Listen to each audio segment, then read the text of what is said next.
at 8524 South Braeswood Boulevard, Houston, Texas, 77071. Our class times are Monday and Wednesday, 7 p.m. to 9 p.m. and Shabbat or Friday, 6 p.m. to 8 p.m. and Shabbat morning class is from 10 till we're finished the reading and answering questions. We have another location out in Virginia, that 2016 Granby Street, Norfolk, Virginia, 23517. Stand up. Their class times are Tuesday, Thursday, Friday, 7 p.m. to 9 p.m. Their Sabbath morning class is the same as ours, 10 to 2. If you want to tune into the VA channel, remember, they are Eastern Standard Time.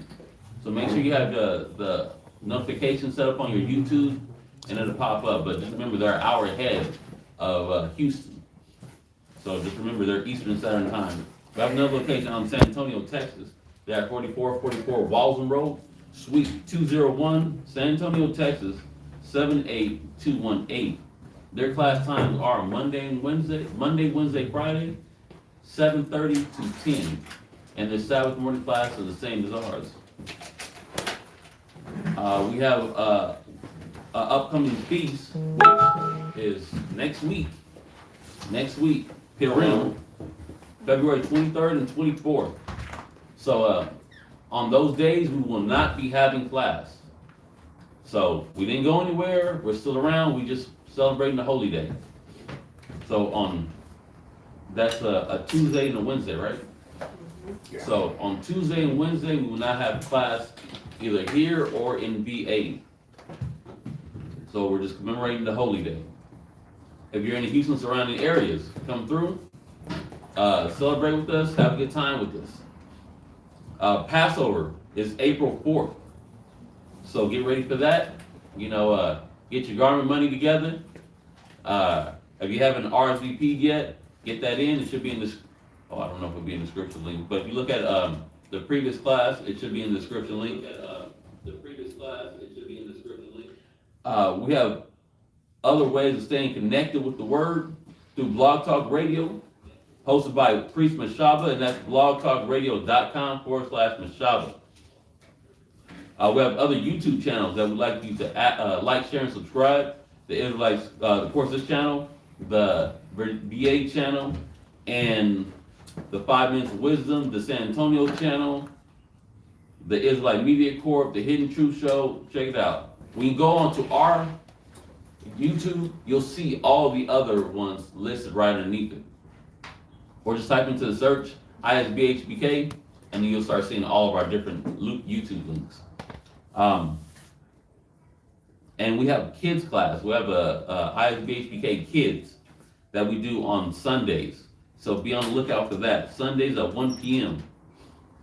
Nice little kids class. Keeps the kids engaged, playful, fun, but tying the scriptures into what they're doing. So kids class is real dope. If you got small kids, get them in there. Get them online. Or bring them to the school if you're in the Houston area. So, and we're still doing the subscription for Israelwear and Fringed Up. You can get a custom headband, shirt, already fringed. That's $75 a month. If you just want a fringed shirt with some biblical decal, like a scripture or a saying, or like we got on right now, the menorah. Go to isbhbk.com/fringed up and subscribe. Good stuff, man. We have the Hebrew Academy, Tuesdays and Wednesdays. Teach brothers how to conduct themselves in street speaking, order, discipline, how to break down the scriptures, how to be a teacher and not just be a forever student. Good. So in Hebrew Academy, we're teaching brothers how to grow, pretty much. So if you want to be a part of Hebrew Academy, you men, hit us up. If you're not in Houston surrounding areas, hit us up, and we'll shoot you the Google Meets that we use to do the Hebrew Academy online. If you need to reach a priest or teacher, you can reach Priest Kazakia at 757-300-4047, or you can reach Priest Quatazab at 303-557-8979. And please text only during class. Outside of class hours, feel free to call them, text them, just be respectful when you hit them up. We have a business, it's called Sweet Ambiance, where we sell your aromatherapeutic oils, your body oils, your fragrant cologne and perfume oils. So check us out, sweetambiance.com. Keep you smelling good, not sometimes, but all the time. Slogan, everyone should smell as good as we do. Yeah, so, and then we do custom fragrances too. So if there's anything that you want something different that you just can't get at the stores, you want your own unique scent, holla at the brothers at Sweet Ambiance, and they'll hook you up something nice. If you want to drop any donations, you can drop that into the Wells Fargo account, and the Wells Fargo account is 1015086167. Or you can zell it to isbhbk@gmail.com. If y'all wanna send anything right now, send water. Because Houston, we are having a water problem right now. They're anticipating us not being able to get any water here in the city until Monday. So, yeah, the water. That's only a day from now, but there's a lot of people in the school. We went and got water yesterday, and by the time we gave it all out, there's not a lot left, so. Yeah, so. But we're gonna make it, like the scripture says, never have I seen the righteous forsaken or children begging for bread. So we're gonna be good. But yes, we do need things. Yeah, so Send water, send money for water. money for water. Hey, everything is useful, and it don't go into no individual brother's pocket. It's not like we're just up here pocketing the money that y'all send in. We use it for the whole congregation. Just like when brother was out yesterday hunting for water, loaded up the SUV with as much water as we can find. Went to all the water trees, went to the HEBs, went to the Krogers, the Walmarts. They're limiting how much water each person can get. So we worked the system as best we could. So yeah, just to help out whatever you can do. That's it for the announcements. Just want to say to everyone, Shabbat Shalom. For those of you that are online, if you're in the Houston area or surrounding areas, I hope that y'all made it through this. Your house is good and everything is well with your house, your home, your family, your children, your wife. Take it to the YouTube.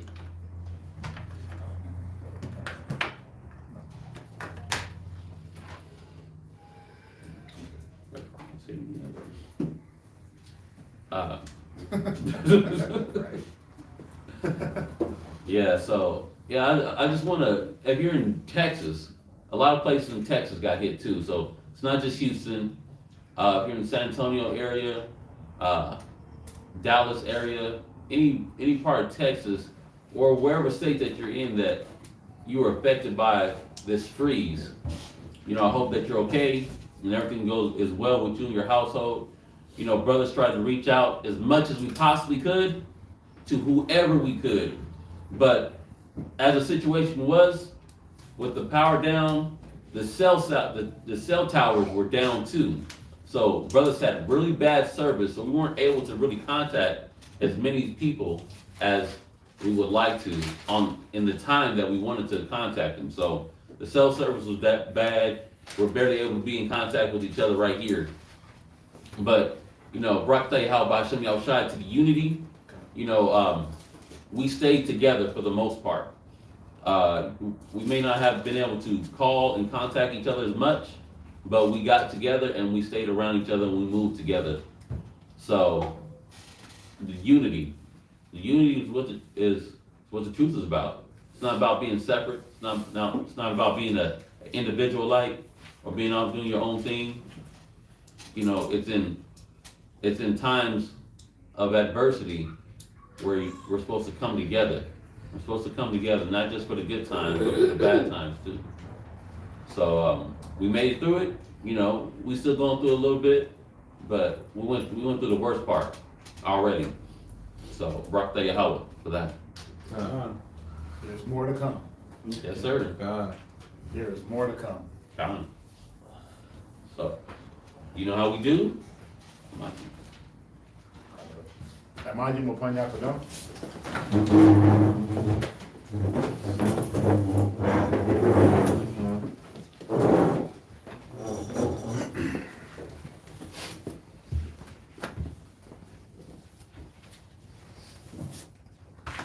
Barakatah Yahweh. Barakatah Yahweh. Bahasham Yahweh Shai. Bahasham Yahweh Shai. Ahawa'ah. Ahawa'ah. Latanawa. Latanawa. Hashabbat. Hashabbat. Bashalam. Bashalam. The water. The water. Oh, Salah. Yeah. Barakatah Yahweh. Barakatah Yahweh. Bahasham Yahweh Shai. Bahasham Yahweh Shai. Ahawa'ah. Ahawa'ah. Latanawa. Latanawa. A war. A war. Zayawam. Zayawam. The water. The water. Aman. Aman.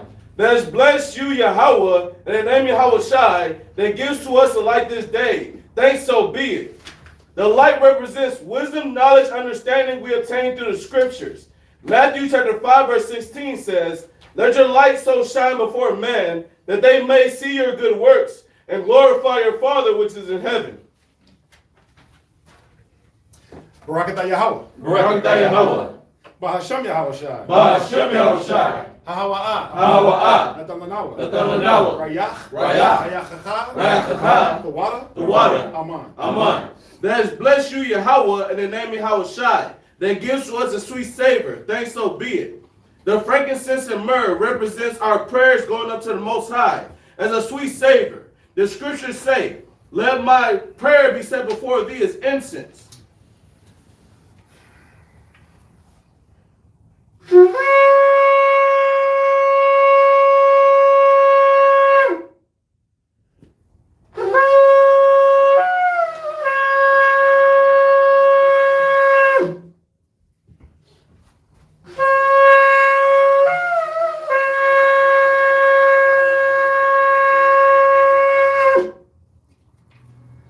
Barakatah Yahweh. Barakatah Yahweh. Bahasham Yahweh Shai. Bahasham Yahweh Shai. Ahawa'ah. Ahawa'ah. Latanawa. Latanawa. Hashabbat. Hashabbat. Bashalam. Bashalam. The water. The water. Aman. Aman. Bless you, Yahweh, and in the name of Yahweh Shai, that gives to us the Sabbath and peace. Thanks, so be it. Aina Shai. Aina Shai.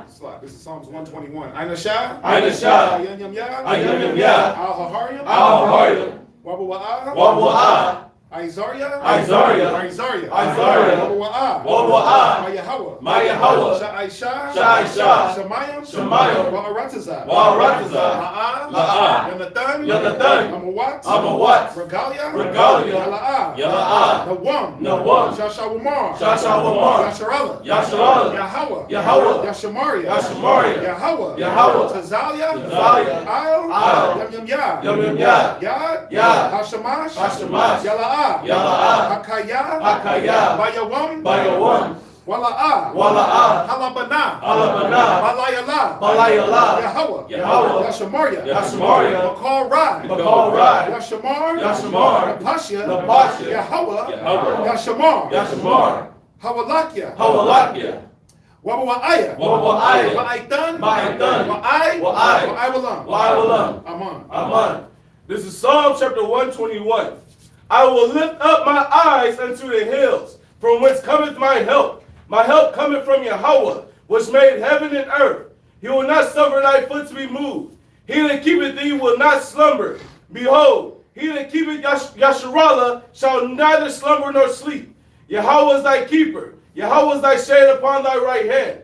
The sun shall not smite thee by day, nor the moon by night. Yahweh shall preserve thee from all evil. He shall preserve thy soul. Yahweh shall preserve thy going out and thy coming in from this time forth and forevermore. Ba'ashim Yahushai. Ba'ashim Yahushai. The water. The water. Damyat. Damyat. Aman. Aman. Shema Yasharala. Shema Yasharala. Yahweh Allah Hayanawa. Yahweh. Yahweh Achad. Yahweh Achad. Shema Yasharala. Shema Yasharala. Yahweh Allah Hayanawa. Yahweh Achad. Yahweh Achad. Yahweh Achad. Shema Yasharala. Shema Yasharala. Yahweh Allah Hayanawa. Yahweh Achad. Yahweh Achad. Yahweh Achad. That is, hear Israel. Yahweh This is the Lord's Prayer, which can be found in Matthew 6 and 9. Abanawa. Abanawa. Shabbat Shemayim. Shabbat Shemayim. Kodash. Kodash. Hayah. Hayah. Shemka. Shemka. Yahweh. Yahweh. Malak Wavka. Malak Wavka. Taba'ah. Taba'ah. Ratazaka. Ratazaka. Hayah. Hayah. Aisha. Aisha. Ba'arataza. Ba'arataza. Kawa. Kawa. Hayah. Hayah. Bashamayim. Bashamayim. Ladam Lanawa. Ladam Lanawa. Lacham. Lacham. Kol. Kol. Yawam. Yawam. Masalach Nawa. Masalach Nawa. Kawaf Nawa. Kawaf Nawa. Kasalach Nawa. Kasalach Nawa. Chawawaf Yanawa. Chawawaf Yanawa. Wala'ah. Wala'ah. Abiyanawa. Abiyanawa. Bonasaya 1. Bonasaya 1. Abal. Abal. Hawashai Nawa. Hawashai Nawa. Mayan. Mayan. Rai. Rai. Kaya. Kaya. Laka. Laka. Hamalakwa. Hamalakwa. Waha'ala. Waha'ala. Watha Pa'arath. Watha Pa'arath. La'ai Walanya. La'ai Walanya. Amen. Amen. This is the Lord's Prayer. Our Father which art in heaven, hallowed be thy name. Thy kingdom come, thy will be done in earth as it is in heaven. Give us this day our daily bread, and forgive us our debts, as we forgive our debtors. And lead us not into temptation, but deliver us from evil. For thine is the kingdom, and the power, and the glory forever. Amen. Amen. Ha? Ha. Aishara. Aishara. Matazawa. Matazawa. The Ten Commandments. Number 1. La'ah. La'ah. Yahaya. Yahaya. Laka. Laka. Laka. Alahayim. Alahayim. Aharyim. Aharyim. Alpanya. Alpanya. Thou shalt have no other gods before me. Number 2. La'ah. La'ah. Aisha. Aisha. Laka. Laka. Basol. Basol. Wala'ah. Wala'ah. Ibadam. Thy Badam. Thou shalt not make unto thee any graven image nor serve them. 3. La'ah. La'ah. Alakwak'af. Alakwak'af. Sham. Sham. Yahweh. Yahweh. Bashawa. Bashawa.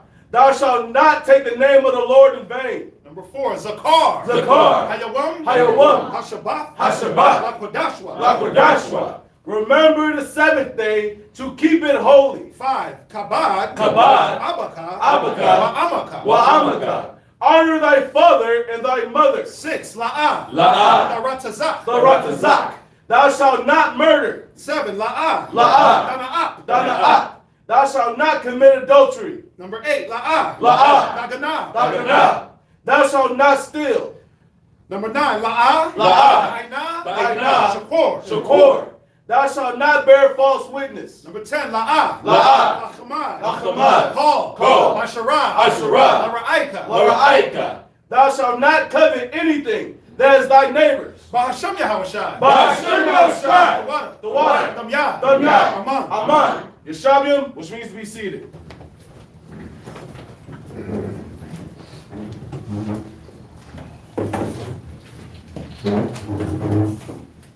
So we're gonna get right into the reading. We're in Exodus. We're gonna start at Exodus 25:1. What are we gonna be going over? We're gonna be going over the construction of the Ark of the Covenant, the temple, and a few other things. So real good reading because it shows you the detail. It shows you the detail that Moses had to follow to construct things the correct way. It shows you. Go to 2 Timothy's real quick. God. Let's go to 2 Timothy's. Let's get. What is it? 3? 2 and 3? Let's see. That's it? No, I want. Yeah. Yep.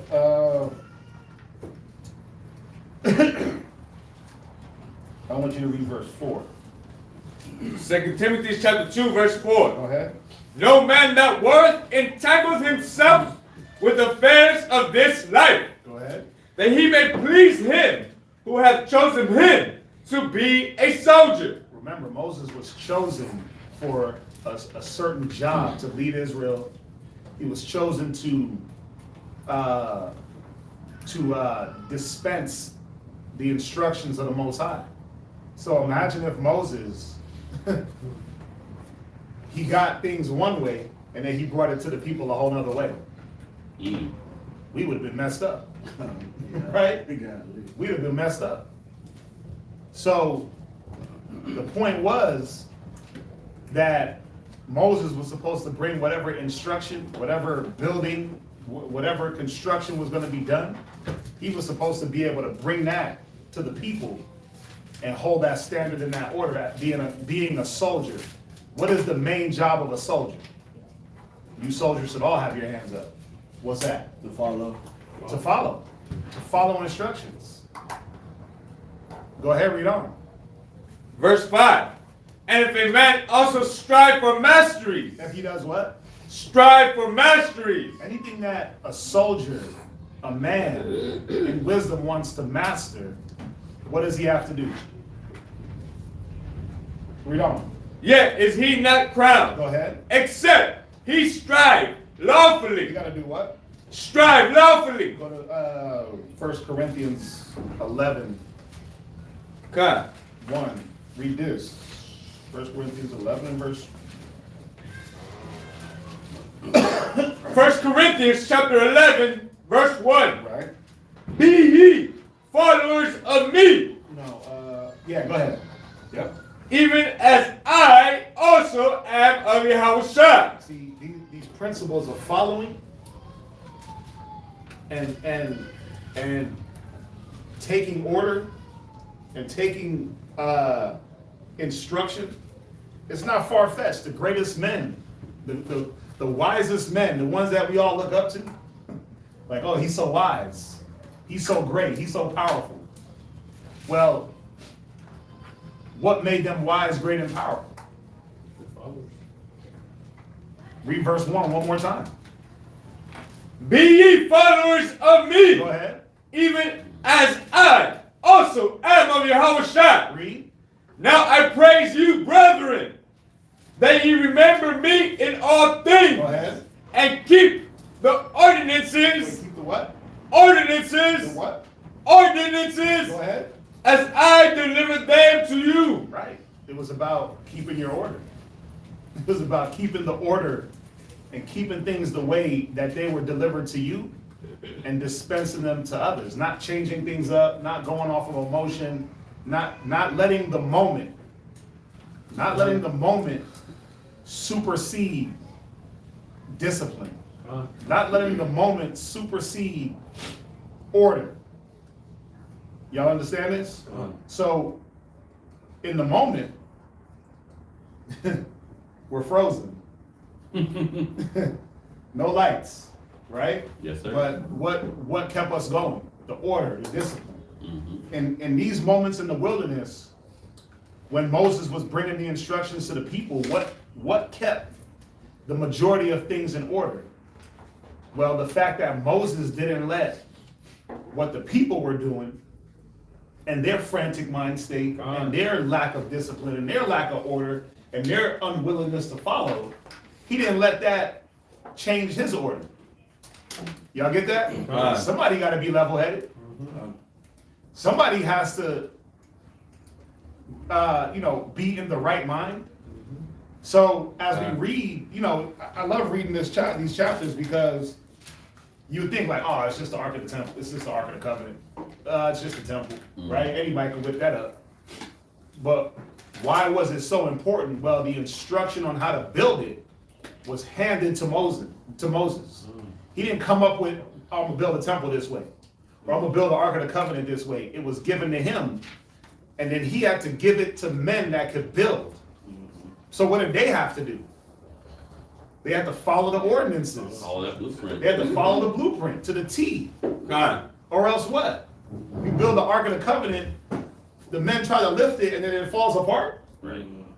You build a temple, and the curtains is the curtains is falling off, right?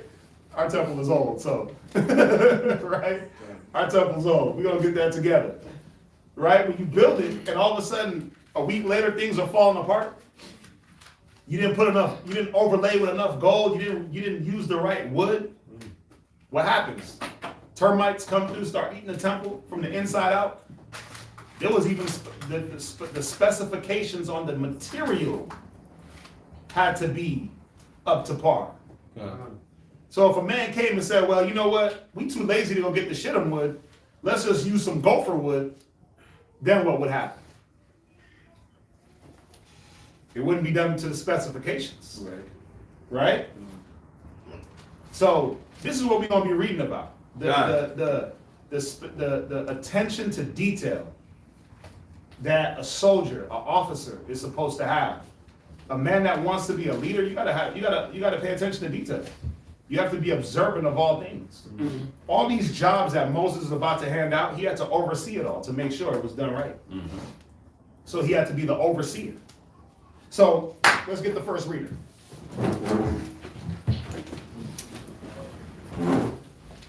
Without further ado.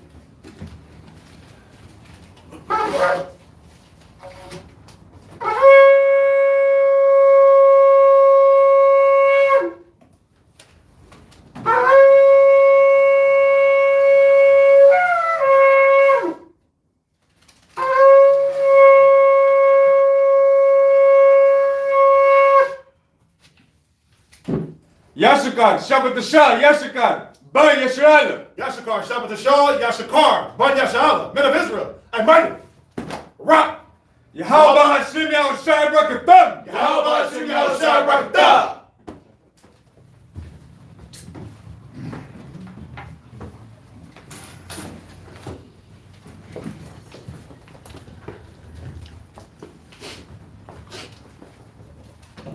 Sprinkle a little bit more. Sprinkle on top of that. Sprinkle of that white. Press that down. Sprinkle. A little brown on that too. Yes, sir.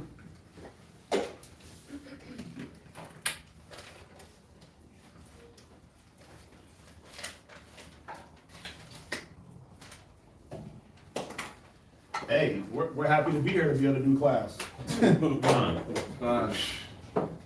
a moment there, it was looking real shaky, looking real dicey. Can I borrow the white?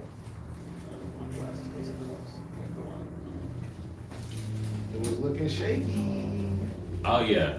But we here. It was like no one expected it to be as bad as it was. It was like that first night, everyone's like, oh, it's snowing! Winter Wonderland! It's so beautiful! Take pictures and snuggle up and drink hot cocoa. And then all of a sudden, no lights, no way to warm up your hot cocoa. The cold from the outside is coming inside, and that cold don't look so beautiful anymore. It's like, damn, why it gotta be so cold? Now it's ripping through your sheets and ripping through your clothes. Right? That cold was touching bones. You can't just have the cover over your chest. You want to put it over your head, and you want to be huddled up with the whole family so the body heat can keep you warm. Everybody stay in the same room. Don't venture around the house because the rest of the house feel like outside. All of that. And the water went out. Then the water went out. Yeah, but it was fun. It was, Yeah. man. It was fun. It was. It was fun. It was an adventure. You know, I felt. We'll talk about why it's fun. Why it was fun at a later time. God. We'll talk about why it was fun.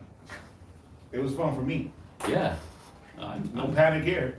It was like feast days. Yeah, it was like it felt like a feast day. It was like It felt like tabernacles. Feast of Tabernacles. Going to people's houses, going to different houses every night. Yeah. So good. Let's read on. Let's get through this. We're at the book of Exodus, chapter 25, and verse 1. And let me say one thing real quick. The water for everybody that hit us up. I wasn't taking a lot of phone calls just to preserve battery. So if you call and I didn't answer, hopefully y'all understand what we were dealing with.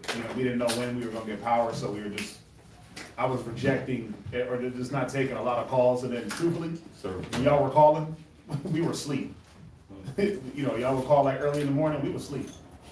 We tried to get a little rest, wake up with the sun, but we weren't panicking, we were sleeping when y'all would be calling. So, the water for the concern, the water for reaching out, again, there was not much that anybody could really do for us.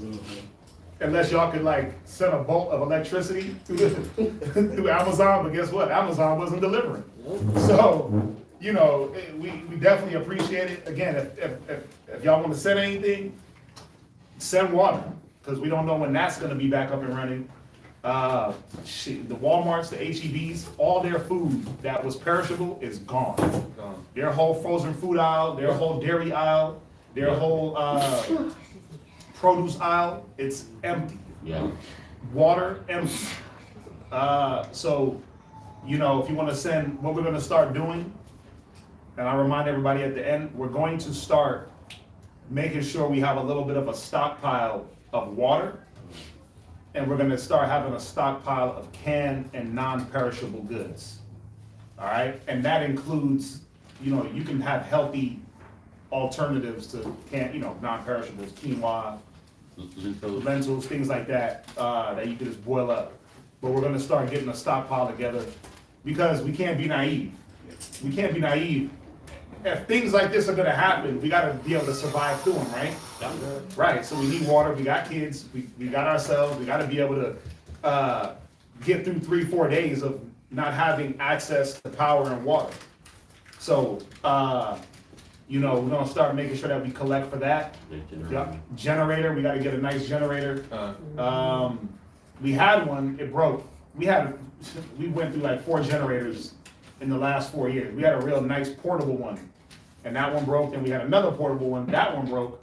So we've been on the hunt for a good generator. So yeah, for now, water, canned goods, and we're just gonna start storing that to the side. Firewood, those, you know, batteries, a flashlight or two, just those essential things you need. Matches, lighters, that you should just have stored. Candles, you got them stored up to the side in case there's no power. Remember, they wasn't running around with electricity throughout the ages. They had to use fire and torches. They had to figure out a way. Water just didn't flow through pipes. But guess what? They didn't die of thirst. You know what I'm saying? Food wasn't just, you know, microwavable, but they still ate.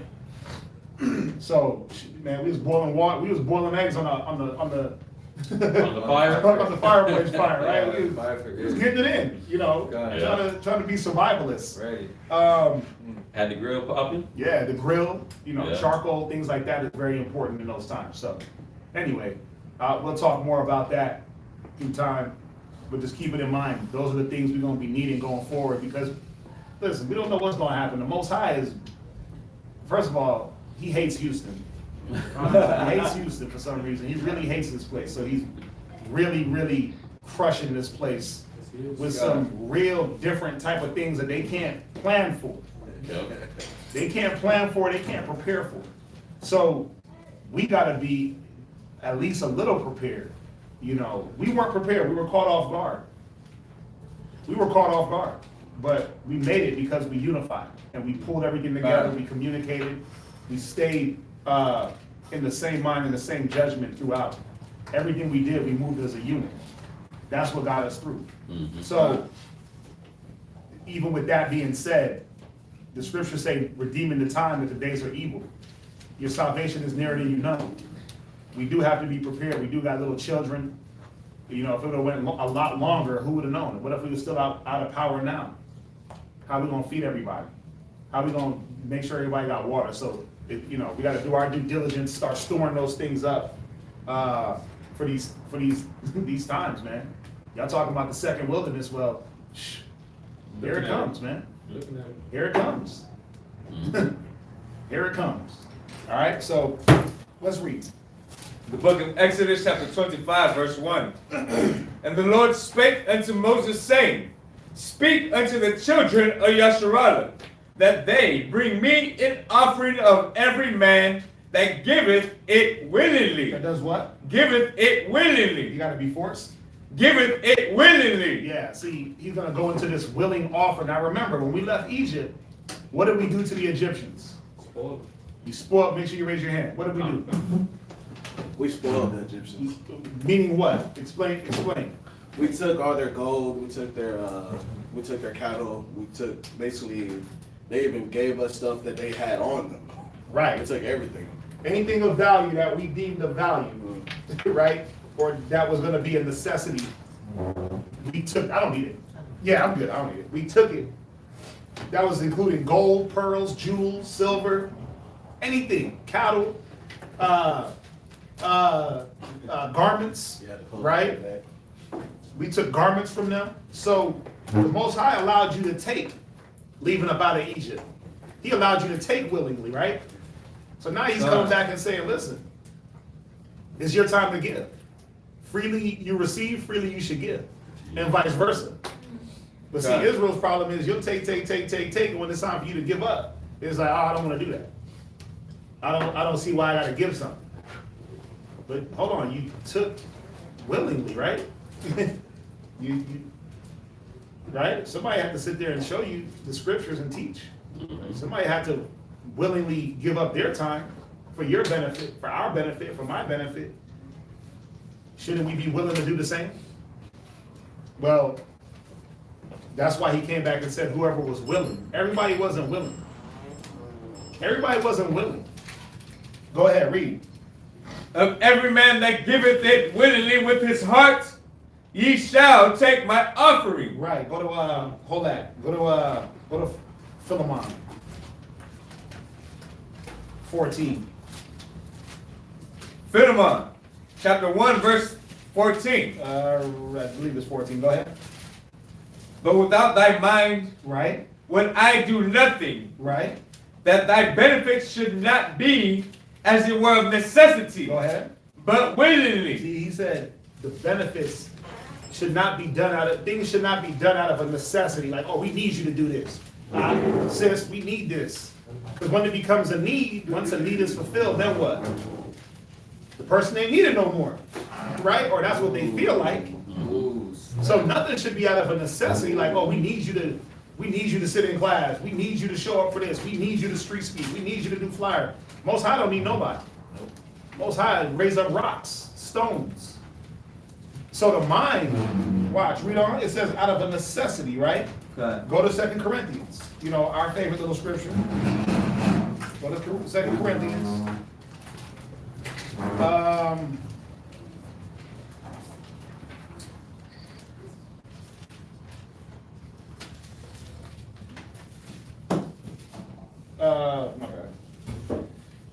2 Corinthians 8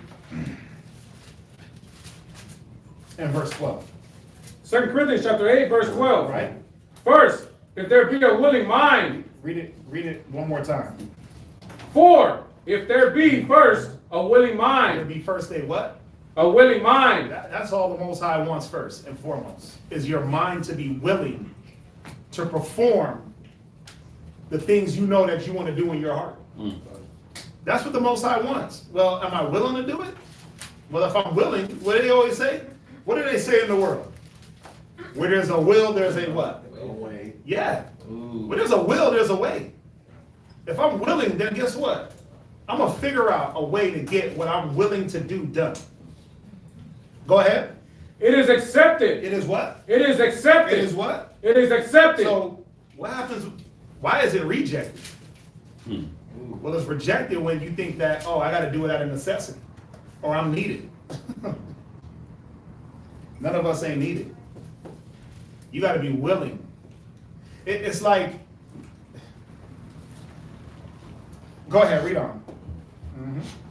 According to that a man hath, Right, and not according to that he hath not. right. It's accepted according to what you have. So you got a little bit of faith and you're willing to put that little bit of faith to the test, guess what? You come out with a lot more faith and a lot more other attributes added onto you. A lot more virtues added onto you. But you got to be first willing to put that little bit of faith to the test. That little bit of that little mustard, right? Yeah. You got to be willing. You got to be first willing to put that little bit of long suffering to the test. Well, all I got is this gift. Well, are you willing to use it? Are you willing to use it, or are you going to look at what you don't got? Oh, I'm not good enough. Oh, I'm not ready. Oh, I'm scared. Oh, I'm nervous. No, use what you have. Put it to good use. The Most High, man, he'll figure out the rest. He'll give you the rest. He'll add on to you the rest. Right? Go ahead. 4, I mean not that other men be eased, Go ahead. and ye be burdened, Go ahead. but by an equality, that now at this time your abundance Right. So the abundance that we grabbed from the Egyptians on the way out. Go ahead. may be a supply for their wants. See? Their abundance was our supply for our want. Go ahead. That their abundance also may be a supply for your wants. Right. You see that? So now the Most High is asking for some abundance. And there's a purpose why he asks for these things. Go ahead. That there may be equality. And there may be what? Equality. Read on. As it is written, he that hath gathered much had nothing over, and he that had gathered little had no lack. Right. Go to verse 7. 9 and verse 7. 9 and verse 7. Right. 2 Corinthians. Every man according to he proposed in his heart. Right. Every man according as he proposeth in his heart. Proposeth Right. in his heart. Go ahead. So let him give. Let him do what? So let him give. See, it was about what you wanted to do. Well, you want to give a little bit? Well, let me give a little bit. You want to do a lot? Let me give the abundance. But whatever you proposed in your heart, that's what you were supposed to do. Go ahead. Not grudgingly. Not what? Not grudgingly. Not what? Not grudgingly. It wasn't supposed to be no grudge. Like we gotta, Most High had to wrestle whatever out of your hands, or when you gave it, you sat back and looked like, man, why am I doing this? Time. And all of a sudden, you're grudged in your spirit. It's like what we just went through. When we needed food, when nobody was like, oh, well, you know what? I ain't got that much. I'm gonna just keep this piece that I got because I'm gonna need to get through the week myself. Now it's like, here, let's throw it all in the pot. Or when we was out getting water yesterday, when nobody was like, you know what? How about I just get my own water for me, and then you can get some water for you out of your pocket. No, it was like, oh, We brought everything, wherever we went, we brought it and we laid it out. that's it. Just be mindful of everybody else, ration, right? But we laid it out, boom. Everywhere we went, it wasn't this is for me and my family, and let me hold a part back, or let me, hide some in my car. Yeah. I hope nobody was doing that. I hope nobody was doing that, because that wouldn't have been a willing spirit. That would have been you grudging. Time. Go ahead. Or of necessity. Right? Or of what? Or of necessity. You see how he comes back of not giving things out of necessity? Because once a need is fulfilled in a person's mind, oh, they don't need no more water over there, so I ain't got to give them no water.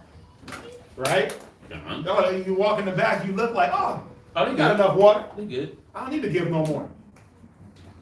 Or they, they don't need no more highlighters. They don't need no more books. They got a Josephus sitting right there. They're good. Once you start looking at it in the necessity aspect, then you stop. The mind shouldn't be off of necessity. Go ahead. For the Most High loveth the cheerful giver. Right. Jump back. Jump back to Exodus. Oh, can we get one more? Yeah, get whatever you want. Give me Deuteronomy chapter 15 and verse 10. Deuteronomy chapter 15, verse 10. Thou shalt surely give him, Go ahead. and thine heart shall not be grieved when thou givest unto him. Yeah, you're not worried about, oh man, I'm gonna be short now since I gave it to him. Or I gave that case of water. What if I might not have water for later? Or however you give, you're not supposed to be grieved about what you give. You're not supposed to second question why you did it or if this was the right thing. Look, when y'all was giving tithes and offerings in church for the church fund, the building fund, the pastor Cadillac fund, the pastor house fund, the kids fund, whatever funds and all the millions of collection places going around in church, y'all dropped.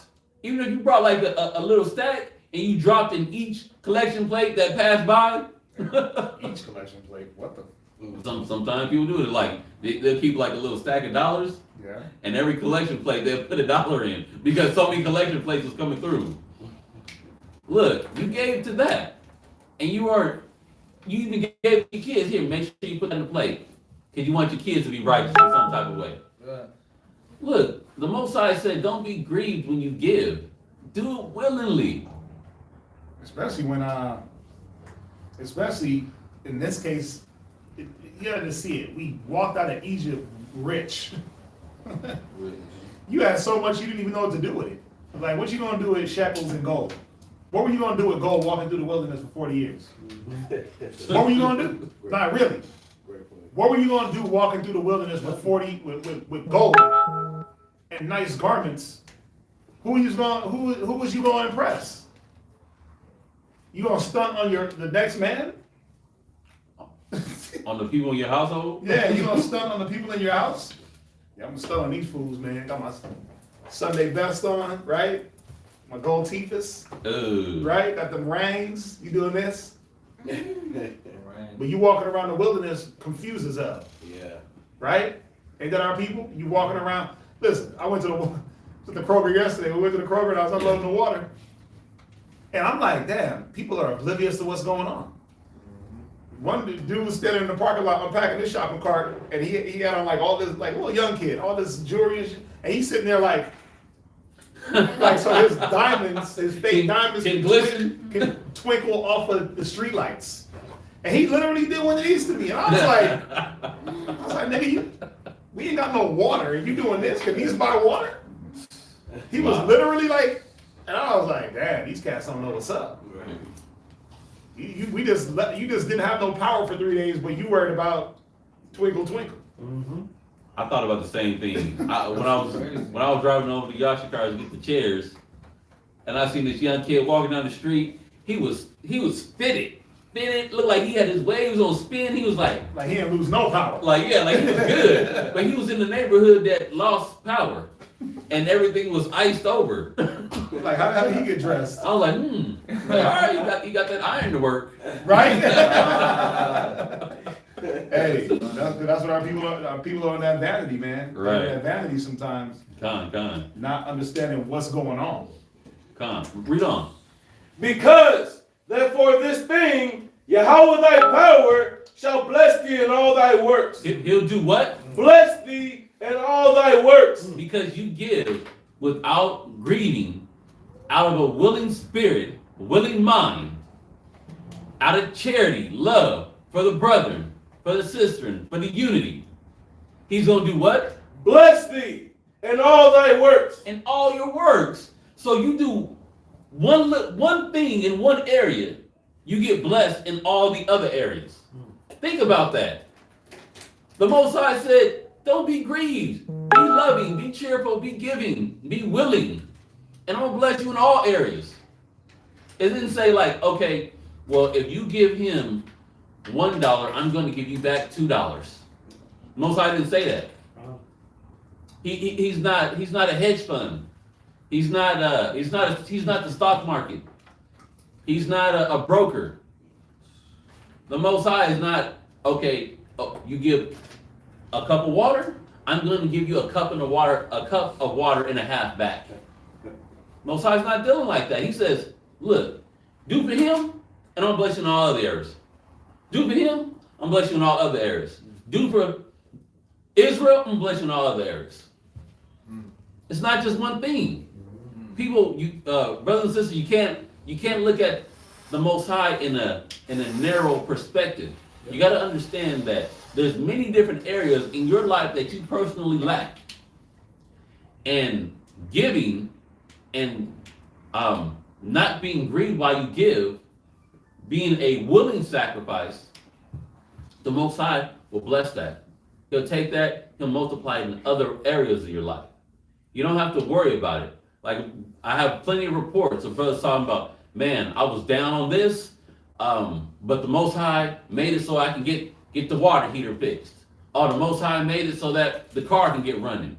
Oh, the Most High made it for this. Most High made it for that. But I know these brothers to be cheerful givers. They don't grudge. They do things out of a free spirit, not out of necessity. Like I think back to Brother Nicodemus. Nobody asked him to bring water to school. Nobody asked him to bring Gatorade. Nobody asked him to bring popcorn, chips, and whatever he was bringing. He just did it willingly. He was like, okay, well, I know people eat. I know people like to snack. Well, I'm gonna bring some snacks. Oh, I know. I like to drink coffee. I'm pretty sure other brothers like to drink coffee. I'm gonna bring some coffee. Water. Hey, we street speaking. We doing this. People want to drink water. I'm gonna bring some water. Did nobody ask him to do it? He just did it himself, and that ended up being his duty. But it was out of a willing spirit. He wasn't grieved about it. He wasn't saying, man, all this water and all these Gatorades, shoot, it be costing me money bringing sodas and stuff up here. I mean, ain't nobody giving me no money to buy this. He not once grieved about all that he was doing. Because he bringing in cases of sodas, in cases of Gatorades, that start to cost. It's not cheap. But he did it every Sabbath. He'd come through. Hey, I need somebody to help me with this. Come through with the Gatorades. Come through with the waters. The chips. And he was consistent. Consistent. He was consistent. Whatever we needed, he was, he was consistent with it. He didn't complain, man. He didn't complain. And it's like the scripture said, it wasn't out of necessity. He didn't look and say, oh, I did enough. There's enough still back there. Even though there was still stacks of water, stacks of Gatorade, he would still buy more and keep bringing them. It was like, I'd ask him, I was like, bro, we full, right? And he was like, yeah, but You never know. you never know. And look, I'm just making sure that we got enough. we a lot of that water back there was what he brought. Con. And, So- and Samuel also, Shmuel. Con. Yeah. But it says the Lord's gonna bless you in all your other works as well. So in your dealing with people, the Most High is blessing that. In your health, the Most High is blessing that. In your just drive down the street, He's gonna bless you in that. And you're dealing with your family, He's gonna bless you with that. And you're dealing with your on your job, He's gonna bless you there. And you're dealing with your spouse, He's gonna bless you there. If you wonder why things are out of order and things just can't get right, well, maybe you ain't doing something right towards the Most High, towards your people, towards your brother. Maybe there's a lack of love or grudging or necessity or not willing to unify or want to be around within your mind or in your heart, that the Most High is saying, you know what? Since you don't want to willingly do these things, I'm going to put you in a situation to where you have to do these things. I thought about that too during this. I was like, in these situations, the individual can willingly just be anti, willingly not want to unify, or they can get together and say, you know what, hey, I'm gonna go through with my people. And I'm not saying anybody that stayed at home, this ain't no shot on anyone that stayed at home because they weren't with us particularly. Because I know brothers stayed in communication, brothers and sisters stayed in communication, and we were in the same spirit, same mind, same judgment in the way we were moving. But I'm talking about those brothers and sisters that, hey, I'm good where I'm at. And they expect us to check on them, even though they're good. They expect all these things from us when they don't have the common courtesy to extend the same charity back towards us. And by no means am I complaining. I'm not complaining. I don't want no one thinks I'm complaining. But as you were given to, give back. Just like the 2 Corinthians 8, I believe, that we read, or 9. We give. We're giving ourselves daily here. We give ourselves daily. Now, there comes a point to where it has to go the other way. That's true. Now, you don't have to, because guess what? No one can give nothing, and the Most High will make a way for something to happen. It's true. Because it all comes from the Most High. We're not looking at any man or woman like, oh, without them we can't survive, or without them we're gonna be homeless, or without them, there won't be a school. No, but, you know, the Most High is taking care of you, brothers and sisters. So allow the Most High to, I used to think about it like this, whenever I worked, and the money that I got, because for some reason, well, not for some reason, for a very valid reason, I never trusted Esau when I was on the job. I wasn't sure if my paycheck was gonna come, and I wasn't sure if it was gonna come the way it was supposed to come. But anything that I got off the job, I used to say that was the Most High that gave it to me. And all the Most High wants is for me to give a little bit back, and I get to keep the majority. That's a no-brainer. He gave it to me. That's like he said, "Oh, look, this is yours, but I just want you to give me this much back." And it's like, "Oh snap! I got 80% bottled water left. Ain't no thing. Oh shoot, 50. You want 50%? I still got a half a bottle of water left. I'm half full, not half empty. Oh, okay. Well, being that I gave that much left, I gave half away. That means I got room to get more."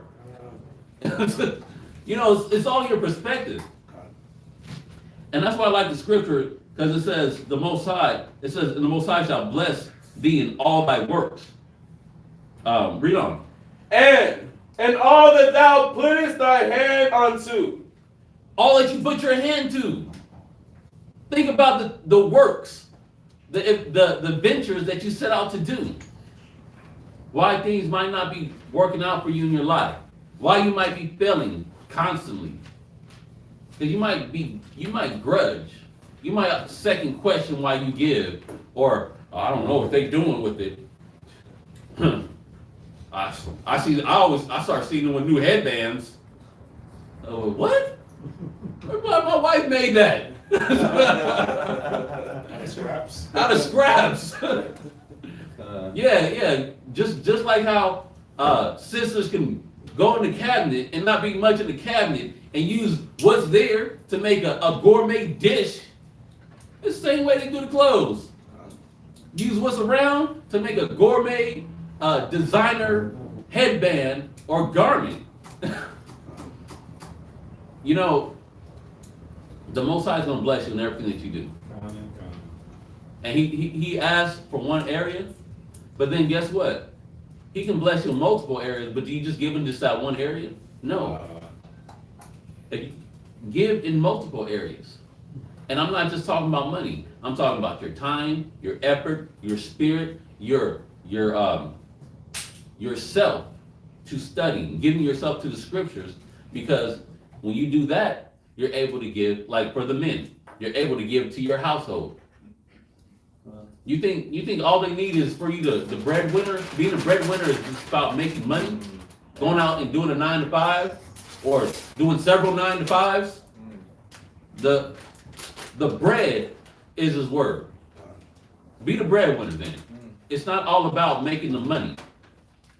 Get in the book, study, give yourself to the book to be able to give bread and meat to your family. Right.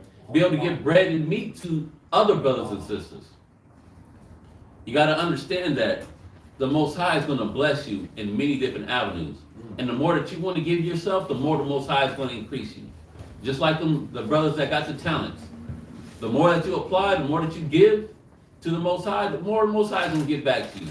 But you can't look at the Most High in the sense of, oh, I'm going to give, and I'm waiting for you to give back. Cheerful giver, willingly give. Can't look for it back. It's got to be from the heart. If it ain't from the heart, it don't mean nothing. If it's for some filthy lucre, for some type of gain, it ain't going to happen. You're going to steady be giving, and then you're going to start grudging. Man, I be giving all this side-eyeing brothers. Ain't nobody trying to help me. Ain't nobody trying to help me come up. Ain't nobody worried about my situation. I'm always giving. I'm always doing this. It turns into that. Yes. If you got that in the back of your brain, that I should be getting back some way, some form, somehow, you won't ever increase. You'll stay stagnant. Trust that. Believe that. Everyone in class, everyone online. You finished the scripture? Yes, sir. That was it. Let's go back. Okay.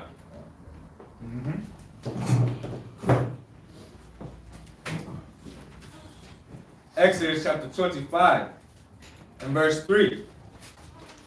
And this is the offering which you shall take of them: gold and silver and brass, and blue and purple and scarlet and fine linen and goat's hair, and ram skin dyed red, and badger skins and shittim wood, oil for the lights, spices for anointing oil. Remember, those badger skins weren't literal badger. That animal was unlawful. A badger was deer. It was a deer or antelope. Right? So think about it. He's telling them what to get. That means what? If he's saying, look, I want gold, silver, and brass, what does that mean? It means we had it. Yeah. That means we had it, so I'm telling you what to give. So look, this is what y'all gonna give. Don't be Cain. What did Cain do? He brought what he wanted to bring. He brought what he wanted to bring. So he gave you a whole list of different little goodies to bring to him for his temple. If you decided like, nah, cuz, I ain't bringing that. I'm bringing dirt. Right? I'm bringing dirt, because we need dirt to build too. Nah, Most High wasn't messing with that. Go ahead. There's some juice in the fridge. And for sweet incense. You got it. Verse 7. Onyx stones and stones to be set in the ephod and in the breastplate. And let them make me a sanctuary. To do what? And let them make me a No, sanctuary. the Most High just wanted to be greedy and take it all for himself. Let them make me a The sanctuary. Most High was going to use what we gave to build something for us anyway. Wow. For us, by us, right? It's that FUBU. That's right. For you, by you. For you, by us. Either way, the Most High was saying, look, put in, because it's going to benefit you in the long run. Come on. Go ahead. That I may dwell among them, Read. according to all that I show thee, after the pattern of the tabernacle, and the pattern of all the instruments thereof. Wait, he said according to what? Verse 9. According to all that I show thee. Right, because that's what happened when Moses was on the mount. He sat there for 40 days and 40 nights, fasting and getting instruction. So if you thought he only got 10 commandments like they taught you in church, you're tripping. Ark of the Covenant, temple. There was one more thing. Ark of the Covenant, temple. What am I missing? The Ark of the Covenant, the temple, the law. But there was wasn't there something else they built? No, that was it, right? Right. He got the instruction to build those things. Go ahead. According to all that I show thee, after the pattern of the tabernacle. Wait, so Yahweh Shai showed Moses what? After the pattern of the tabernacle. Yeah, Yahweh Shai showed Moses what he wanted him to build. He showed him the pattern. He gave him the measurements. Right? The carpenter. Oh. Right? He gave him everything. That's fly. Yeah, Yahweh Shai, the son of the carpenter. The carpenter. So, Hey. Hey, that's dope. he gave him the building instruction, man. Yahweh Shai was the foreman. God. He also gave him, remember, he also gave him the instructions where to put Judah, Benjamin, and Levi on one side. He gave him all that. Yeah, all The temple consisted of where the people were going to be all right, how to build a temple and where to put each tribe. Why? That was strategy for war and to protect the temple. So I want these on the north, south, east, west. We're going to protect the Levites in the time of war. Nobody's going to be able to infiltrate once, because what's the point of building something if somebody could come in and take it? It's true. The Lord is a man of war. The Lord is his name. He built it to protect it. He had Moses build it a certain way. Watch. Go ahead, read. And the pattern of all the instruments thereof. The instruments for the temple, for the service of the Most High. There was instruments like the snuff dishes, the menorah. Menorah? Right? Yeah. The golden plates, the spoons, the curtains, the things to hold the incense, the frankincense and myrrh. These things had to be constructed. Go ahead. Verse 10. And they shall make an ark of shittim wood. 2 cubits and a half shall be the length thereof. Now, again, he said shittim wood. He didn't say pine wood. He didn't say the cedar of Lebanon. He didn't say cottonwood tree. He said shittim wood. There's a reason. So shittim wood today is known as what is it? Damn, I just had the pronunciation in my head and I just messed it up.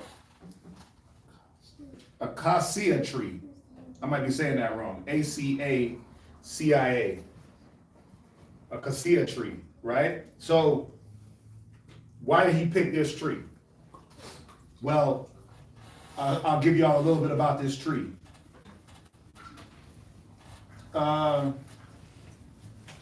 So this tree grows in tropical or desert climate, right? That's where we were at.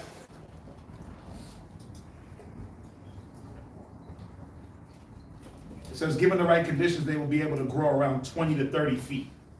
Why was this important? Because when you chop this tree, you can make long beams. You can make long beams. The temple was long. It was like a big, what is it? Rectangle? It was rectangle was long, and then yeah, it was a rectangle, sort of like this desk, long rectangle. So they had to have long beams, right? The wood, when you cut the wood, it's kind of, wood is moist. As the wood dries, it strengthens. It doesn't. The wood can hold a lot of weight also. So a lot of wood, it'll get wet, it'll start to bow, or it'll buckle under the weight. This wood is real strong, so through time, it got stronger. All right, that's cold. But think about this also. Why did the wood have to be super durable? What were we doing with the temple? Picking it up and moving it every time he said. Every time we went somewhere, the temple went with us. So we had to deconstruct it, wrap it up, and move it, right? Through whatever conditions. Then we had to do what? So the Levites had to do what? They had to reconstruct it every single time. So it had to be functional where they could snap it together real quick, like plug and play. You just like Legos, right? But it also had to look beautiful, but it also had to be durable. You couldn't walk in this temple and like the curtain fell down. The ram skin dyed red, all of a sudden wasn't hanging. Like, where's the ram skin at? The ram skin dyed red had a function. The ram skin, that was to keep the temple cool, the skins, and to keep it warm. You keep the hot air out, all the sunlight, but then you keep it warm in the nighttime. Insulation and, letting air pass through. So it had different functions. What's that? Go ahead. It was cool, because the Levites couldn't sweat, right? Oh, we're out of water? Well, we're out of water back there, so there's no water in the pipe, so y'all gotta just be careful. The Levites couldn't sweat, right? Not when they were doing that work. Right. Not when they were doing that work, so, there had to be, everything the Most High did had a functionality. So this wood had a lot of different functions. It was strong, it was durable, it was easily accessible. What else? What's that? Didn't it also, wasn't it also bug repellent? That's cedar wood. Cedar wood. No, this wood wasn't bug repellent because ants would use the pine part of the wood to live in. So we cut the little needles off, because in the needles was sap. They would go in there, live, eat the sap. It was cedar wood that was more of a repellent because of that smell. Right. Let's see here. And they use this wood today to build. They say it's the most popular wood to build furniture. Ain't that a coinky dink? Ain't that a coinky dink? Right? So we use this wood, man. It was temperate, tropical, and desert. Let's see here. It says it's more durable and harder than most woods.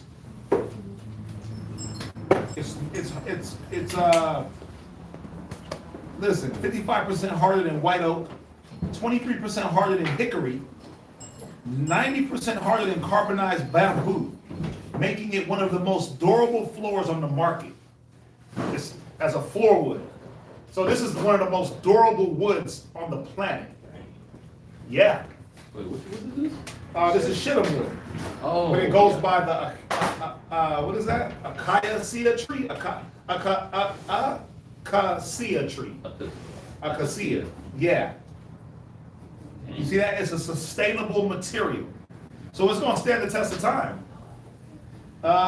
Think about it, when you walk around 40 years, you gotta have something that's gonna stand up. Yeah. Let's see here.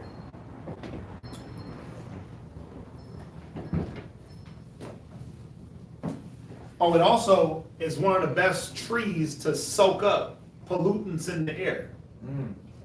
So even when you cut the wood itself would soak up pollutants in the air and keep the air around you purified. It's crazy, ain't it? I mean, most trees, all trees do that. But this tree did it on a whole nother level because of how high it grows. 30, 40 feet in the sky, it's gonna be grabbing all the stuff that normal trees can't get. Mm-hmm. You see that?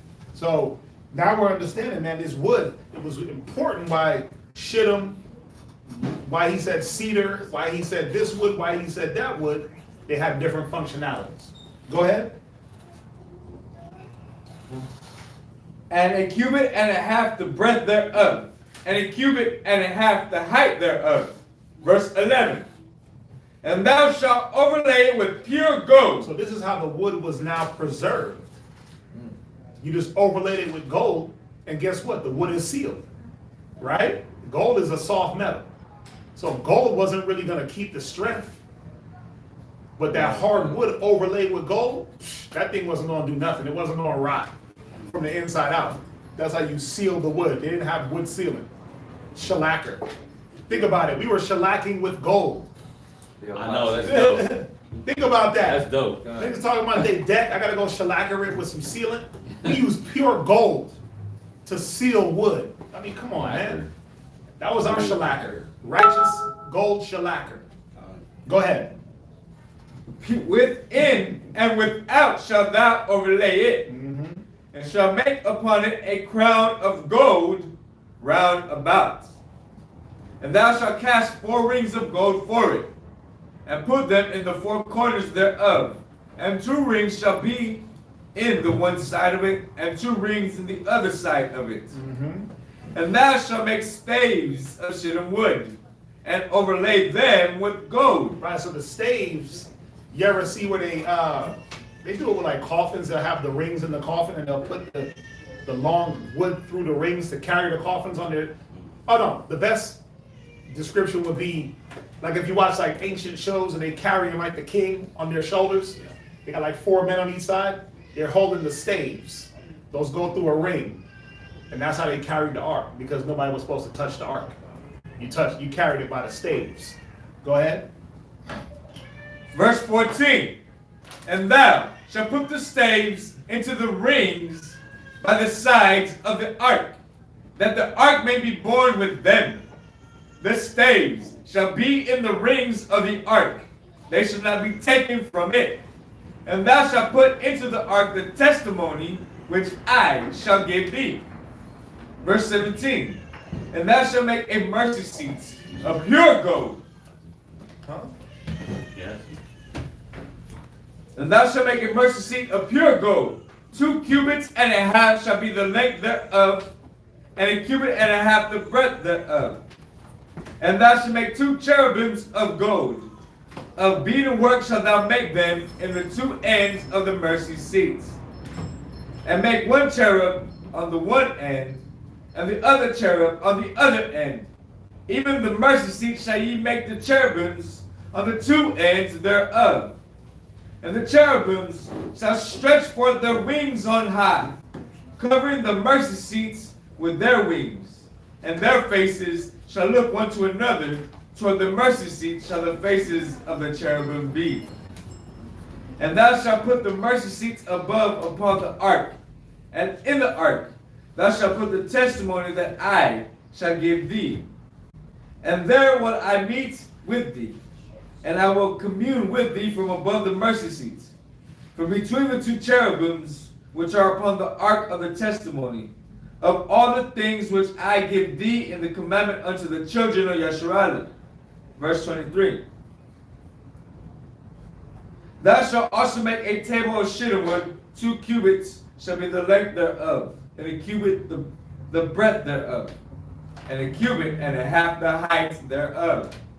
And thou shalt overlay it with pure gold, and make thereto a crown of gold round about. You know, one thing that's in my brain, you know, the Most High is dropping this on how he wants the ark constructed. But was Moses like, well, now, Yahweh, I think we should do it like this, though. I'm a Levite. I know some things. Yeah, I know some things. Like, My great granddaddy was we built stuff in Egypt. Con, we know how to build. I mean, Y'all build it. the way that you're telling us, the specs for this, Yahweh, I think should be like, if it was a little bit wider, That's funny. we can put more stuff into it. And as far as the angels, it would be more dope if their wings didn't go over the mercy seat, but if they went out, like it was flying, like the ark was flying. Like, wouldn't that be That's funny. like, he wouldn't try to put his own spin on it. He was like, okay, this is the order. Well, I'm gonna do it. Let's do it like that. He wouldn't put his own spin on the ark. And think about how brothers, like, you want to have your pokers on the tires, on the rims, Swangers. swangers. So whack. Yeah, we are not from this region. Swangers. But yeah, it was like, imagine they put some swangers on the ark. It's like, yeah, how I think it'd be flyer if instead of staves, we had the swangers. So when we set it down, the ark had the staves would look like swingers. Moses wasn't dealing with that. He's like, this is how I want you to do it. Moses wasn't like trying to correct the Most High, trying to add his own flavor to it. And right now he's just getting the order right now. Right. But as you read, he never goes back with the Most High and say, maybe it should be like this, or I think it should go like this. He listens, detail notes, make sure he's getting everything right to specification according to the will of the Most High, and then he delivers it. It was no ad lib, or no, I think you should do it like this, or I think we should do it like that. Can I get something? Come. Go to the 1 Corinthians 3:10. And yes, can you please put the reading guide up? We can't type on the computer. The computer is down. We're on the phone right now. So we can't type anything. Something's going on with the program. We're on the phone. Y'all gotta pay attention and listen. We'll make sure we tell y'all where we're at.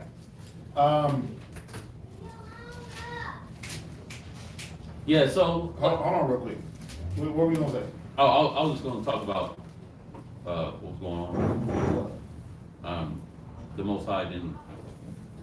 Let me get this point real quick. Okay. Go to 1 Corinthians 3, start at verse 10. 1 Corinthians chapter 3 and verse 10. Right?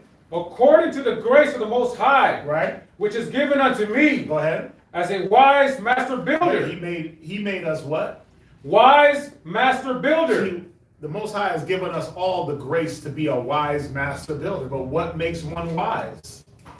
Imagine all of us. Imagine you being an individual Ark of the Covenant. You're an Ark. You're an Ark. You're an Ark. You're an Ark. You're an Ark. He's an Ark. I'm an Ark.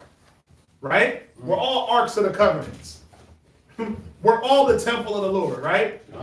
He said your body is the temple. Right? That is right. Now think about this. If your body is the temple, if you're Noah's Ark, if you're the Ark of the Covenant, right? You're the spiritual things, right? And you needed to build. He said he gave you grace to be a wise master builder. What did he give you to build? What did he give us? The instruction, right? But what happens when you reject the instruction? To build your spirit. See, people don't understand. This is about building your spirit. Yeah. Remember, all the things we read about in the Old Testament were spiritual representations of the things that Yahushua was going to bring forth. So now we hear in Paul's time, he said, I'm making you a wise master builder. Right? By the grace that's been given to Yahushua and the Most High. They've given us instruction on how to build. Go ahead. I have laid the foundation, Go ahead. and another buildeth thereon. See, the foundation has been laid. Read.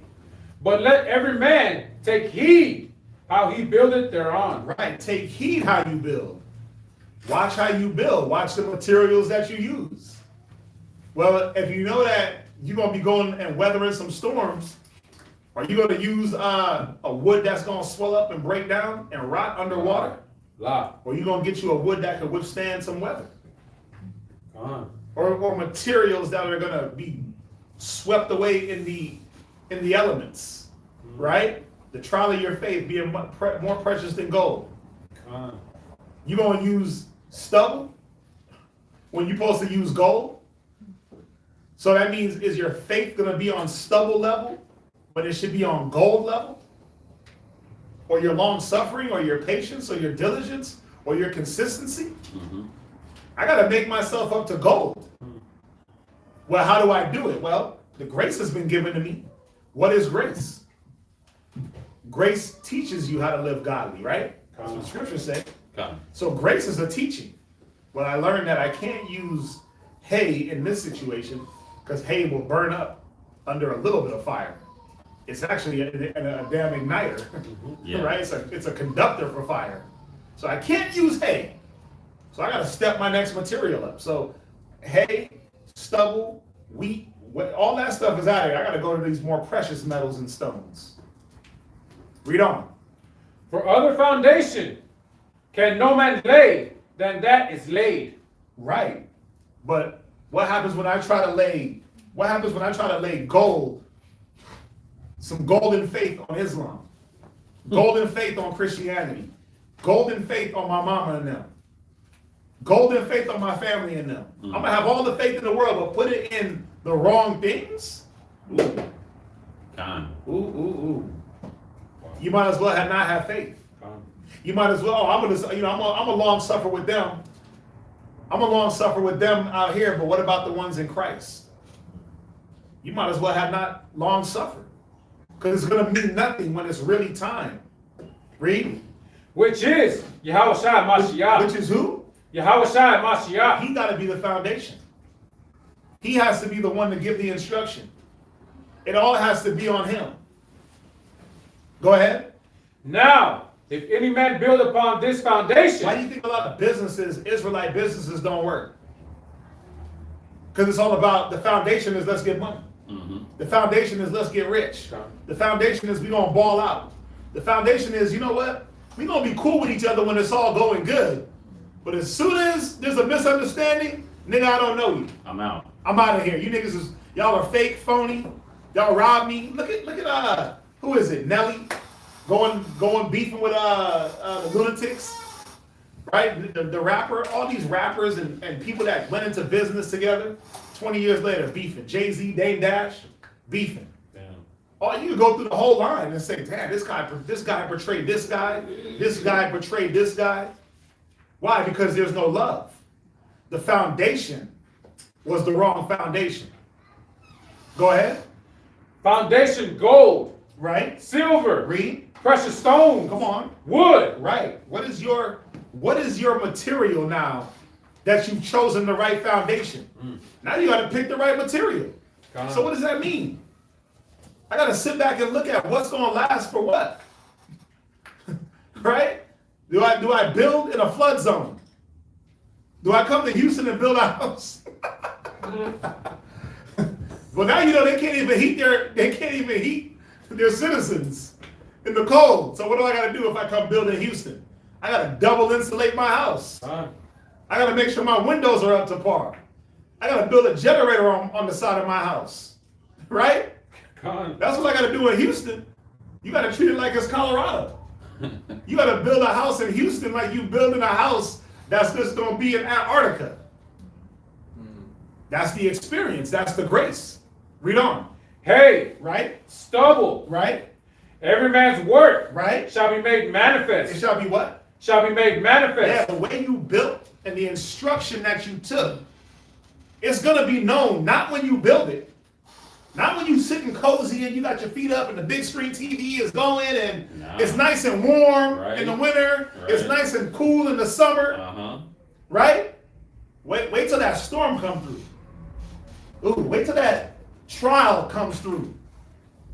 Wait till the inhabitants of the house is like, oh, we don't want to be here no more. Wait till the chaos starts to kick up. You're gonna see what you built. You're going to see really what your spirit's about. Go ahead. For the day shall declare it. What day? Well, not the day of the Lord.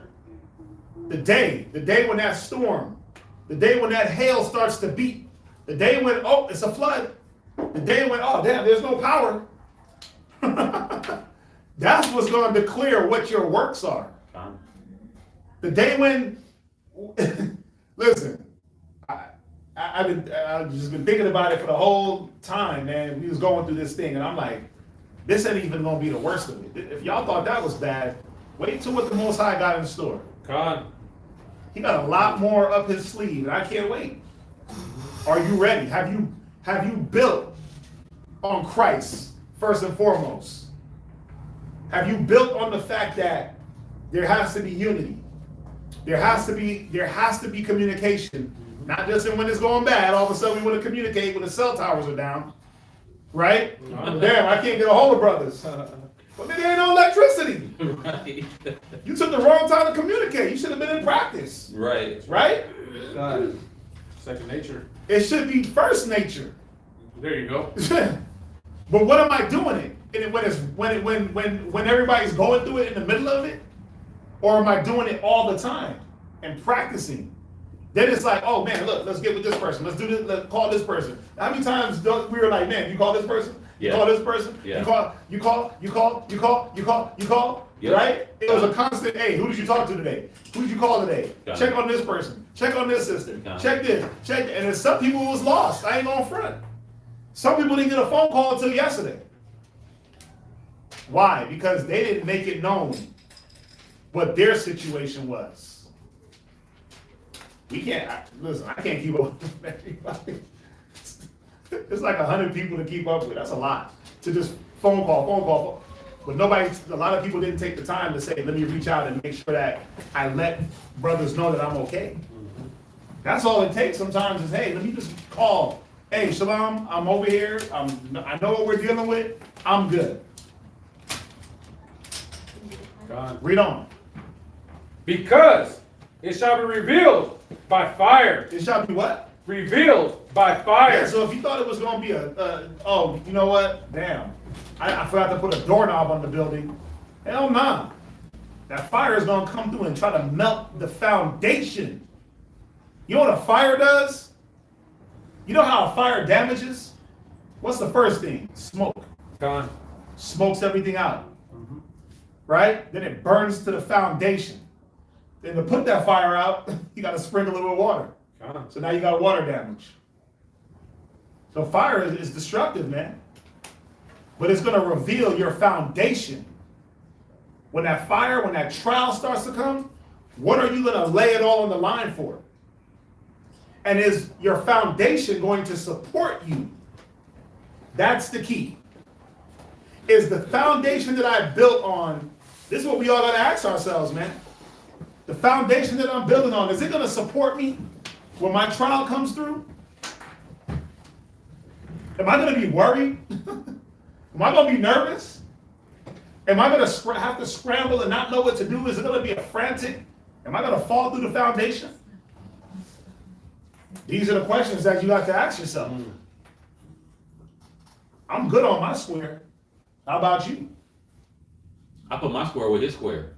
And we put our squares together, right? And that foundation is sure. Kind. But a lot of people ain't like that.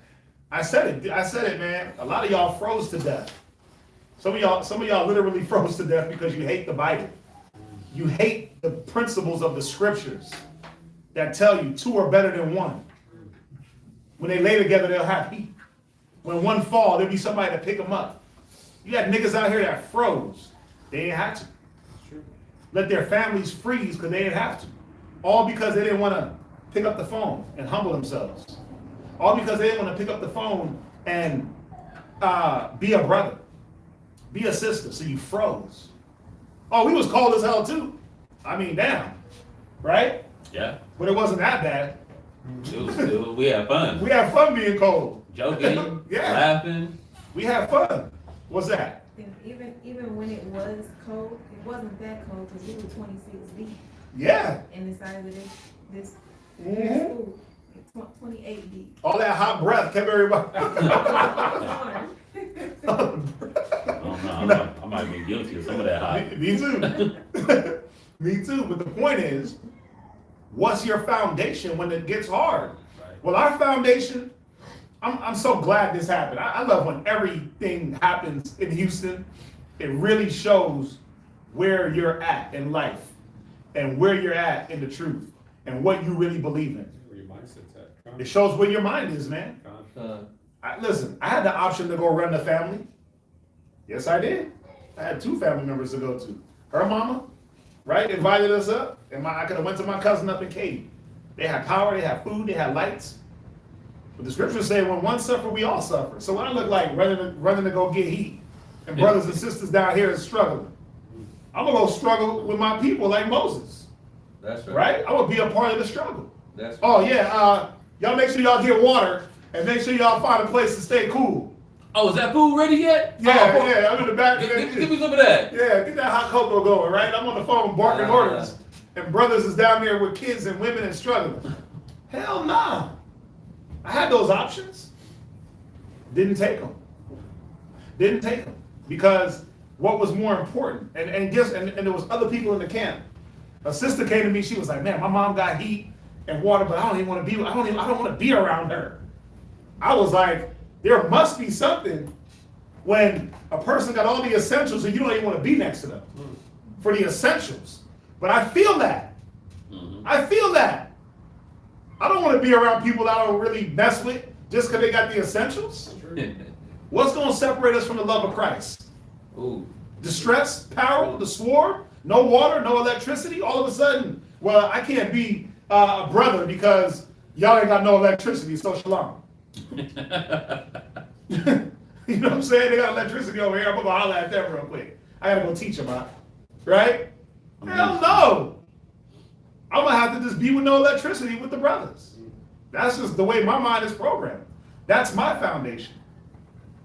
Esau next door, he got a couple of generators. I'm gonna go stay with him. Yeah, I'm gonna go kick it with Esau.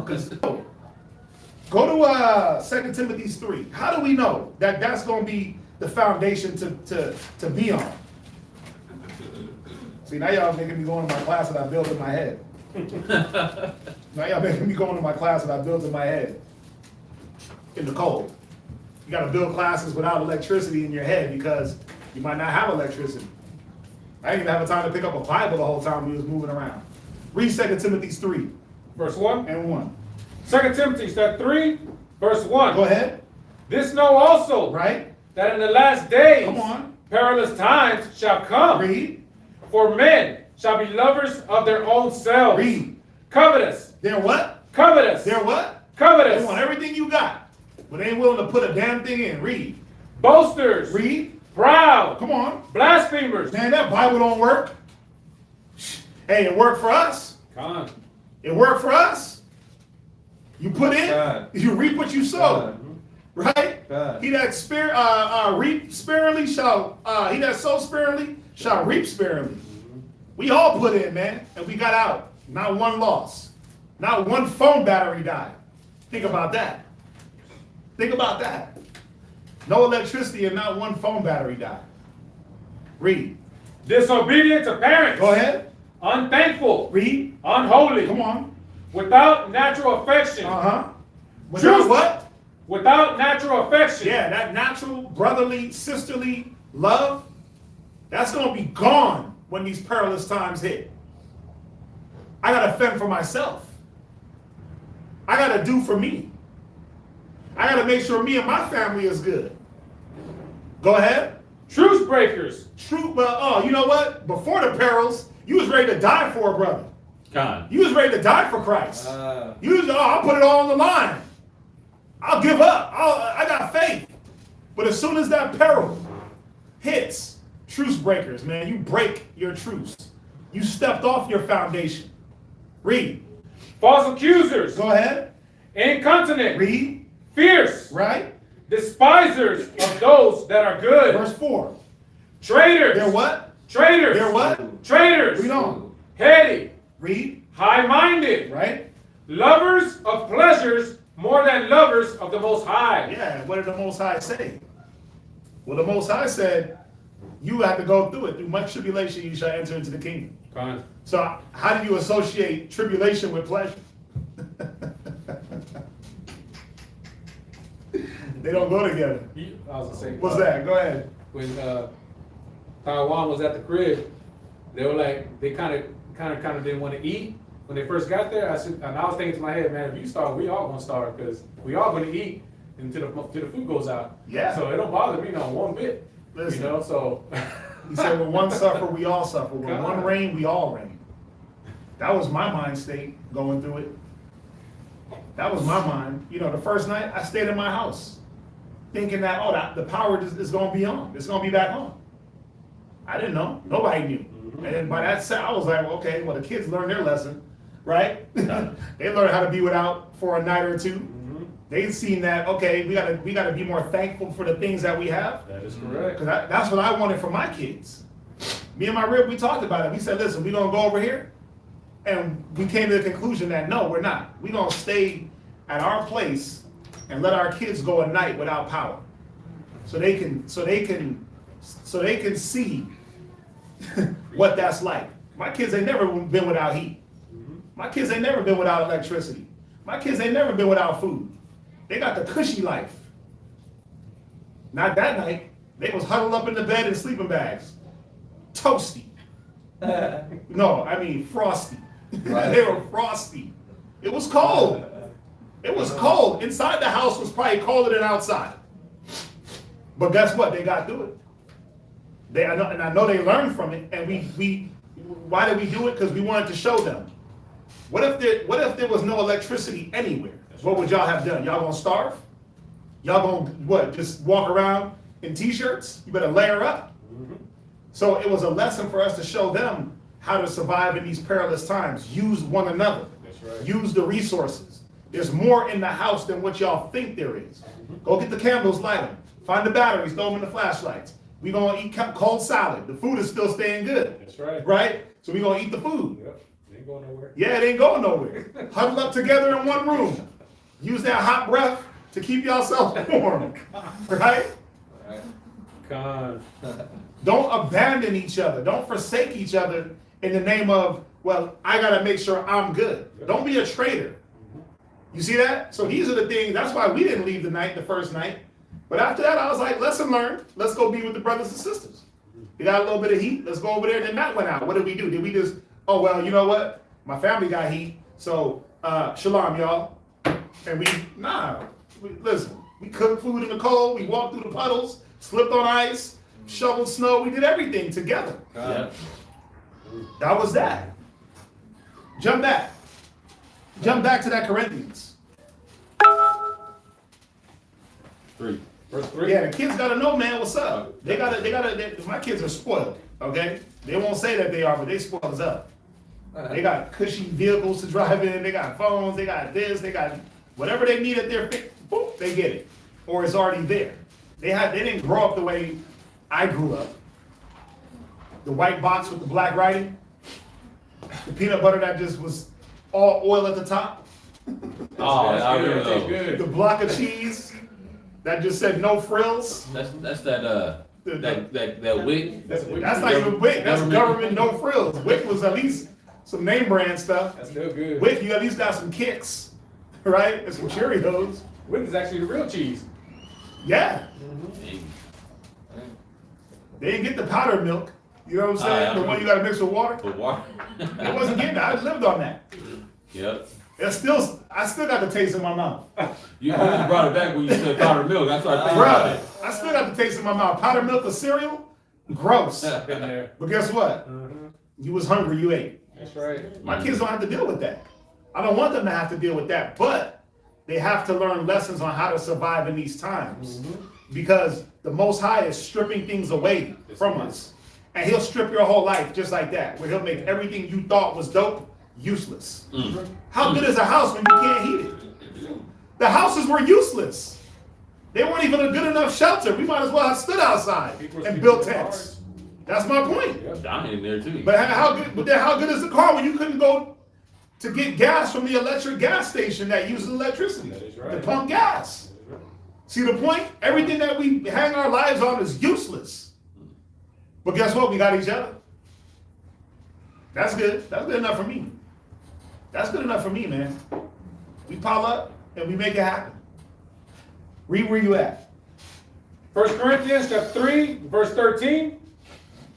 Every man's work shall be made manifest, for the day shall declare it.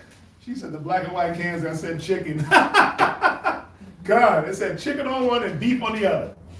Go ahead, read. Because it shall be revealed by fire. Yeah, man. The person that you are is going to be revealed in your trial. Yeah. Read. And the fire shall try every man's work of what sort it is. Yeah, it's going to try, man. It's going to try your works. It's going to try you. How have you built yourself? Read. If any man's work abide, which he hath built upon, thereupon, Read. he shall receive a reward. He shall receive a reward. Well, what is that reward? That's going to be the fruits of the Spirit. Those rewards. Increasing. Read. If any man's work shall be burned, he shall suffer loss. Yeah, you got to chalk that up to you didn't do the right things. And you got to rebuild. Read. But he himself shall be saved, yet so as by fire. Right, that's it on that. Yeah, when you say see the Texas senator, yeah, one of the senators, the mayor of, it was What was it? Colorado, Texas, or something like that. No, it was No, he went to Cancun, what was it saying? no, the mayor that retired when you didn't read it when he said the energy companies don't owe y'all nothing. Y'all better fend for yourselves. Yeah. Oh yeah, then he retired right after that. Nigga gave up the ghost. But he was basically like, listen, I'm tired of y'all bitching. The energy companies don't owe y'all nothing. Y'all better fend for yourselves. And people did that and died in their cars of carbon monoxide poisoning. That is correct. Here, I'll read it right now. It says, no one, this says, let me hurt some. Who is it? It's Tim Boyd, mayor of Colorado City, Texas, resigns after posting this controversial Facebook post. Tim Boyd. Let me hurt some feelings while I have a minute.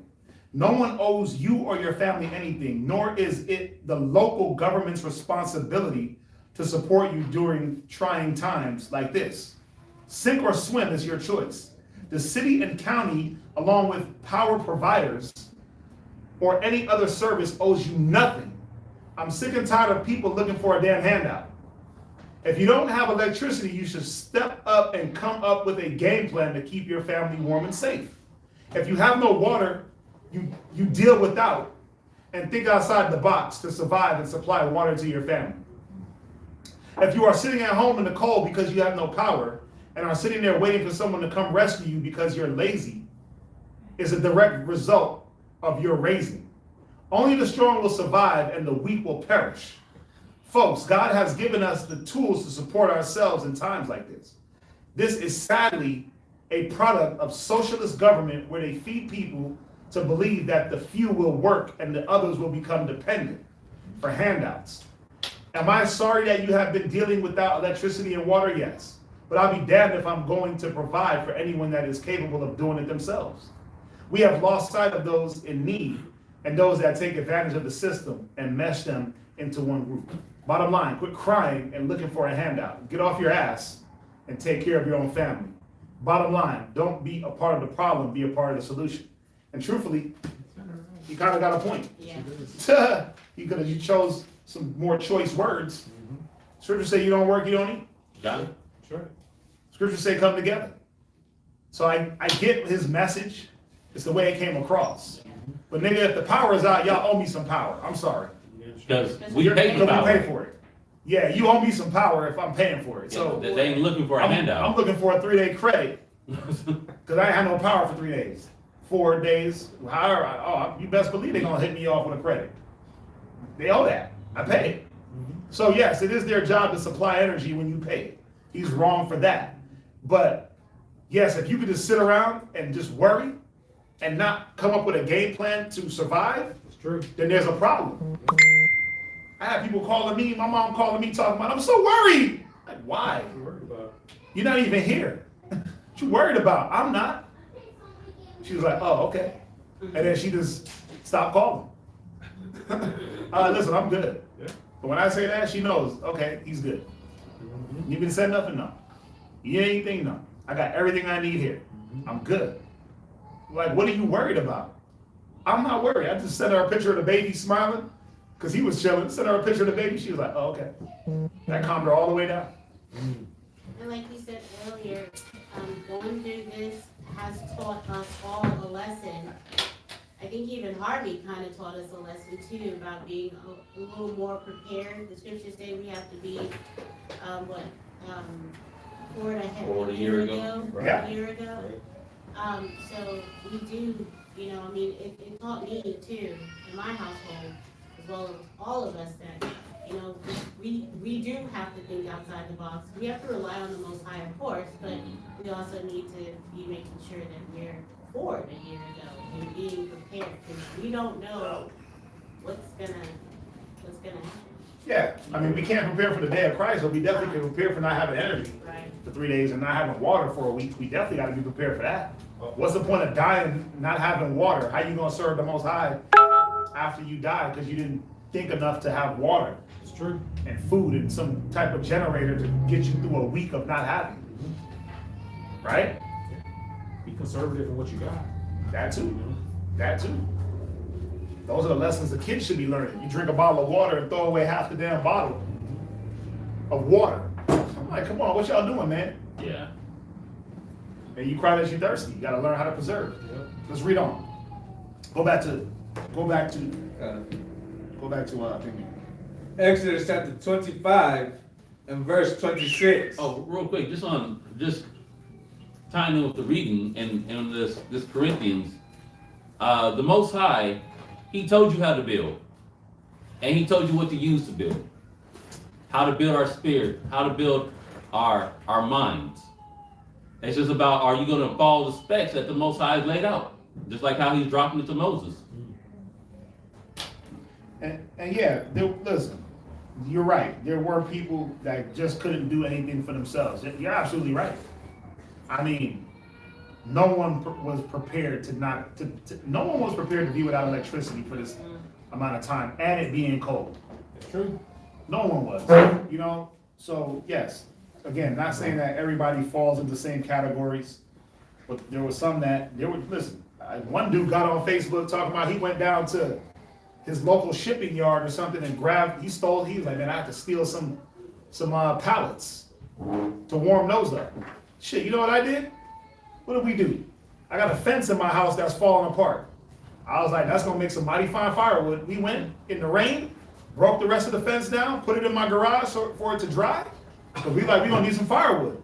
And that's what we did. We were making provisions. Time. And we happened to not have to use it because brothers have firewood on tap or, a little bit on deck. But yeah, we thought outside the box. We didn't rob nobody. We didn't hurt nobody. We didn't kill nobody. Right? We didn't run up in nobody's house talking about where's your water, wife, and gun and money. We didn't do that. We thought outside the box. We looked around. What do we have? I was ready to start burning plastic bottles after they were drank. That ain't good to do though, not in the fireworks. But we would have did it. If it got like that, we would have did it. You would start burning.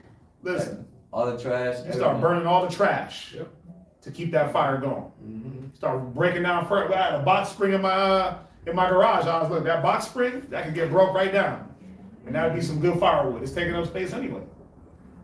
So yeah, we thought outside the box, but not in the way of let me go rob, steal, cheat, kill somebody to get by.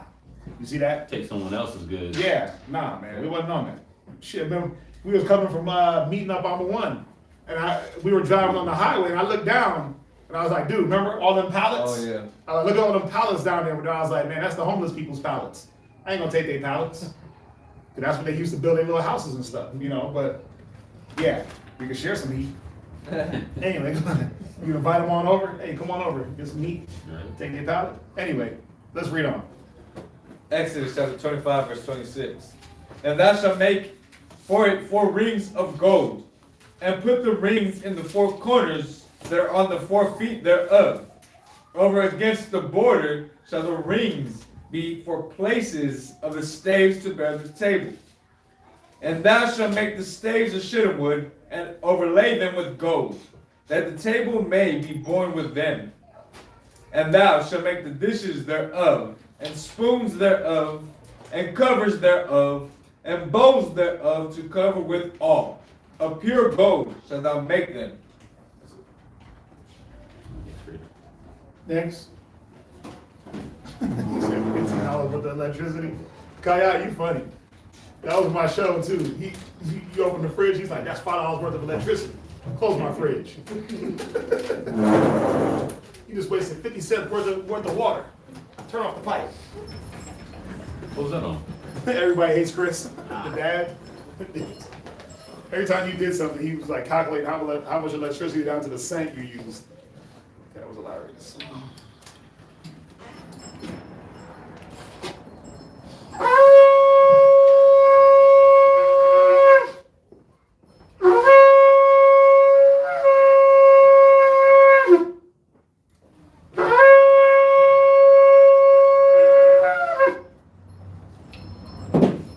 Amawan Izar, Shabbat Shah, Yahawada, Ban Yasharala.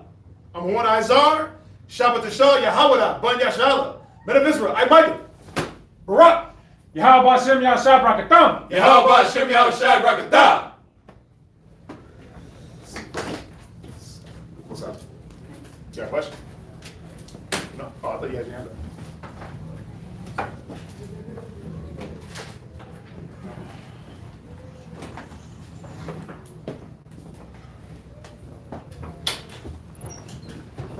Where'd y'all find that water? At my house. By your house? Yeah. No, at my house. It's tough. Oh, that's tap water. Yeah, that's from the fucking water. Oh, okay, yeah, make sure y'all don't mix that. Oh, okay, yes, sir. We're gonna use that for the toilet. All right, yes, sir. Yeah. Don't, just keep it by the bathroom. All right. Yes, sir. That's what I'll probably have to do too. Fill them up at my house. They shut the water off for now. I guess there's a leaky pipe. So there's no water in the whole strip. Oh, The whole thing got shut off. They got a water pipe. yeah, you.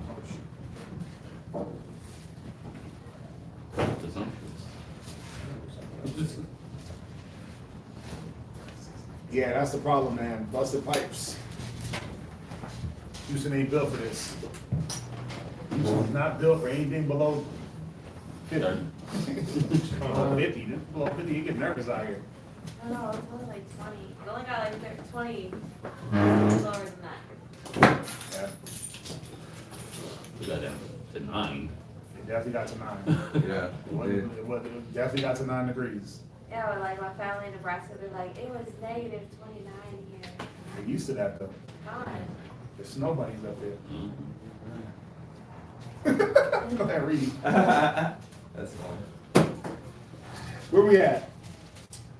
Exodus 25 and 30. Oh man, that was funny. Okay, Exodus 25 verse 30. Go ahead. And thou shalt set upon the table showbread before me always. And thou shalt make a candle of pure gold, of beaten Oh, and real quick, Aggie student at Exodus 25 in verse 16, and thou shalt put into the ark the testimony which I shall give thee. Yes, the testimony was the law. The testimony was the law. Go ahead. 31. And thou shalt make a candlestick of pure gold. Of beaten work shall the candlestick be made. His shaft and his branches, his bowls, his knops, and his flowers shall be of the same. And 6 branches shall come out of the sides of it. 3 branches of the candlestick out of one side, out of the one side, and the 3 branches of the candlestick out of the other side. Right, so this candlestick or the menorah it was one piece of gold that was beaten together.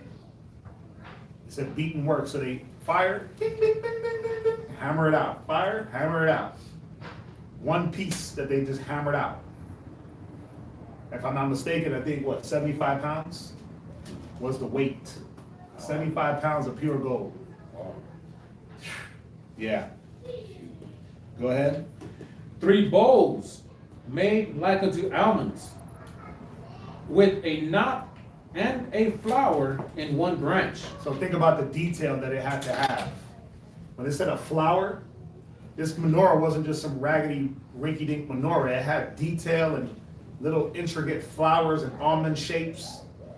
I mean, so somebody had to be there to be an artifactor of gold. Somebody had to be there to be able to, what is it, artifactor? That's the word? Yeah. Or a person that beats, heats the metals. Artificer, Because I something think like an that. artifactor is like, Yeah, but the bottom line is somebody had to be there to work that gold. That's right. Somebody had to be there to work that silver. Somebody had to be there to sew them curtains. They had to know it already. Go ahead. And 3 bowls made like almonds in the other branch, with a knot and a flower. So in the 6 branches that come out of the candlestick, and in the candlestick shall be 4 bowls made like unto almonds, with their knots and their flowers. And there shall be a knot under the 2 branches of the same, and a knot under 2 branches of the same, and a knot under 2 branches of the same, according to the 6 branches that proceed out of the candlestick. Their knots and their branches shall be of the same, and it shall be one beaten work of pure gold. And thou shalt make the 7 lamps thereof, and they shall light the lamps thereof, that they may give light over against it. And the tongs thereof, and the snuff dishes thereof, shall be of pure gold. So imagine this, you burn incense in a pure gold dish. We were wasting gold on just tongs to pick up the coals and pick up the hot rocks. I don't want to use the word wasting, but that was, when I use that word, I mean it in a way of, the Most High was like, look, it's gold, it's nothing. It's average. Yeah, you're gonna use this to put the incense in and burn it up. You're gonna use this to lift up the rocks and the coals and just burn it up. You're gonna spew blood all over these things. It was average to us, to the Most High. We put so much credit on gold and, it's precious, and it is precious. Yeah. But the Most High used that just to make the temple look good. you know what I thought about? You remember on Coming to America? When the dude saw, Right. he saw the luggage, and Right. he was like, look, I got these gold toothbrushes. Right, right. Spoons. If you ever watch Coming to America, right? King Joffy Chauffeur and them, listen, he had the personal conda chain, but that dude's chain was like gold bricks God. around his neck. When they stole the luggage, he did this, and it was just gold toothbrushes and combs. God. Imagine just having gold at the abundance to where you got a golden comb, a golden toothbrush, and a golden brush. God. That's how the Most High was making the temple beautiful. By look, all this. Imagine this whole thing just up here, gold, golden microphone, golden little holder for the Torah, right? Golden bottles, everything. That's how the Most High was doing. Overlaid ram's horn. Overlaid ram's horn with gold. We got some with silver. Anyway, go ahead. Exodus chapter 25, verse 39. Most High is classy. Yes, sir. The Most High is classy. Yep, you got class. Go ahead. Of a talent of pure gold shall he make it, with all these vessels. And look that thou make them after their pattern, which was showed thee in the mounts. See that? All these things were shown in the mount. All the instruments, the Ark of the Covenant, the temple. Read. Where are you at? Chapter 26 and verse 1. Moreover, thou shalt make the tabernacle with 10 curtains of fine twined linen, and blue, and purple, and scarlet, with cherubims of cunning work shalt thou make them. The length of one curtain shall be 8 cubits, and the breadth of one curtain 4 cubits. Right, so if they would have used wool for the curtains, niggas would have melted in the temple. It'd have been too hot. The linen was to cause air to pass through. When they lifted up those ram skins up off the linen curtains, that caused cool air. That's what linen does. It breathes good. When it got cold at night, what did they do? They dropped those ram skins down to protect the warmth. Go ahead. And every one of the curtains shall have one measure. The 5 curtains shall be coupled together one to another, and other 5 curtains shall be coupled one to another. And thou shalt make loops of blue upon the edge of the one curtain from the selvage in the coupling. And likewise shalt thou make in the uttermost edge of another curtain in the coupling of the second. 50 loops shalt thou make in the one curtain, and 50 loops shalt thou make in the edge of the curtain that is in the coupling of the second, that the loops may take hold one of another. And thou shalt make 50 tacks of gold, and couple the curtains together with the tacks, and it shall be one tabernacle. And thou shalt make curtains of goat's hair to be a covering upon the tabernacle. 11 curtains shalt thou make. The length of one curtain shall be 30 cubits, and the breadth of one curtain 4 cubits. And the 11 curtains shall be all of one measure. Verse 9. And thou shalt couple 5 curtains by themselves, and 6 curtains by themselves. And thou shalt double the 6th curtain in the forefront of the tabernacle. And thou shalt make 50 loops on the edge of the one curtain that is outmost in the coupling, and 50 loops in the edge of the curtain which couple the second. And thou shalt make 50 tacks of brass, and put the tacks into the loops, and couple the tent together, that it may be one. And the remnant that remaineth of the curtains of the tent, the half curtain that remaineth, shall hang over the backside of the tabernacle. And a cubit on the one side, and a cubit on the other side of that which remaineth in the length of the curtain of the tent. It shall hang over the sides of the tabernacle on this side and on that side to cover it. I mean, y'all see how much details going into this? God. You see how much details go into this? But you give a brother the order of go down here and just look at something, and they come back with the wrong order, they do the wrong thing, or your rib, hey, I need you to do, or you, my thing is you ask a question, and it's a yes or no, but then they give you a roundabout explanation. Why? Did you do this, yes or no? And it's like, well, what happened was, and then they start I'm like, I'm just looking for yes or no. Why are you giving me all this roundabout explanation? Yes or no? Yes. Okay, let's move on. Now to the explanation part, right? Well, why? The attention to detail is very important. That's true. It's very important. Moses couldn't come with no extra information. He couldn't leave out any information. It wouldn't have been built the correct way. The temple would have fell apart. The temple would have fell apart while they're in there sacrificing animals for people's sin, the curtain, the roof fall on top of their head, burn up in the fire. Right? It doesn't make sense. So the detail had to be spot on. This is the reasons why Moses was chosen. You're seeing the exact reason why Moses was chosen to carry this out, because he was the only one fitting. He was the only one that was paying attention to detail.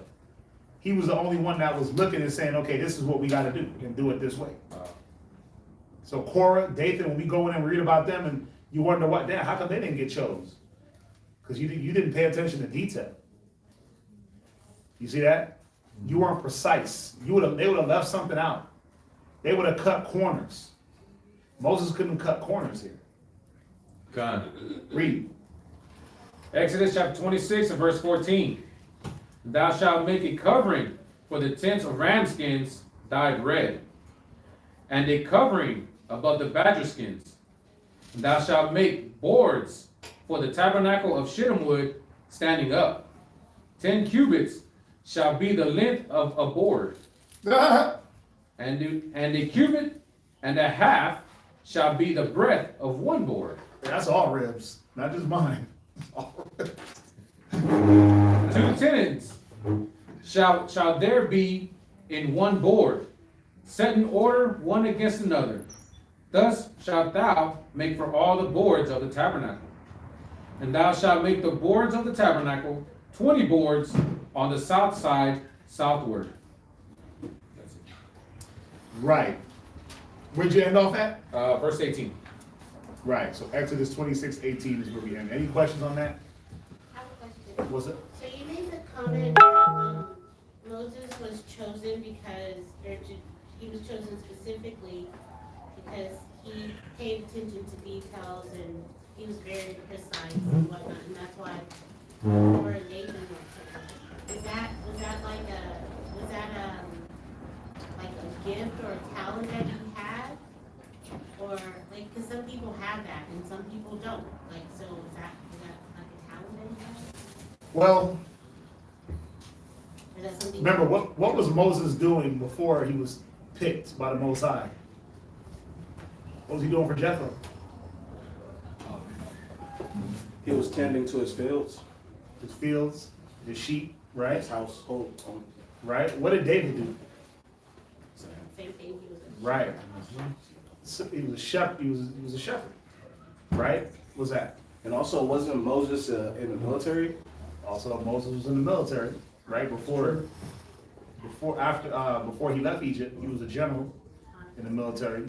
So, yes, there was something about Moses when it came to detail, when it came to being specific. It was in him. It was in him.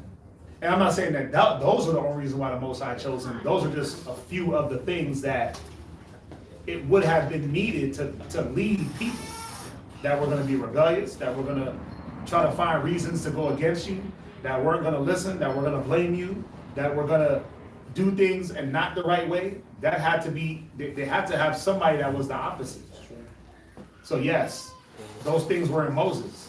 And then all the other things weren't in him, like the covetousness, the greed, the vainglory. You know, those things weren't in him either.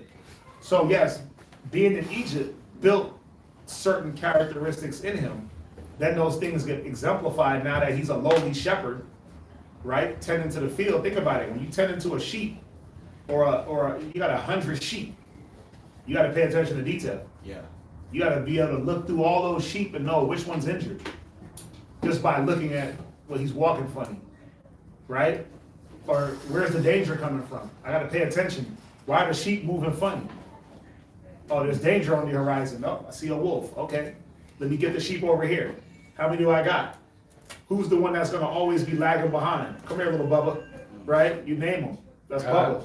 He's slow. Get him over here. Come on. Right? There was a detail in doing. That's why you look at David. Why was David chosen over Saul? Well, David tended those sheep, right? But it built up an attention to detail. Now that he's king, now that he's king, that detail now just goes to the people and paying attention to the people. It says, a wise man know the estate of his flock. That's right. You see that? So the details, I gotta look at you and say, damn, what's up with him? Moving funny. But that sister got a spirit on her. That brother's, damn, what's going on with him? Is he all right? You see what I'm saying? But without having to get a bunch of words in and acts, I can look and just be like, oh, dealing with something. But we all can do that. We all can look at each other and say, I might be dealing with something today, right? So, yeah, that built something in him. It was probably something he already had, but these situations brought it out more in him. What else? What's that? And did it help him when he appointed those officers and those judges, like to be able to even just have that much more attention to detail? Yeah, because he was gonna appoint men that were just like him. That's the thing. He appointed men that were on the same level as him. To be able to pay attention to detail, to not be covetous, to not be greedy. They were gonna look at things through the righteousness of the law and not through how they felt. He had men just like him. It's Ecclesiastes 10:1. We always go there, right? A wise judge will instruct the people. Right? Somebody get that real quick. I'm misquoting it. Ecclesiastes 10:1. Ecclesiastes chapter 10, verse 1. Right?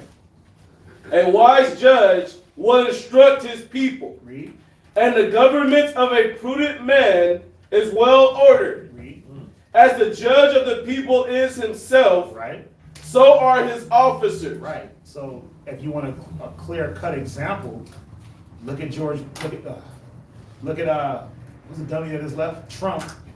And look at his officers, or the people that rode under him. And then look at the people that rode under them, and the people that rode under them. They were willing to take over the Capitol and kill people.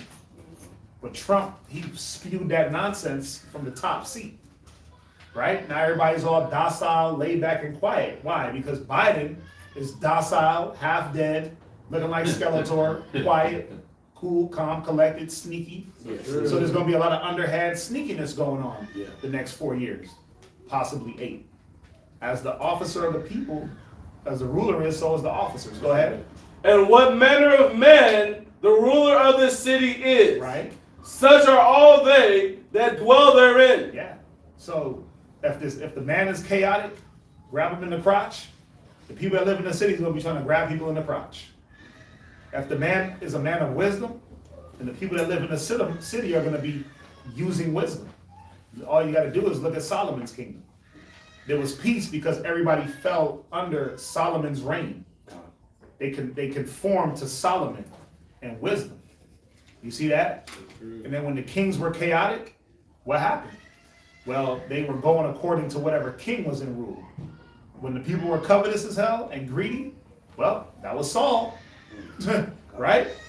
When they were rebellious, that was Saul. He was the start of it. Then when they were all at peace and under the law, oh, there goes Solomon. There goes David. Oh, well, there goes this king. There goes that king. So Rehoboam, Jeroboam, childish. You see that? King Uzziah, childish. Deborah, she's a judge. Well, the men are acting effeminate. So, yes, those qualities, the way the people roll is the way the leader is. Con. All right? Con for water. What was your question again? Did it facilitate Moses paying attention to detail by appointing the officers? Oh, right. Yeah, he's going to pick men. Just like Saul did. He picked men that were covetous. Yeah. He picked men off of their beauty. He picked men off of their stature. That's what he appointed as generals in his army. Yeah. So now when it was time for them to follow orders, since he didn't follow orders and was rebellious, covetous, and greedy, they weren't going to follow orders. So when it was like, well, why'd you take the sheep and not kill everybody? Well, because the men made me do it. I was afraid of the men. Well, damn, nigga, what kind of men did you pick? That you're the king and you're afraid of them? Right. It must have been some killers. Yeah. Or he was making a big excuse, but I think it was a little bit of both. He got some killers, and he was making excuses. Yeah. Right. Yeah, it was just a thought of mine too, because when we were reading on Jethro, when he was talking to Moses about it, it was like, it's gonna be too much for you. So I could just imagine if he didn't, and then he had to appoint all these instructions and patterns, if he probably would have missed one or something. But think about it. Did everybody know how to build with wood? No. Did everybody know how to sew? No. So somebody had to be handed the instructions, which was Moses, that he had to go figure out who can do these jobs. Okay, we need builders. We got to build this temple. Who can craft wood? I can. Who can cut wood? I can. Okay, nice. Who knows how to melt gold and overlay things? Oh, I can. Okay, cool. Who knows how to work with the heat, melting the gold and shaping it? Oh, I know how to do that. Okay, cool. So we're gonna take the fact that you know how to do it, but I'm gonna instruct you on what to build. Yeah. You see that? So pride had to be out the window. It couldn't be like, well, nigga, why are we using this wood and putting gold? I like silver, looks better. With a little bit of brass detailing. Right. I'm gonna engrave my name in the corner so they know I did it.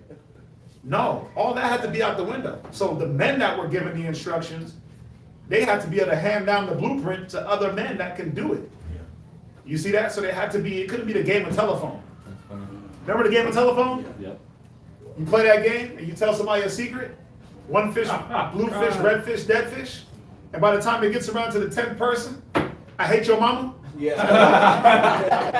That's not what the message was. It was what? You know what? We need to play that game one day. That'd be Yeah, fun. there we go. We need to play that game on Purell. Yeah. That's gonna be one of the games we play. I don't like that game. We're gonna sit brothers down and we're gonna play telephone Yeah. to see how well brothers could pass a message. And can they get the message just one time? They say it once? Oh, that's what it is. Comprehending much in few words is the scripture say. But that's what we're gonna do. We're gonna do women versus men. Ooh. Women versus men, game of telephone. Oh, All God. for it. We can't add the children in there because their instruction following is just, it's terrible. It's terrible. We need to put them in there though so they can learn. That would be a very fun, educational, communication building game. Absolutely. Telephone, we're gonna do it old school, like it ain't got no heat. Like we ain't got no power. Those are games you play when they shut off the TV, they shut everything off, you play telephone.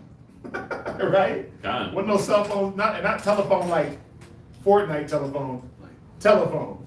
Anyway, so the point was everything had to be handed down to specification. Whoever got the job and was the overseer, that's what it was. If you were in charge of the curtains, well, you better make sure them curtains is made out of linen, and not with linen and wool, or not how you wanted to design it. Right? It had to be how the Most High said it should be. God. Next reader, right? Come. Oh! Yes, sir. Mhm. Ah.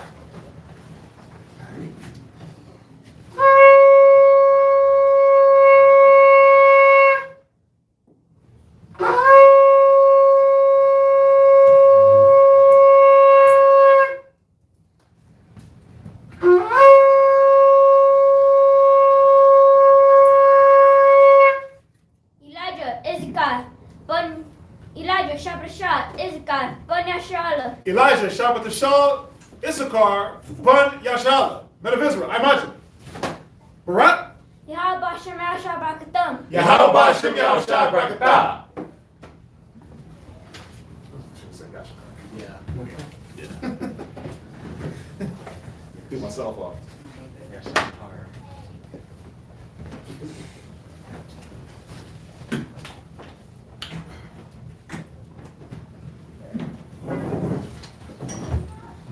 Oh, whisper down the lane? I mean, didn't y'all, what did y'all call it? Telephone. I call it telephone. Yeah, we call it telephone. Whisper down. Whisper down the lane. I never heard that one before. Whisper down the lane. Either way, we gonna see how far that whisper can go and who got it right. I can't play that game. Yeah, you can. Yeah. You don't play. We played it. You gotta find out who's the weakest link up in here. Our sisters played it. It was bad. He said it was bad.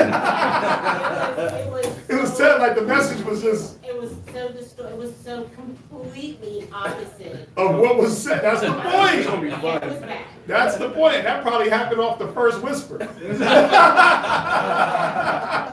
That's how it is, though. The first person that gets the message, they automatically change one word. Yeah. Then that's it. As soon as one word is changed, the whole meaning is changed. Your mind automatically fills in. Fills in words and letters and blanks. Yeah. You start putting capital letters on it, like, yeah. We don't play that. I remember playing telephone at school. Okay. Yeah, we gonna play that during Purim.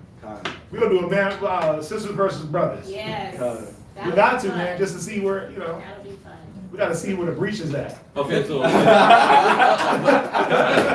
but in order to see where the breach at, we gonna have to go through and dissect who threw it off. Oh, we will.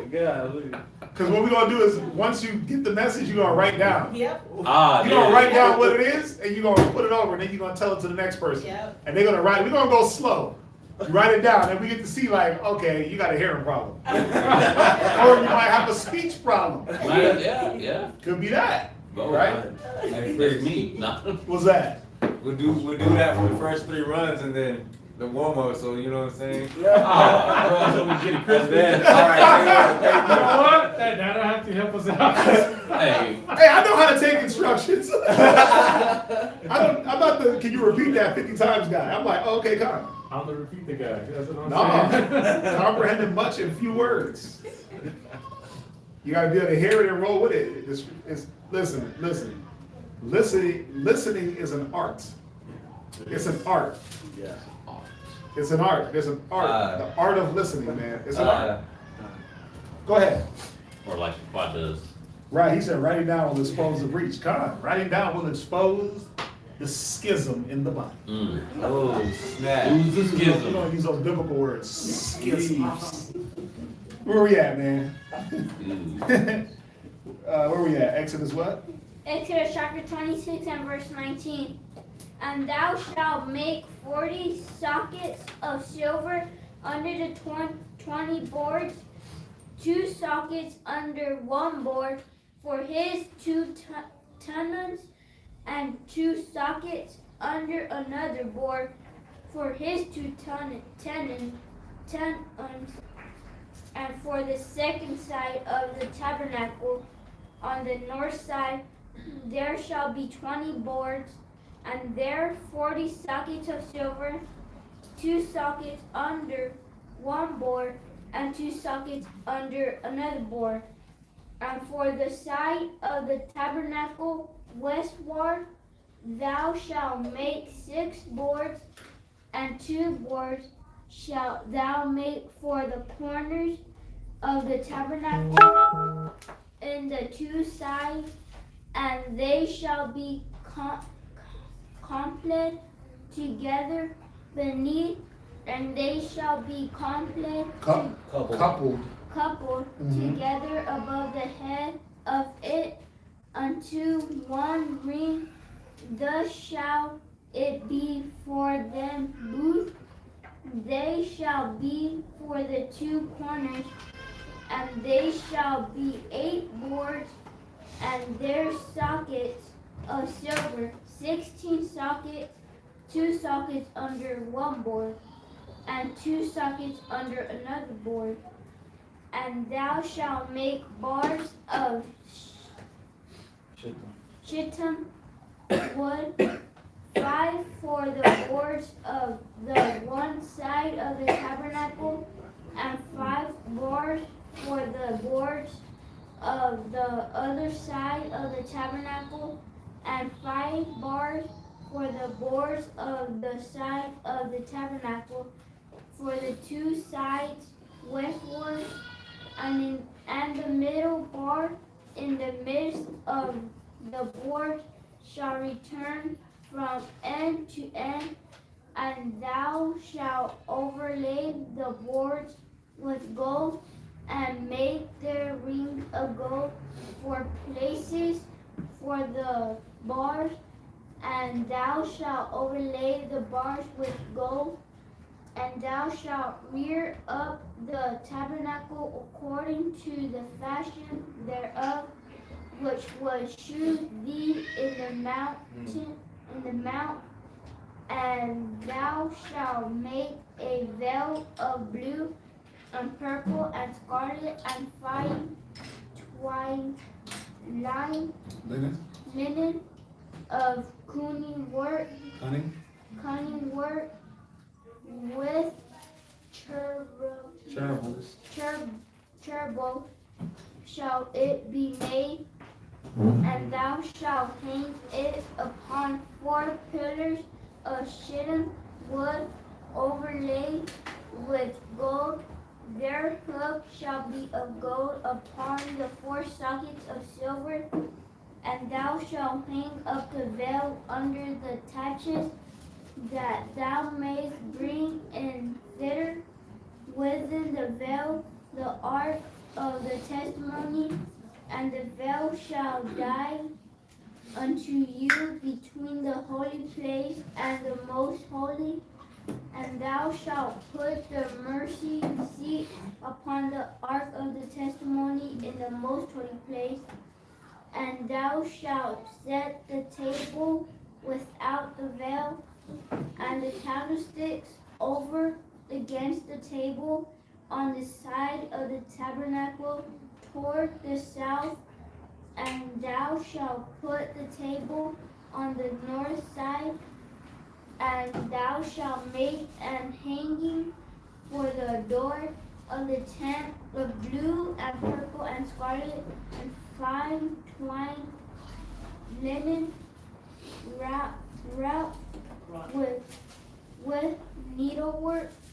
And thou shalt make for the hanging 5 pillars of shittim wood, and overlay them with gold, and their hooks shall be of gold, and thou shalt have 5 sockets of brass for them.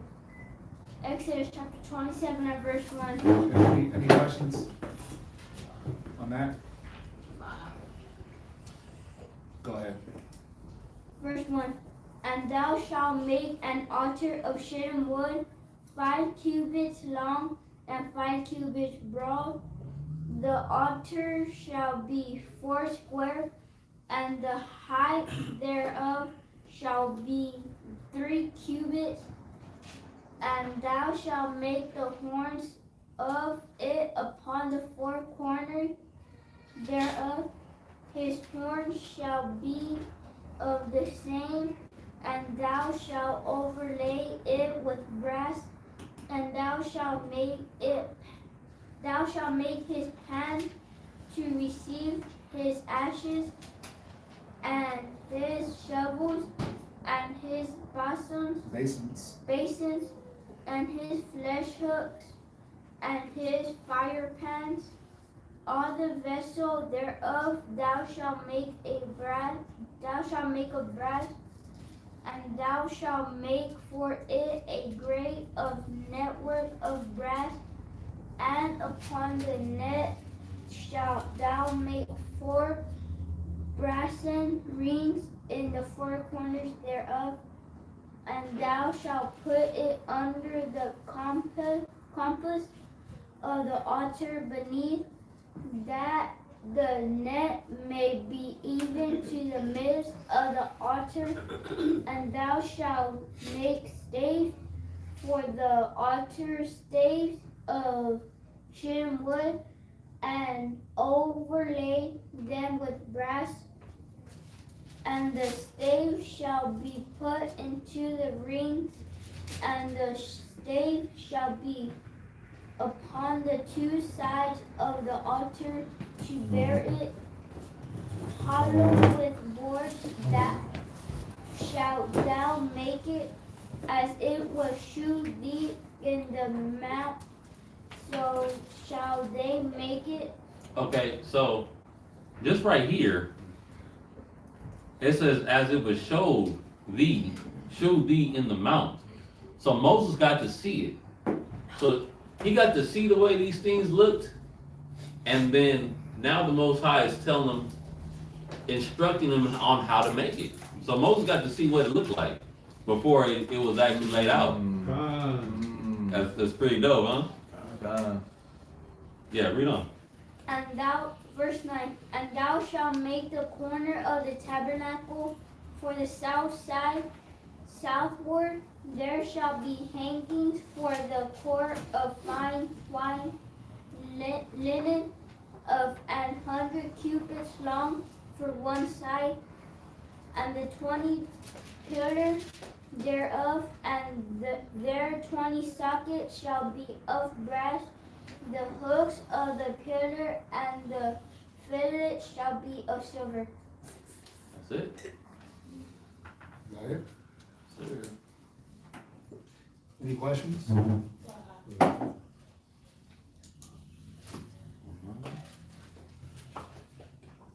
How many readers is that? That was third reader. So we Did got, you read it? Yes, sir. I'm on, you read? Romero, Elijah. Elijah's right here. Romero or Jeremiah? Come on.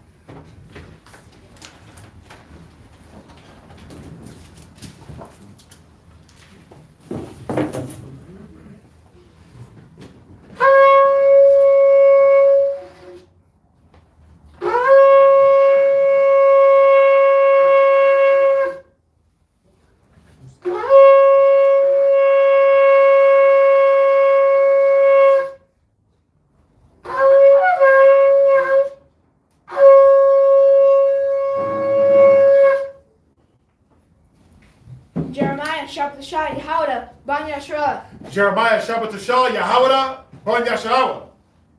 Jeremiah Shabbat Shah Yahawada Ban Yasha'ala. Men of Israel, I might you. Barak. Yehuda Hashem Yahushai Brakatam. Yahweh Hashem Yahushua Barakatah. What was that last word I said? See? Got that right. Got that boot? Yeah.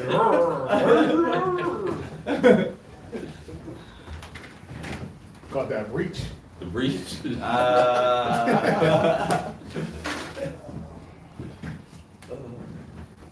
So then when we do the game, we have to strategically line brothers up in certain spots. Yeah.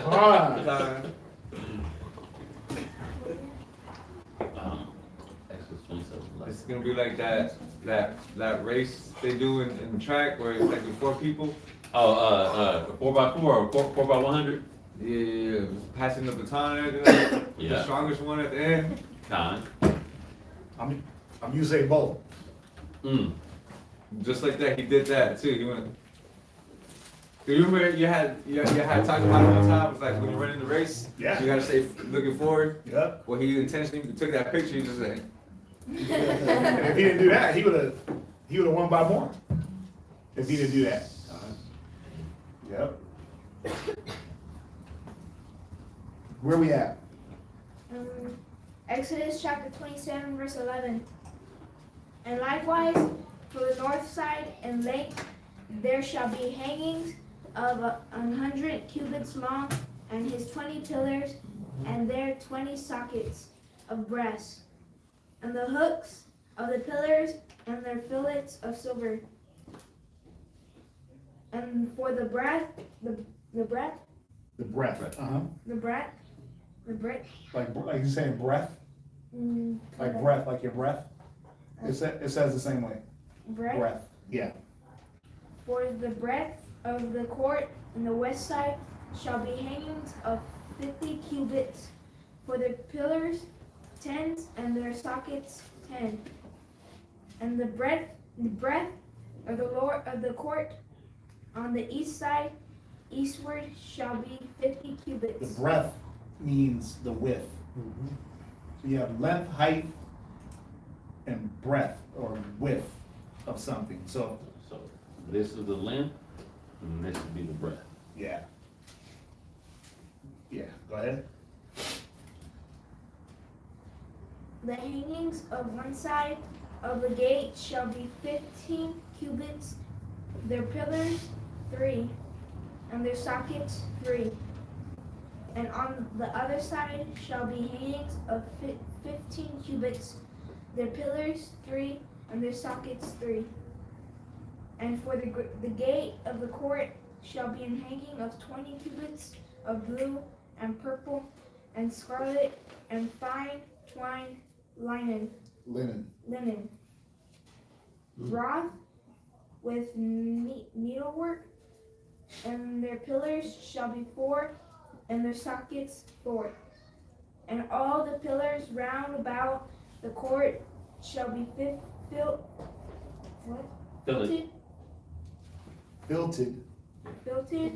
with silver. Their hooks shall be of silver, and their sockets of brass.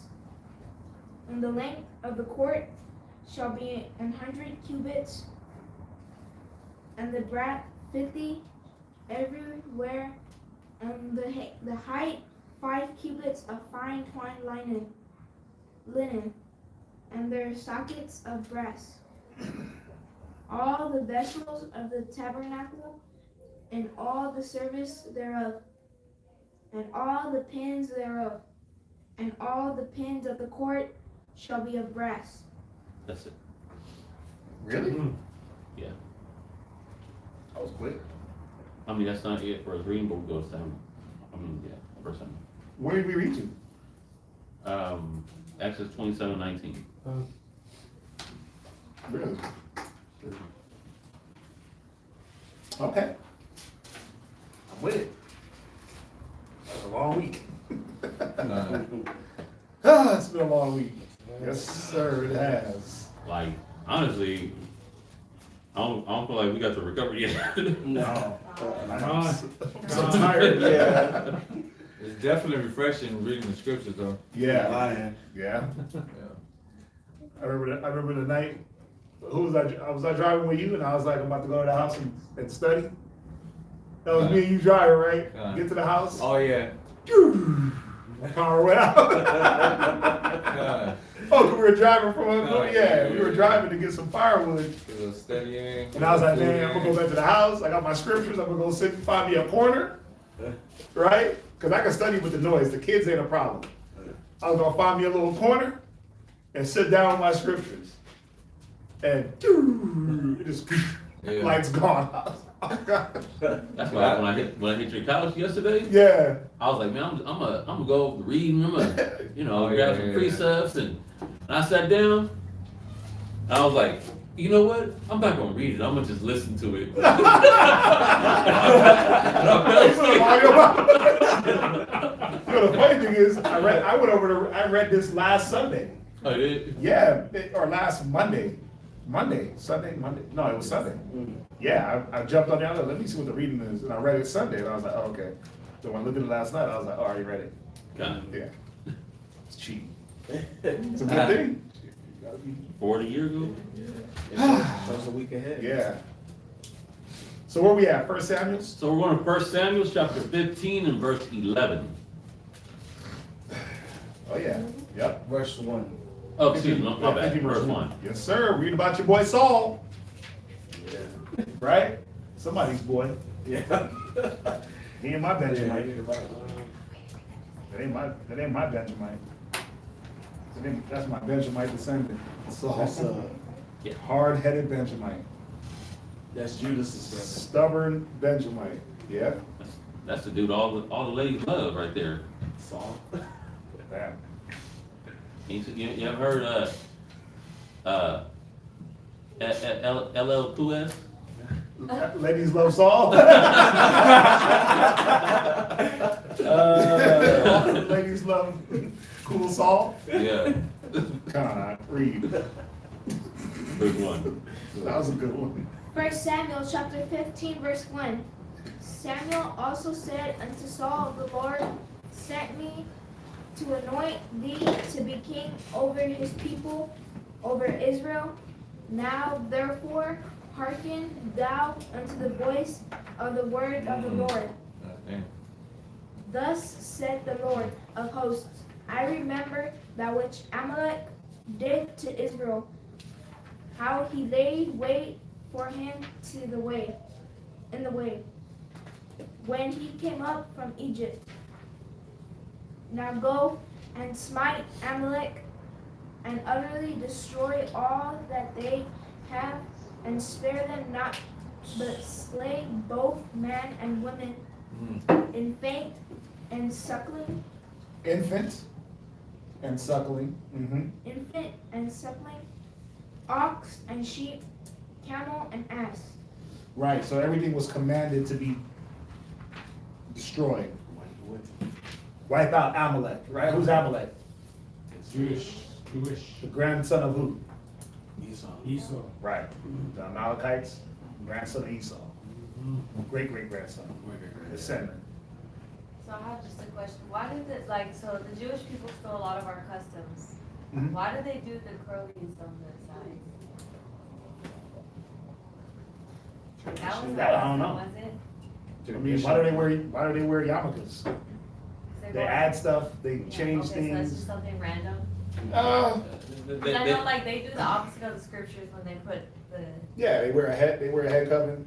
I mean, I don't know, I'm not super versed in Judaism. The hair thing has something to do with, they have some scriptural backing for it. Hair like wool? No, it's, they wanted I mean, they try to fit the Bible, because even the women, all their women wear wigs. They read Isaiah, they cut off all their hair, they wear wigs.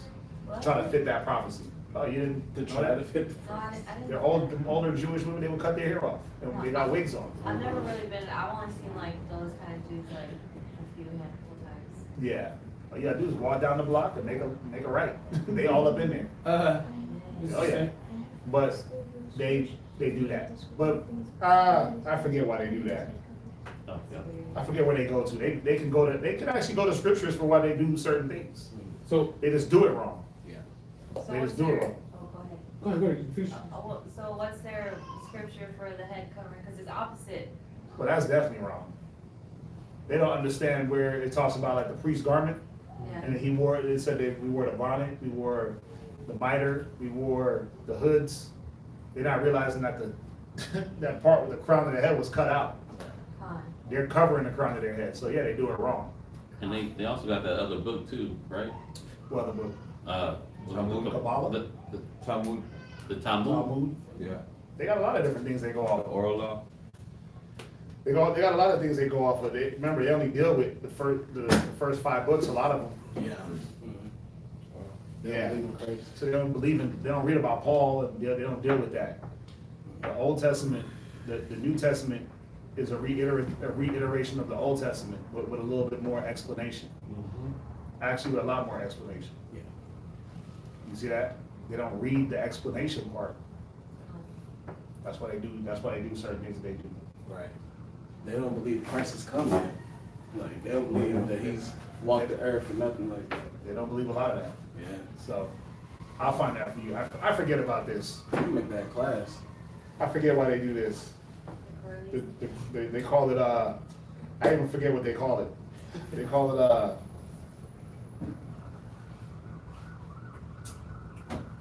I forgot. I'll look it up for you. So, I'm on. so both of the Jewish and the Catholics, they wear that same thing, so they get it from each other then, They wear what? that little thing on their head, whatever it is. The Catholics wear it? Is that, yeah, because they both wear, they Yeah, the both, Pope the wears cardinals, one. they put that thing right on the crown of their head. The Pope wears one, yeah.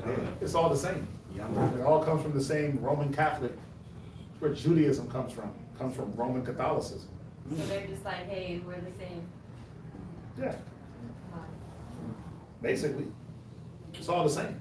Christianity is all Judaism, just gotta look at it, it's all religious. Right. But it all goes from that Roman Catholicism that just branches off. Because they don't follow the Bible, they think they do, they follow their own way. Yeah. Yeah. Where we at? 1 Samuel chapter 15 verse 4. And Saul gathered Oh, no, go ahead. And Saul gathered the people together and numbered them in telling. Where you at? What verse? Verse 4. And Saul gathered the people together and numbered them in, Tell him. oh yeah, Telaim, 200,000 footmen and 10,000 men of Judah. And Saul came to a city of Amalek and laid waste in the valley. And Saul said unto the Kenites. Kenites, Go, depart, get you down from among the Amalekites. Amalekites, lest I destroy you with them, for ye shewed kindness unto all the children of Israel when they came up out of Egypt. So the Kenites departed from among the Amalekite. What? Amalekites. Amalekites. Amalekites. And Saul, So, hold on real quick, pause. So, let me read this real quick in the Josephus. This is Josephus, I'm in book 6, chapter 7. And it's gonna say the same thing, just a little bit more detail. For those of you online that don't know, we do go to the Josephus. It's not the Bible. It's no different than us going and looking up a dictionary word in the Webster's, or looking up some history in another book. That's all it is. It's a history book. Josephus was an Israelite historian. Okay, so we're reading his account on history, the historical view on what happened at this time. It says, this is book 6, chapter 7, section 1. It says, now Samuel came unto Saul. Samuel was the high priest at that time.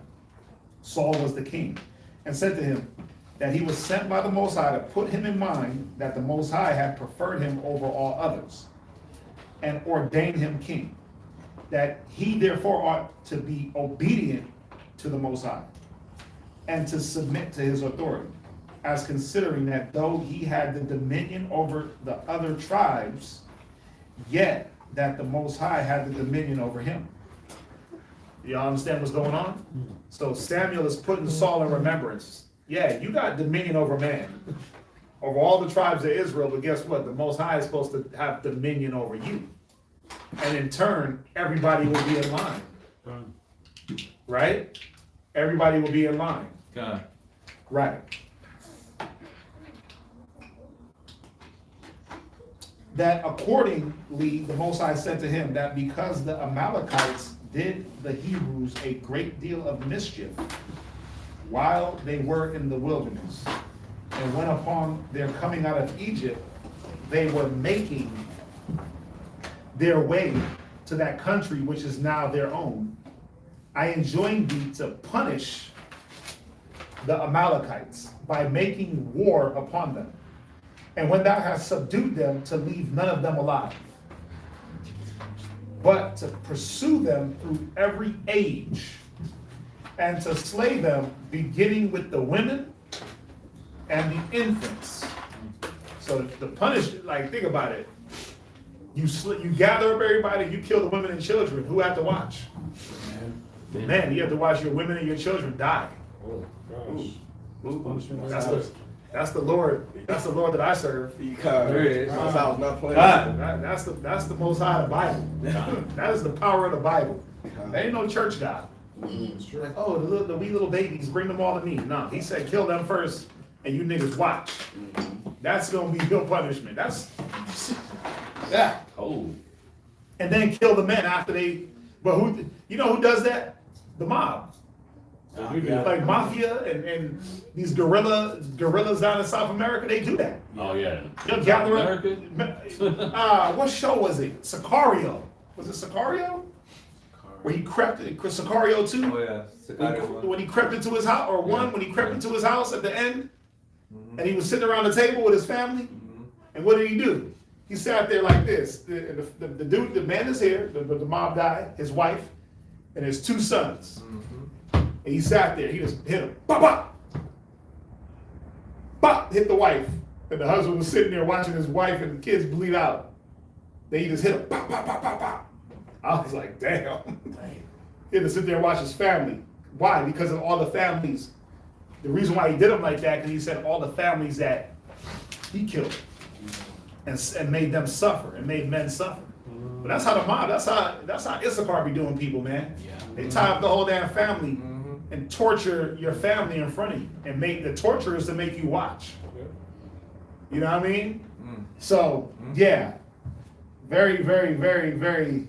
You see where we get these things from. We use it for the bad things, though. We use it in a bad way. Obviously, this was going to be the Most High's way of getting back Amalek because of what they did to us. Esau did it to the natives. Esau did it to the natives. Right. They reversed the tactic. Why? Because we didn't do what we were supposed to do here. It was wipe out Amalek. That's why Amalek is said as a snare unto us to this day. They stole your whole life. Let's see here. And to require this as a punishment to be inflicted upon them for the mischief they did to our forefathers. To spare nothing. This is the thing. The detail in this is spare nothing. These are the details. The attention to detail was, don't let nothing live. Neither asses nor beasts, nor to reserve any of them for your own advantage and possession. But, check this out, but devote them universally to the Most High.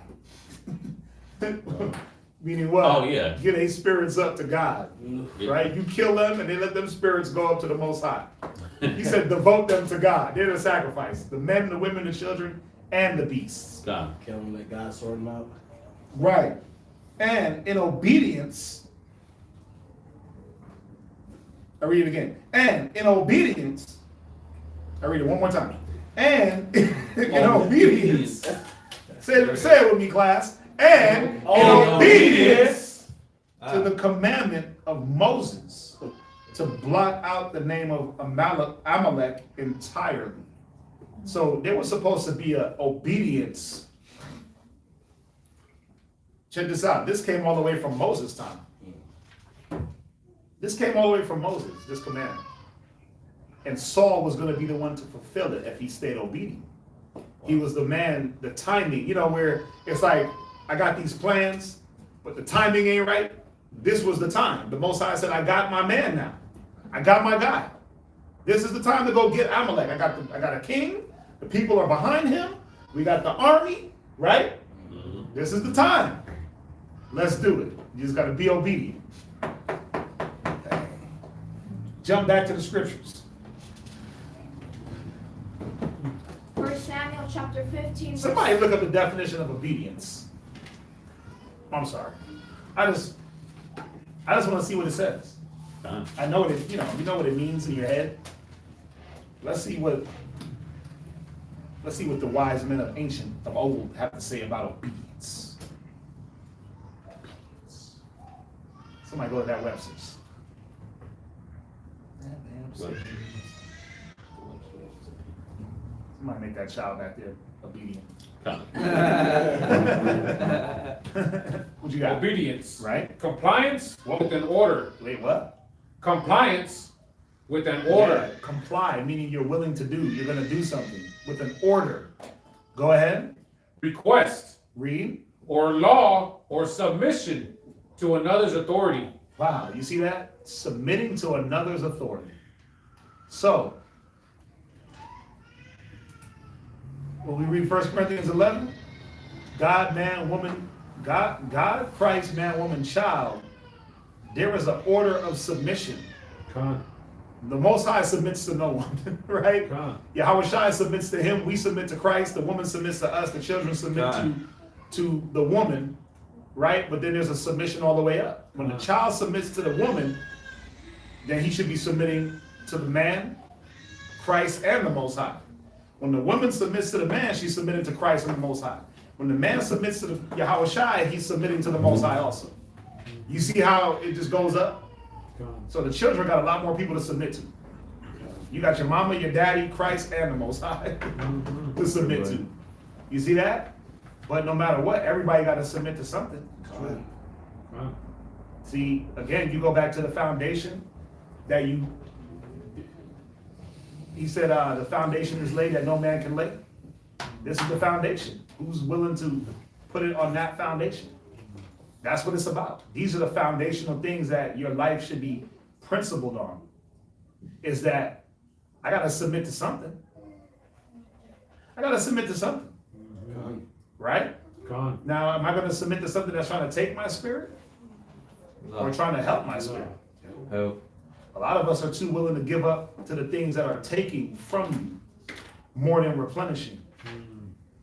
A lot of us are willing to submit to what's going to rape your spirit and turn you out. A lot of y'all been turned out. A lot of us been turned out in this world.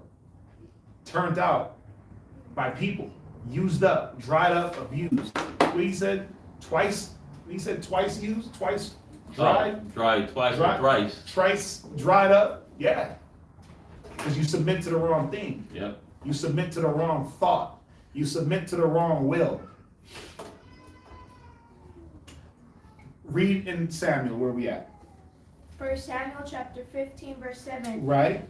And Saul smote the Amalekites, from Havilah, Havilah, until thou comest to Shur, that it is over against Egypt.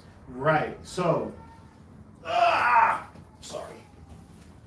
This is Shur, right? This is Egypt.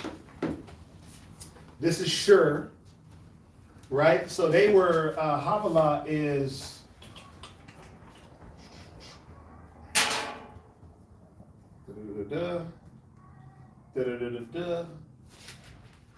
Havilah is somewhere in here. But they chased them all the way through Amalek. Remember, Edom is right here. This is where Amalek is coming out of. They chased them up against Egypt. You see that? Right. There was they try to run. You ain't gonna run. Nah, cuz. You chase them down when they ran back in them days. Because the whole point was for them not to repopulate. So you chase the wilderness of Shur, chase them all up in here. This is Egypt. This is the Suez, Gulf of Suez. This is Goshen up in here, right? Ramses and all that down here. Succoth, yeah. So Shur, Havilah is somewhere in here. It's not saying it, but it's over here somewhere, I believe. Yeah. Y'all see that? Right. Go ahead. And he took Agag, right? and the king of Amalekites, alive, and utterly destroyed all the people with the edge of the sword. So he missed a detail here. He missed something. He spared the king. But where in his instructions was that said to spare the king of Agag, the king of the Amalekites? That wasn't part of the instruction. See, he played telephone the wrong way. He sure did. His telephone was, let me go kill everybody but one man. What else did he mess up on? Read. Oh, that was a bad glare. Oh my gosh, I'm sorry. I didn't realize it was glaring like that. Well, y'all can always look up y'all maps. You know how to get down. Go ahead. But Saul and the people spared Agag and the best of the sheep and of the oxen and of the fatlings, right, and the lambs and all that was good, and would not utterly destroy them, but everything that was vile, and refused that they destroyed utterly. Right. So Saul and the people took it upon themselves to come up with what they thought was vile and what they thought was good, and say, you know what, we're gonna spare the best. Most High gonna love us for this. We're gonna get the best sheep, the best lamb. Oh, I saved the king because he's the best of the people, right? So they try to put themselves as God, like they know what was best. Then follow instruction. Let me jump over here back into the Josephus real quick. I'm gonna jump down a few paragraphs into section 2. I'm in Antiquities of the Jews, book 6, section 7, book 6, chapter 7. I'm in section 2, 137. It says, this is all filthy to read, but it says, also he took Agag, the enemy's king. So this is talking about Saul. This is after he went in. So he took Agag, the enemy's king, captive. The beauty and the tallness of whose body he admired so much that he thought him worthy of preservation. Wow. Now, this wasn't a far-fetched thing, because the men that Saul picked to bodyguard him, right? I believe he had 7,000 bodyguards. They were the tallest and most handsome men. Mm-hmm. It didn't matter they could fight. As long as they looked good and they were tall and big, they fit the bill for Saul's bodyguards. Right? Now, remember, what attribute was given to Saul when he was anointed? What was the thing that it said about Saul? What? He was the tallest and most handsome. It said he was the goodliest man of the people, and he was the tallest. It said he stood head and shoulders above all Israel. Mm-hmm. When he stood up, bro, he was a head and shoulder length above everybody. So he was chosen off of all. Now, when David was chosen, What did I have to say about David? He was Okay. the smallest. Well, it gave you actual righteous attributes about David. Not just that he was a goodly man. It said that he was beautiful, but that he was wise. Right. He was this, he was that. And then you saw it through the way he dealt with his father's sheep. Saul had to go hunt for sheep. He had to go run and find sheep. David kept the sheep and didn't lose none. Remember? Remember when Saul had to go on his journey to go do what? That's what you got He to had to go find his daddy's sheep. Right. That's right. So what was he doing while the sheep got lost? Looking at himself in the He water. was probably looking at himself in the mirror. Mirror, mirror, what does it say? Mirror, mirror on the wall. Who's the most handsome and tallest of them all? Saul, Saul, Saul, Saul, right? Made up a nursery rhyme. God. But the point is, this is why he saved the king, because to him, this man was his tallness, his stature, right? Going off of the things he naturally did. He was, you know, covetous spirit. Yet was not this done, however, according to the will of God, but by giving way to human passions and suffering himself to be moved with an with an unseasonable commiseration in a point where it was not safe for him to indulge in it. I mean, when you read this, it almost makes Saul sound gay. Yeah. But he wasn't that he was homosexual. It was that he looked on the wrong things when it came to people. He looked at the outward appearance. So he was more towards the flesh. He was all the way flesh.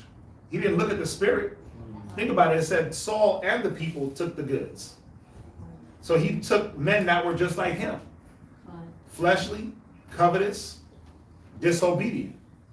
You see that? To indulge in it. For the Most High hated the nation of the Amalekites. Where it is written, Jacob I have loved, Esau I have hated. Huh? To such a degree that he commanded Saul to have no pity on even those infants, which we by nature chiefly compassionate. But Saul preserved their king and governor from the miseries which the Hebrews brought on the people, as if he preferred the fine appearance of the enemy to the memory of what God had set him about. Check this out. The multitude were also guilty together with Saul, for they spared the herds and the flocks, and took them for a prey when God had commanded they should not spare them. They also carried off with them the rest of their wealth and riches. Now, remember, Achan and the accursed thing. He took one garment and one wedge of gold and cursed the whole camp. Imagine what they did. When you read the story, this got us beat up by the Philistines. When you read on, the Most High stopped dealing with Saul, stopped talking to him, Samuel stopped talking to him, and then he goes to war, and we start getting whooped on by the Philistines. A nation that we were readily destroying before this instance. Let's see here. Also, they carried the rest of their wealth and riches, but if there were anything that was not worthy of regard, they destroyed. You see that?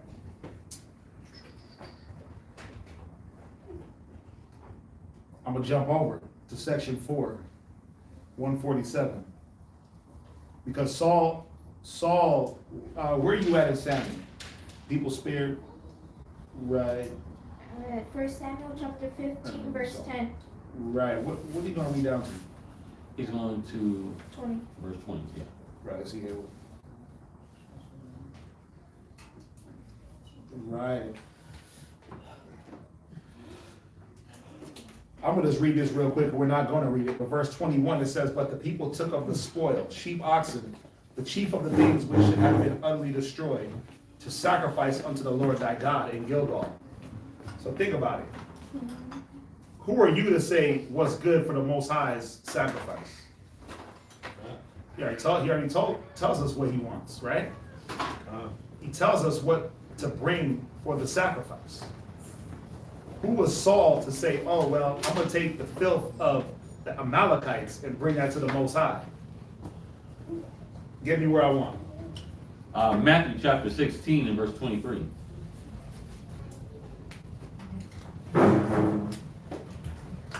Read that. Matthew chapter 16, verse 23. Right? But he turned and said unto Peter, Get thee behind me, Satan. Right? Thou art an offense unto me. This is Satan that rules through us when we try to denote what the Most High should have as a sacrifice. When he already said what the sacrifice should be. He already said what the offering should be. Well, you know what? I ain't gonna bring gold and pearls and this for the temple. I'm gonna bring something else. I'm gonna bring what I want. He said, get thee behind me. You're an offense. Go ahead. For thou savorest not the things that be of the Most High. Yeah, well, you know, my husband told me to do it this way, but I'm gonna do it this way. You're an offense. Well, the brothers told me to do it this way, but guess what? Nah, I ain't doing that. Them brothers, man, they trip. They don't. How can they know what's good for me? Well, is it really just about an individual? No, it's not. It's not about an individual just knowing what's good for you. What does the scripture say? Read it again. From the top. Yes, sir. Matthew chapter 16, verse 23. Mm-hmm. But he turned and said unto Peter, Right? Get thee behind me. This is how the Most High felt about Saul. He said, get behind me, dude. You done. You're an offense. It repenteth me to choose you for king. Ugh. Most High was repentant. And don't the scripture say the Most High is not a man that he shall repent? Yeah, I was in my head. But dang, when he got to repent on Saul, he was like, jeez. Con. Look how, come on, man. Mathea, you had your hand up.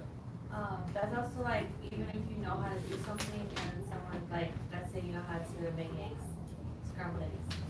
You're like, do it like this. Yeah, because you know how to make eggs, right? You know how to make my eggs? That's my point. So if I say, hey, Mathea, hey, Yashikar, how you make me some eggs? We'll do it. And you're like, well, that's his way. I'm going to do it the way I want. His way is too complicated. But I might make tastier eggs than you. Or I just might like the way my eggs taste. Right? But I want you to do them. Right? Well, I don't want to do them the way you did it. So when you bring the eggs, it's like, I'm offended. It repented me to ask for you to make eggs. Make my own eggs. I've had that experience before. Yeah, you're like, wait a minute. Lightly salted or however you want them. Right? But it's about, what we're reading is about attention to detail. It's about obedience to someone else's law. Right? Because it ain't wicked to say, hey, make my eggs the way I like them. That's not wicked. Well, is that wicked? No, man, it ain't wicked. If you're, listen, I've cooked for brothers. When brothers is out of town and we out doing our thing, when we in Rochester and it's me, Kazak, and this, and I'm, it's like, I know Kazaki don't eat certain lettuces. He don't eat iceberg. He don't eat iceberg lettuce. Do not bring that man iceberg lettuce. No iceberg lettuce. Because his offense levels go all the way up. But I know about this. 0 to 100. You go to 0 to 100 on an iceberg. So we know, don't bring iceberg for the salad, right? Get romaine, get spinach, get all the other things. And that's fine, right? Make sure you got onions in that salad. I'm hooray for the onions. Make sure you got lots of onion, tomato, I'm with that. Yeah. Right? Make sure it's chunky with those things. You know, if I'm gonna add something, hey, I'm about to add something to give it a little bit. Oh, do what you do because you make good salad. Okay, boom, boom. But make sure you got the iceberg. Make sure you don't got the iceberg. Don't do what you know he don't like. Fine. But we're all like that. If I'm like, hey, you gonna make this, but don't add this because I don't eat it. Okay, we ain't gonna put the guacamole. Mm-hmm. You see that? It ain't, oh man, F that. We all eat guacamole, niggas, so you gotta eat guacamole. No, we do it to each other as brothers. We gotta cook for each other when we around each other. We gotta clean. Hey, don't leave your drawers in the damn bathroom when you get up out of there and keep it clean. Okay, come on. We all gotta live here. We do it. We clean up. You know, we're obedient to house rules. When we're amongst each other, we gotta do that more with each other. Because brothers do it, right? And that's God. what we learned after the last few days too, like, cause we all had to like abruptly live with each other. Yeah. We have to share the same toilet, the same kitchen, the same this, the same that, the same living space for a few days. That's why I like it. Yeah, it was dope. Because you get to see who's a slob and who's not. You get to see who clean up after themselves, who don't. You know, who takes care for the little detail, who is, the scriptures talk about compassion and compassion for one another. You know, if you see that you did something that is dirty, who's gonna clean it up or just leave it for the next person? You know what I'm saying? Who's gonna take care for everyone else's well-being? All that was on display this whole week. This whole week it was on display. If you thought because we didn't have no power, we couldn't see. We saw. It's like who's gonna drop something and then look at it and then just say, oh well, and walk over it. And then the next person that sees it, look at it, oh well. So it went past the first person that made the mess or broke the item to the next person looking at it and walking over it too. Or however many people walk over it. So now it's smeared into the carpet or smeared into the couch. Yeah, it's just little things like that. Like, who's gonna take care for other people's property? When you in somebody else's house, you gonna take care for their stuff the way you take care of yours? Well, some of us did. That's why a lot of our stuff in the house, I'm not saying in my house, but just in general, you got broken stuff in your house because you don't take care of your stuff. You know, I'm a big person on just taking care of what you got. Just taking care of it. You know, don't put the mirror on the floor, cover it with a sheet, and then nobody sees it, steps on it, breaks the mirror. You know, little things like that. It's like, damn. Right? God. You know. Get thee behind me, Satan. Go ahead. Thou art an offense unto me. Thou art an offense unto me. Read. For thou savorest not the things that be of the Most High. And that's the point. What do you savor? What did Saul savor? Well, he savored the things that he wanted, man. Where we at? Matthew chapter 16, verse 23. He savored the things that he wanted. He savored his flesh more than what the Most High wanted. We can't be like that. Jump back. Oh, you didn't finish the scripture. Oh, read on. But there's more? No, I just Go ahead. But those that be of men. You see that? But the things that be of men. You know, we got to be off of that level and be more on what does the Most High want? What is he looking at? God. Why does he put us in these situations? Why did he put us in this situation, man? Why do we keep going through these things that we go through? So we can savor the things that he wants. The spiritual things that he wants. It's easy to savor, you know, the things of men. That's easy. But who's going to savor the unity, the brotherhood, the charity, the hospitality, the giving up, giving up your bed for another person? Brothers did that with no problem. Listen, when it was like, okay, all the men sleep in the living room, all the women get the rooms. Nobody complained like, nigga, you wait my bed, but that's my bed. Me and my rib gotta be snuggly together. Right. No, you can be without your boo for one night. All the men in the living room, downstairs, right? We're the front line. All the women, y'all get the rooms. Nobody was complaining. Nobody was like, oh, that's my bedroom. That's my shower. That's my this. That's my that. No. Savor the things of the Lord, man. Jump back to Samuel. Yep. Oh, no. I'm going to jump to the Josephus. I'm going to read this real quick. It says, the Most High is not delighted with sacrifices, but with good and with righteous men, who are such as follow his will and his laws, and never think that anything is well done by them, but when they do it as the Most High commanded them. Sometimes we do things trying to do good, and you don't get the result you were looking for, because even though you were doing good, you were doing good out of season or out of place. Y'all understand what I mean? Absolutely. Where you'll do something and it's like, well, why'd you do that? It's like when I try to do something good, we get that, but right now, that's not the time. Let's just do what we need to do. Let's just do what's commanded real quick, get past that, and then we can do all the extra. Sometimes it be like that for a lot of us. You do good, and then what happens is this. This is what happens. This is the problem. The problem is this. You get a bunch of why'd you do that? Why'd you do that? That wasn't needed, and then it starts to deter you from doing good. But sometimes it's like, well, you're so caught up on doing the extra, you miss doing the main thing that's needed. You see what I'm saying? Do the main thing first, and then the extra can come. But you can't not do the main thing and then do the extra and then expect to get the kudos. That doesn't make sense. Yeah, it's like you. Maybe you could explain it better than me. No, it's like you don't get the meat. You don't get the meat, but then you get all the fixings for it. Spices. You get the dope gravy. The gravy is real succulent and tasty. Yeah. But then the meat's still raw. No, you don't even have meat.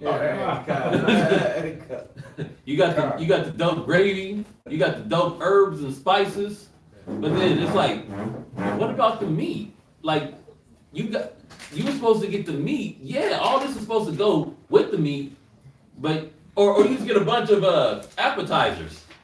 You get a bunch of appetizers or no entree, a bunch of side dishes and no entree. What happened to the entree? Well, I spent all the time on the appetizers. Wait a minute. But what about the main course? Right. He did that so eloquently. That's why I love him. No, but it's real though. It's real. It's real. The things that got to be taken care of in the moment have to be taken care of in the moment. You know, sometimes there isn't time to do the extra things, but you do what is needed in the moment. It be like that sometimes.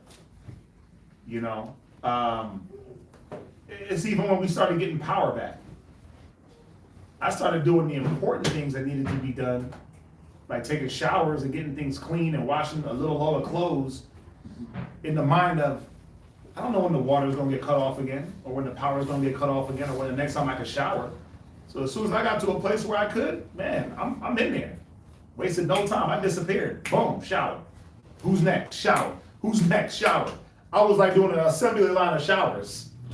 Okay, that's empty. Go in there. Look, boom. Laundry. Boom. Throw your laundry in. Boom, boom, boom. Like, I was on it because who knows? Nobody knew, but you couldn't move like, oh yeah, well, you know what? Everything's back on. We'll be fine. How many times did the lights go off in total? Like 5 or more times. Thank you. That's what I'm saying. So I was moving like, hey, this could be the last shower. Let's get it. This could be the last load of laundry. Let's get it. No, let's not waste time with the extra. Something. Not waste time with the extra. Right? Damn, bro, I got ventriloquist. Right? Now, anyway. Right. Oh, let me finish this.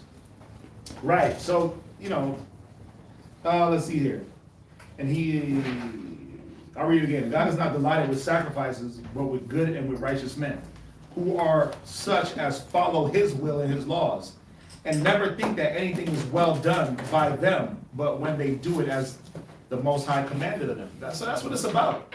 The good that I'm going to do is somebody's letting me know this should be done. Am I telling brothers and sisters not to be proactive? Of course not. Of course not. But you got to look at the moment and say, wait a minute, is my proactiveness going to be counterproductive? Or is my proactiveness something that is necessary in the moment? That's a very, very, very, very important thing to look at when doing anything. What was the last one? Where were you in Josephus? Oh, the Josephus, Antiquities of the Jews, Book 6, Chapter 7, Section 4. It's like 147 parentheses down. Let's see here. But he then looks upon himself as affronted, not when anyone does not sacrifice, but when anyone appears to be disobedient to him. You see that? So it says obedience is better than sacrifice. That's what it says in Samuel. We're going to read it. Your obedience is better than sacrificing something. You see that? That's what's needed in a lot of situations, is for you to just hold still and wait for instruction. Hold still and wait real quick. Don't take it upon yourself, because you might be doing something extra that's not needed. Especially when it's already told what to do. This is what we're gonna do. We're gonna go in here, bam, bam, bam, bam, bam. Nothing extra, because we don't got time. We ain't got time to gather and do this and do that and sit back and kick it. Let's knock out business and then we'll kick it. Let's not make the mistake and get caught off guard. Let's see here. But that from those who did not obey him, nor pay him that duty which is alone true and acceptable worship, he will not kindly accept their oblations. Be those they offer ever so many and so fat. And be the presents they make him ever so ornamental, nay, though they were made of gold and silver themselves, but he will reject them. So he thought like, oh, the sheep, the goats, the this, the that, the king, Most High wants that. He said if them sheep were overlaid with gold, he was going to reject them. That's not what he wanted. And esteem them instances of wickedness and not of piety. That's how your good gets evil spoken of. Because you're thinking that you're doing something good, but that's not what was commanded. He said, think on those things that are commanded and do them. Right? God. Isn't that what the Bible says? God. Ecclesiastes 3, right? Yes, sir. He said, think on those things that are commanded and do those things. I'm not saying not to be proactive and not to take, step up in situations. I'm not saying that. But you got to look at the situations.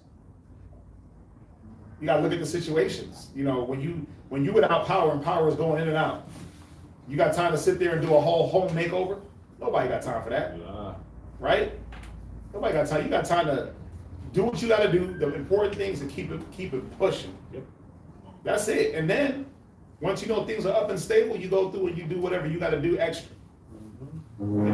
Some things take precedence, and that's what he's going in on. Good. We're gonna do what's commanded. You looking for that scripture, ain't you? Found it. Oh, okay. What is it? Ecclesiastes 3:20 something? 21, 22. Yeah. Let's jump back to Samuel. 1 Samuel chapter 15, verse 10. Then came the word of the Lord unto Samuel, saying, It repented me that I have set up Saul to be king, for he is turned back from following me, and hath not performed my commandments. Don't let the Most High be repentant of giving you what it is he's giving you. Don't let him be repentant of making you a good wife, a good husband, a brother, a leader. Don't let the Most High renege on him and cap on himself. Like, damn, why'd I do this? Why'd I put this brother in position? Why'd I put this sister over this household? Right. Why'd I put this sister over these sisters? As a leader, as an example. Whoa. So this was the first time that, was this the first time that the Most High gave an instruction to Saul? That he didn't follow? Yes. No, this wasn't the first time he gave him an instruction, but it's the first one he didn't follow. He gave Saul many instructions. When he was anointed, he said, go down, stand with the priests, and you're going to preach with them. He went down, he did it. He said, go, let them know what happened. He did it. He followed the instruction. So this is now where Saul was like, I ain't going to follow. But there was little things that was happening with Saul where you can see that his spirit was it was whack. His spirit was whack. And is it because he was made king that it was such a repenting type of? Well, yeah, because he was supposed to be the epitome of leadership. He was supposed to be the epitome of piety towards the Most High.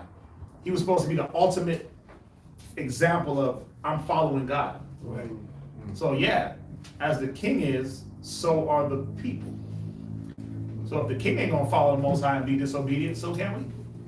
So of course, repent to the Most High. What's that? So now, in our individual but community positions, the Most High can still repent on us, like, hey, go to the store, take a left, take a right, yada yada yada. But if we don't do it like that, it's like, damn, why'd you waste? It can be, if it continues. Sometimes we just make mistakes, thinking we know best. But then once you see the grace and the result of your action, what do? You're supposed to change. Mm-hmm. So yeah, if it continues, then the Most High is like, man, what the hell? Let me get this guy out of here. He'll move you to the side. Yeah. That's where he's merciful. Yeah, he's merciful to give you the opportunity to do something different. Look at David's wife, McCall. So when she talked back, her ass was put up. Gone. Put away. So she was put away childless. So not only did she have no children for David,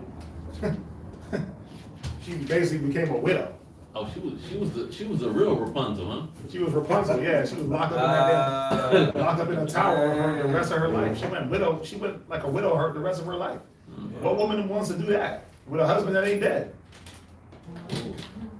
Right? She ain't. But look, she ain't had no chance. You see that? So, yeah. Yep. Yes, sir. Where we at? Read on. And it grieved Samuel that he cried unto the Lord all night. And when Samuel rose early to meet Saul in the morning, it was told Samuel, saying, Saul, come to Carmel. Yeah, Carmel. Carmel, and behold, that he set him up a place and is gone about the pass on and gone down the Gilgal. The Gilgal, and Samuel came to Saul, and Saul said unto him, Blessed be thou the Lord, I have performed the commandment of the Lord. And Samuel said, What meaneth then this bleating? Bleating The bleating of the sheep. of the sheep in mine ears, and lowing of the oxen which I hear. And Saul said, They have brought them from the Amalekites, for the people spared the best of the sheep and the oxen to sacrifice unto the Lord thy God, and the rest we have utterly destroyed. So if you take the principle of them thinking that what the Amalekites had to offer was worthy of sacrifice in that time, now you can understand why when it's time for us, where it says your body is a living sacrifice, Yeah. you can see why we come half-hearted, because we did that. That's what the Most High wants. Like, our half-heartedness is good enough, and it's not. It's not. You can't come with an Amalekite, Edomite mind state, like, yeah, I'm gonna give myself to the Lord. You can't come with that American mind of, I'm gonna give myself to the Lord in the American mind. He don't want that. He don't want that at all. He wants you to give yourself in a willing mind, ready to change. You can't come in an American mind state trying to serve God. Why? Because America thinks that they got it. The pride. You can't come in that mindset of something else other than just willing. Willing. Let me just be willing. I'm just willing to hear. Willing to change. Right? Anything else ain't gonna work. It's gonna be rejected. Right. That's why it's so hard for some brothers and some sisters, because you come in the wrong mind thinking that I gotta be in this mind to serve God. You can't be in a Christian mind trying to serve the Most High. Because a Christian thinks they're right in everything. They think that they're right and the Bible is wrong. Or that it don't say that. Yeah, don't say that. It don't say that, right? It's like, wait a minute, what do you mean it don't say that? No, well, Peter's vision was, it don't say that. Right. It don't say that. You're absolutely right. And then when it does say that, they're like, well, we don't use that part of the Bible that says that. Yeah. You see that? Yeah. So it's all, so that mind gets rejected. That's why they get spewed out. Boom. That American mind state, that prideful mind, that I know everything mind. They get rejected, man. That presumptuous, that mind gets rejected. And it's hard for people like that to grow in the wisdom. Gotta subdue your own understanding. And subdue your own understanding. Perfect. Yep. Go ahead, finish it. Where you at? 1 Samuel chapter 15, verse 16. Then Samuel said unto Saul, Stay, and I will tell thee that the Lord hath said to me this night. And he said unto them, Say on. And Samuel said, When thou wast little in thine own sight, wast thou not made the head of the tribes of Israel? Right, because when Saul was going to be anointed, he was like, hold up. Who am I? I'm from the smallest tribe, right? I ain't nobody to be no king of Israel. He was somewhat humble. But he was reminded him, like, you come from humble beginnings. You from the youngest tribe, the smallest tribe, with nothing. Your papa had a little bit of dough. You know, he was known. Yeah, well, he had it. Well, who was you? You came from nothing. Go ahead. And the Lord anointed thee king over Israel. And the Lord sent thee on a journey and said, Go and utterly destroy the sinners and the Amalekites, and fight against them until they be consumed. Wherefore then didst thou not obey the voice of the Lord, but didst fly upon the spoil? See, you savorest not the things of the Lord, but the things of man. You flew upon the spoils. Go ahead. And didst evil in the sight of the Lord. Right. And Saul said unto Samuel, Yea, I have obeyed the voice of the Lord, and have gone the way which the Lord sent me. Yeah, I did obey. I went to go fight. But did you carry out the instructions in full detail? And did you change anything along the way? And if something changed, did you report back? It's all these things, man. When a soldier is in war and something changes, he don't just change something on the fly. He report back to his commanding officer. Right? Radio in. We got 10 insurgents instead of 12. Do we proceed? Nope. Hold your position, soldier. Okay. And he sits back and holds his position. You can just go observe and report. Roger, over and out, right? Observe. We change, mission change, guys. We're going to observe and report. We know we were supposed to go in because, go in and kill 8 people, but there's 10 now. We ain't got the numbers, right? We just going to observe and report. 2 of those people are civilians. Oh, well, go ahead and do your mission, right? Things change, you report, communicate. You don't just change because you see something. Well, I thought it was. Or we thought we could take them. Right? Nah, you report to the commanding officer and get further instruction, counsel. Go ahead. And have brought Agag, the king of Amalek, and have utterly destroyed the Amalekites. That's it. That's it? Who's next? Any questions?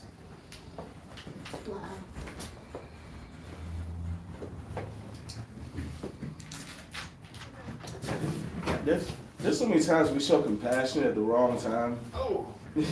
Yeah, that's Israel's problem. Yeah. That's Israel's problem. We're compassionate at the wrong time. You want to hug your enemy. Kiss them on the cheek. Right. They killed your brother, you want to hug him. Mm-hmm.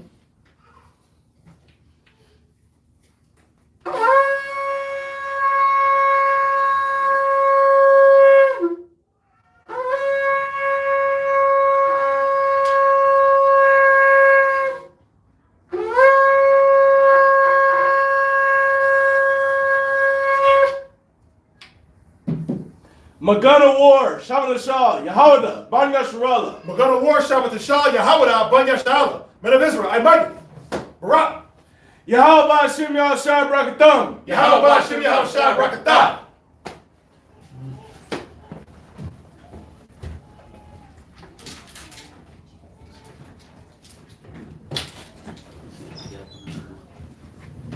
I'm gonna get a little chinny chin chin.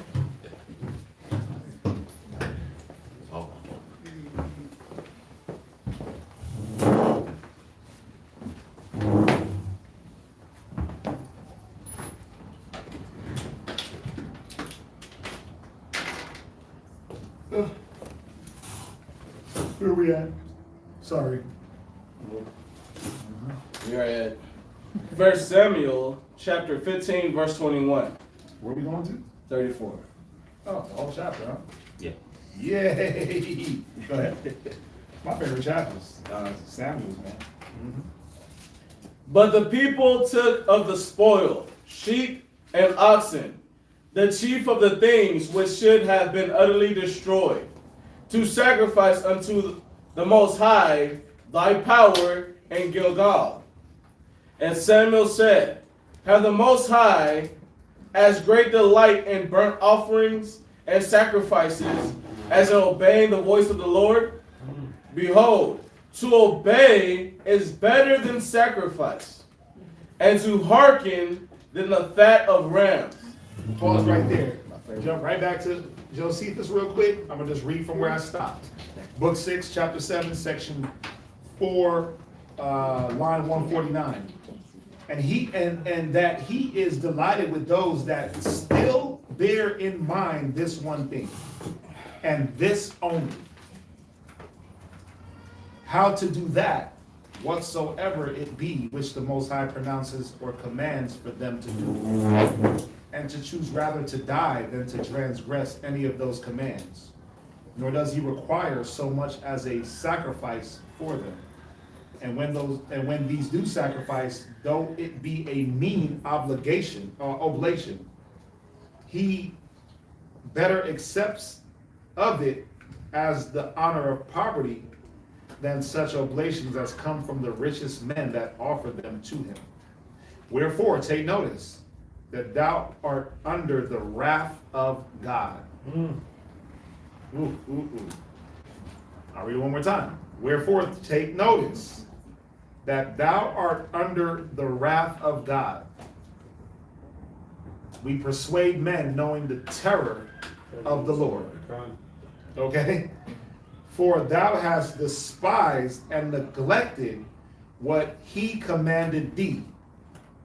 How dost thou then suppose that he will respect a sacrifice out of such things as he hath doomed to destruction?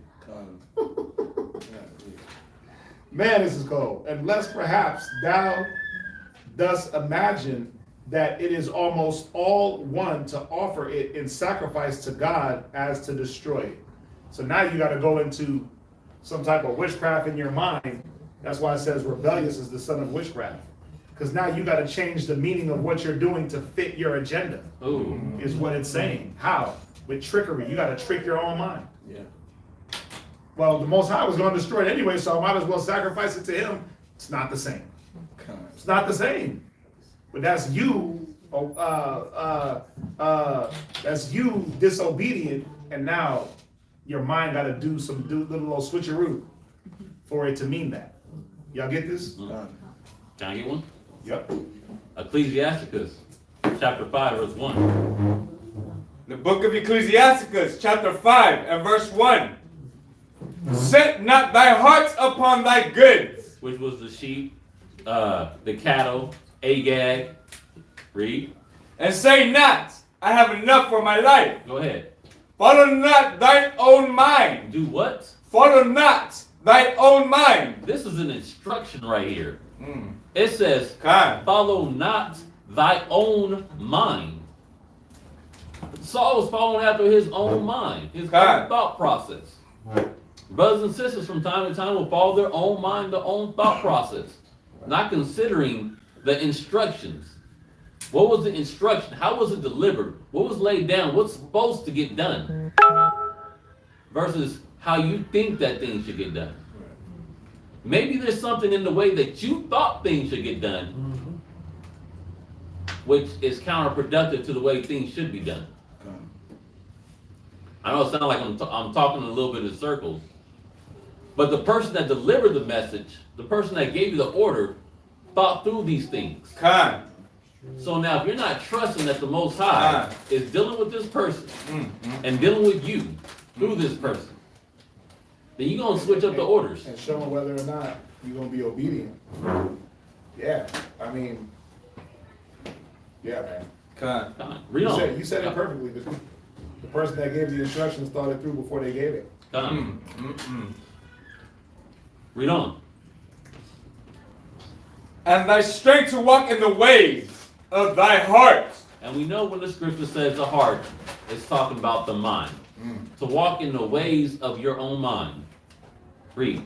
And say not, who shall control me for my works? Well, I ain't doing nothing wrong.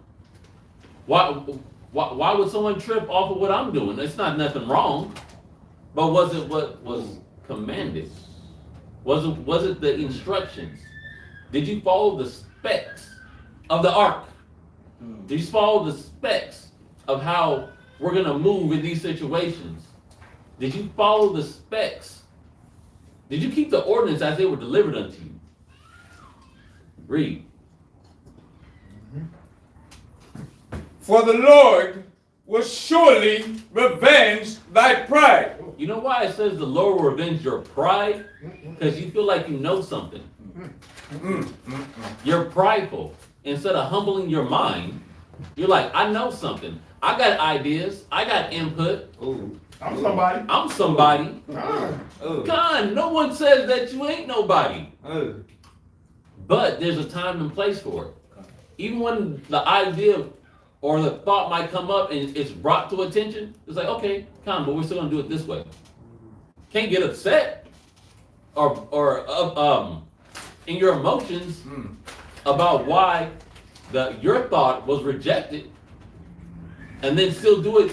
Well, I know you said this, but I'm still gonna kind of do it like that. You ever thought that it was rejected because all the other times when you were given instruction, you didn't do it to specification?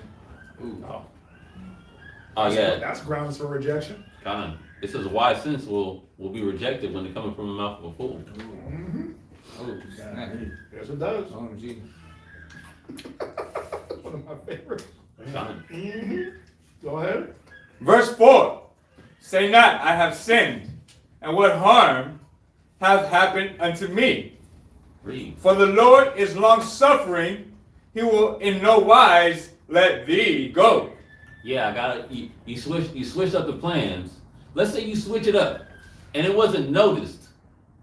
It was a little detail that you switched up. It wasn't immediately noticed. But the Most High knows you didn't follow the specs. Yep. He knows that you didn't do it right. He's like, it says, in no wise is he gonna let you go. He's long suffering. Think about Saul. This was not the first time that Saul did something off. Think about when they're at war, and then he made the oath talking about don't nobody eat nothing.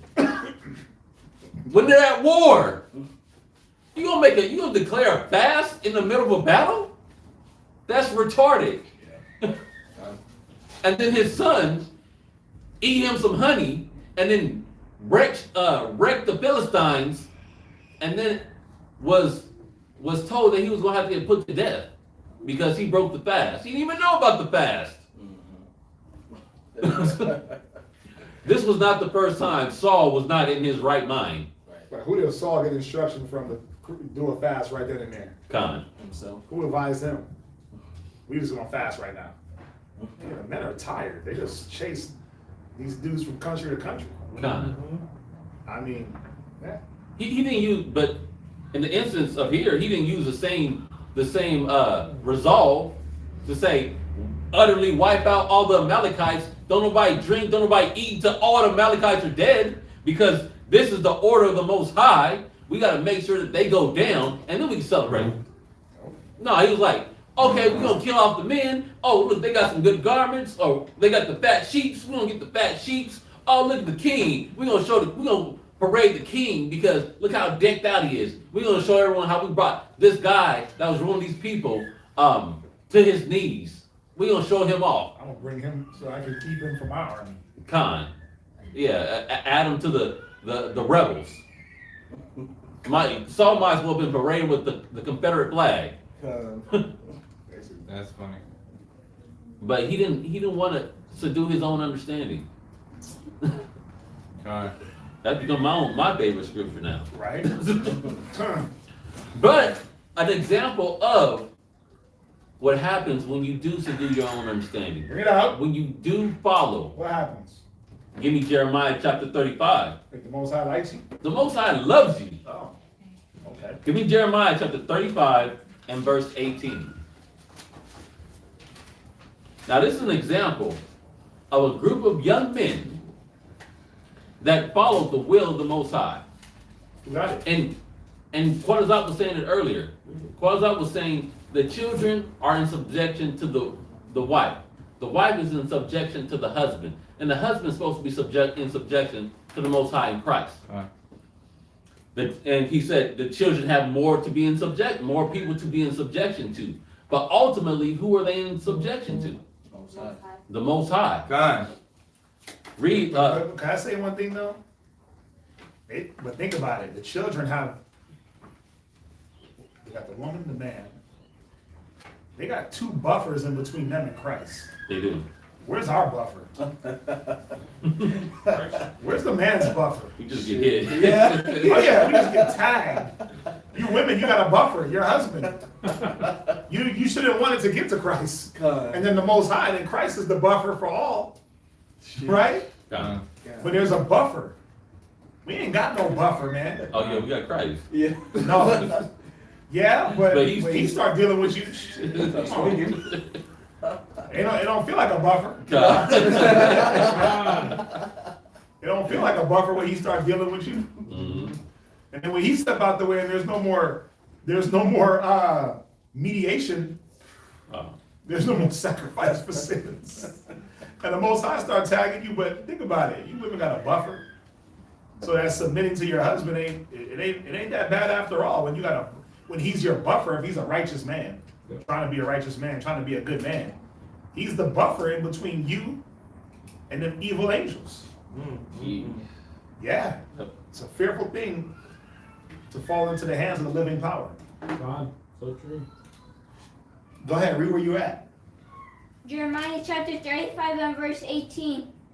And Jeremiah said unto the house of the Rechabites, Thus saith the Lord of hosts, the power of Israel, because ye have obeyed the commandment of Jonadab, your father, and kept... Pause. It says, because you have obeyed the commandment of your father. He didn't say because you obeyed the voice of the Lord, your God, and obeyed his instructions. It says because you obeyed the voice of your father. He didn't jump and say, you obeyed me, because you obeyed me. This was a man that they obeyed. So they obeyed their father. Read on. And kept his precepts. Kept his precepts, his law, statutes, commandments that he laid down for the house. Read. And done according unto all that he had commanded you. No, they did only some of the things that he commanded. And done according unto all that he had commanded. No, they switched up some of the orders. They did some of the things their ways. And done according unto all that he had commanded you. It says that they did all that he had commanded them. Wow, that's dope. Did according to all that he had commanded them. No, that means that they weren't trying to add their own flavor. They weren't trying to switch it up. They weren't trying to add or take away some things. They did all that their father commanded them. God. Read on. Verse 19. Therefore thus saith the Lord of hosts, the power of Israel, Jonadab, the son of Rechab shall not want a man to stand before me forever. Now, it says shall not want. Don't get in your mind and read it wrong. Not saying he's not gonna want a man to be in front of the Most High. He's saying that there's gonna be an eternal position for a man of this man's household before me forever. Oh, God. They got an eternal position. It should not lack. When it says want, there's not gonna be a man lacking. Con. Yep. God. So, Hey, can I say one thing just on that? yeah. You know, we do a lot of in this school, we send, brothers that got households. We do what? We'll send a brother out to another state, right? Hey, I go to Virginia, 2 months. Hey, I go over here, like Lockrod, he got his house, he got his family, but he's in Virginia and Rochester. But what's being tested in his household? If I leave for a week, if I leave for a month, if I leave for a day, what's being tested in my household? What? According to what we're talking about, what's being tested in my household? Commandments. The ability to be obedient to what I've laid down. And how do you know whether it is or not? Well, when you get home and everything done changed up. Yeah. Like, wait a minute, I didn't teach y'all this.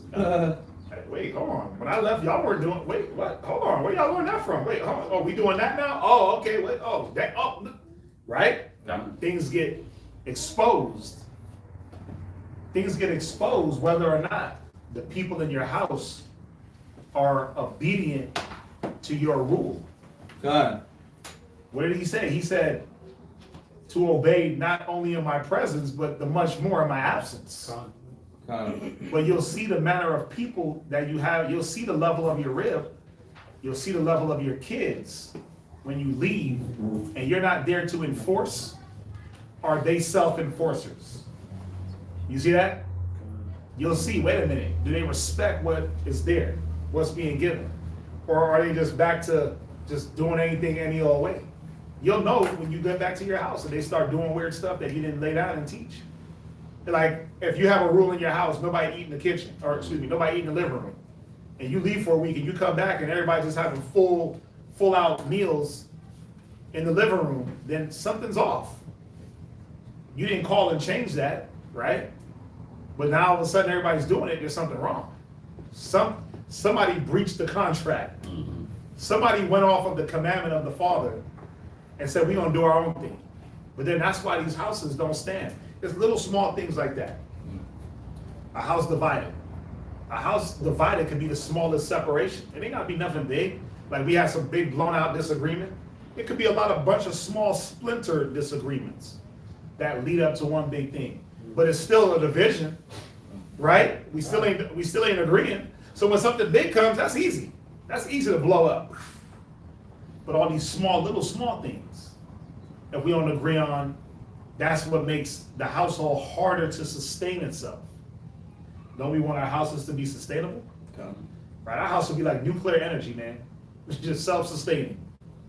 It's always growing in abundance. But is the leadership being despised? That's very important. That's very important to look at.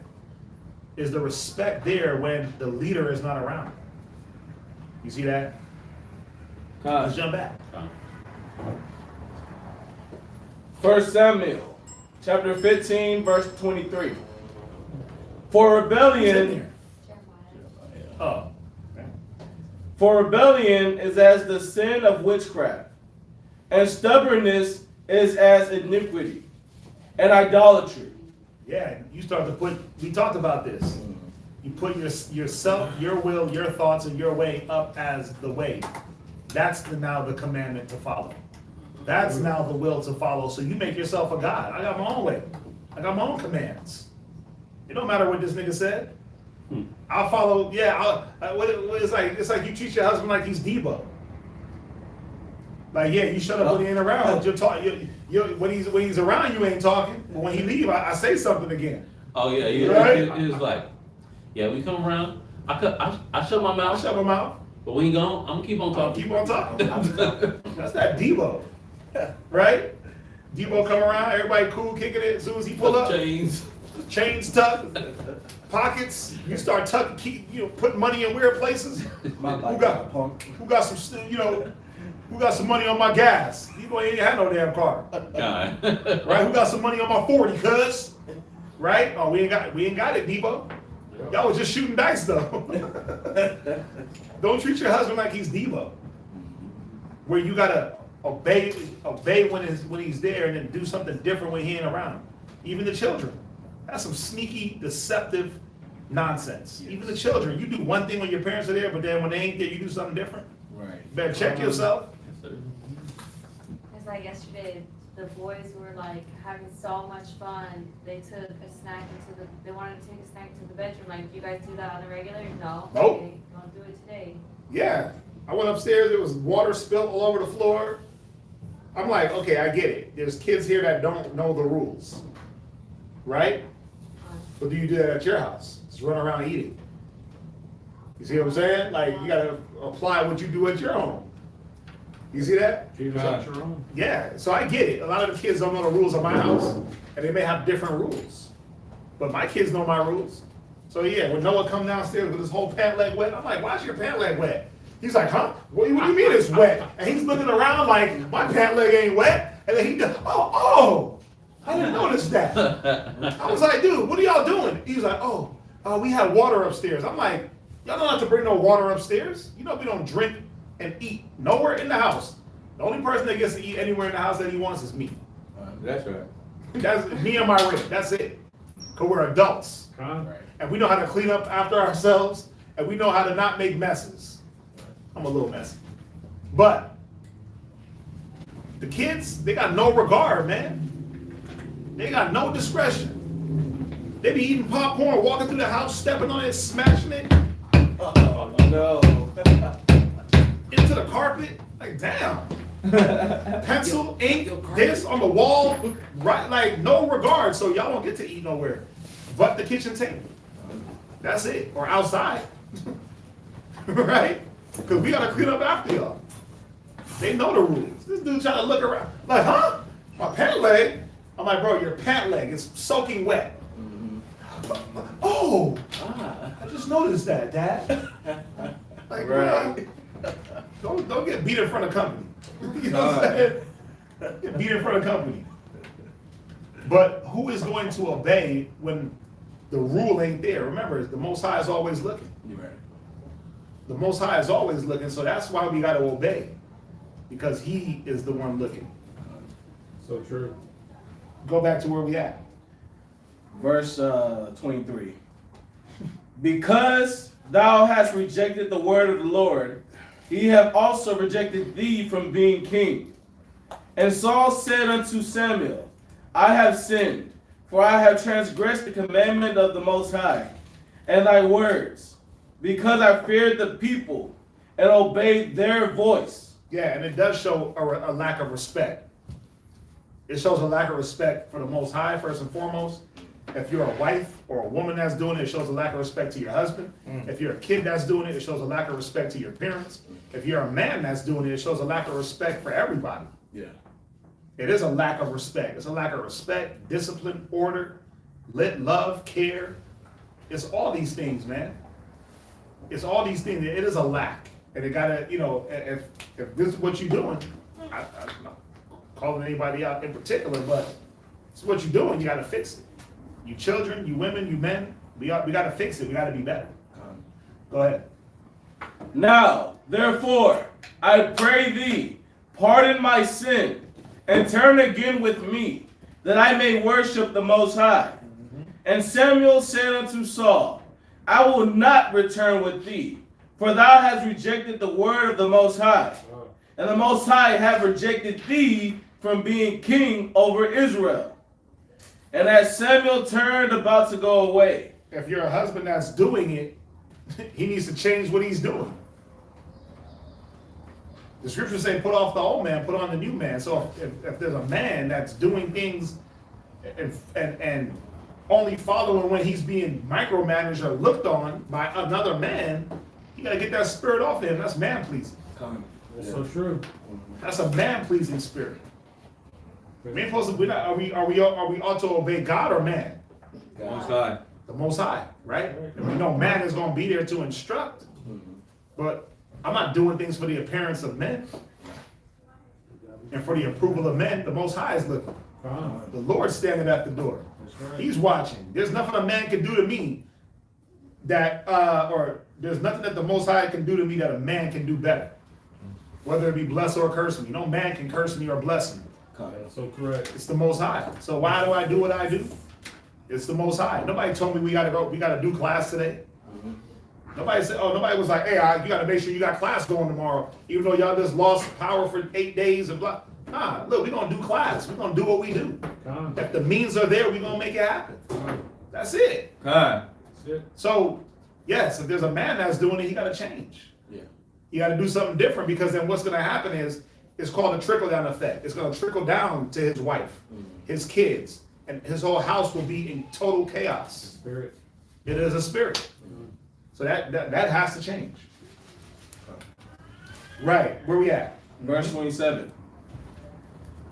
And as Samuel turned about to go away, he laid hold upon the skirt of his mantle, and it rent. And Samuel said unto him, the Most High have rent the kingdom of Israel from thee this day, and have given it to a neighbor of thine. Yeah, look, the Most High got your replacement waiting in the wings. That's why it got to change. He's ready to give that position to somebody else. There's somebody waiting already. More deserving. Somebody more deserving. Somebody that's ready to already take up and move from that point on. David was ready. Yeah. David was ready, but think about it. We in chapter 15, right? Look, what did David start out doing for Saul, man? Playing the damn harp for this guy. Yeah. David didn't become king until 2 Samuel. Think about it. Years after. Years, it was at least 7, 8 years. Whereas then David became king. Remember, he ran from Saul for 7 years. Yeah. Who knows how long he played the damn harp for him? Right. Right? But it was some years. But 8 years prior, the Most High said, nope, got somebody ready. So what does that do for that man that's been rocking 8 years and just doing this mediocre? He thinks that he's doing right. Right. Though judgment is not executed speedily and setting the sons of men to do wickedly. Ecclesiastes. Yeah, Ecclesiastes 8:11. So, don't get fooled.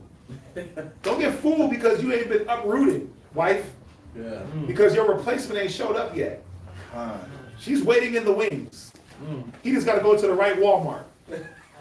Wow. I'm capping. We ain't picking up chicks at Walmart, but I'm being funny, but I'm actually being true.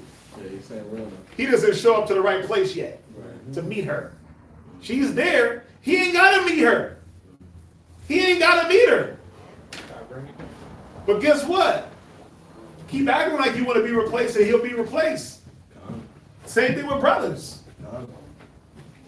Same thing. You a soldier, you an officer, you this, you that. Many brothers want to be soldiers and officers.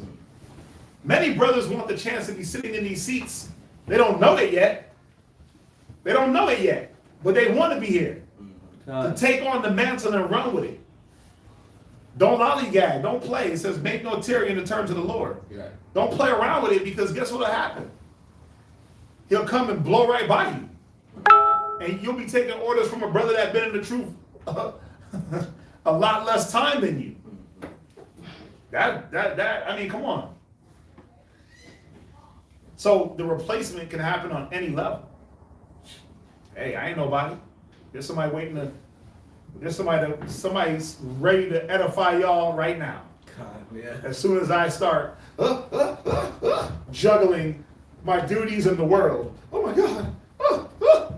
And not having stability to say, oh yeah, you know what? This is gonna happen regardless. Let me handle my business. Somebody's waiting to say, you know what? Let me take that weight out your hand, bro. Yeah, I got it. I got it. Yeah, I got you. Watch, let me show you. Somebody's waiting.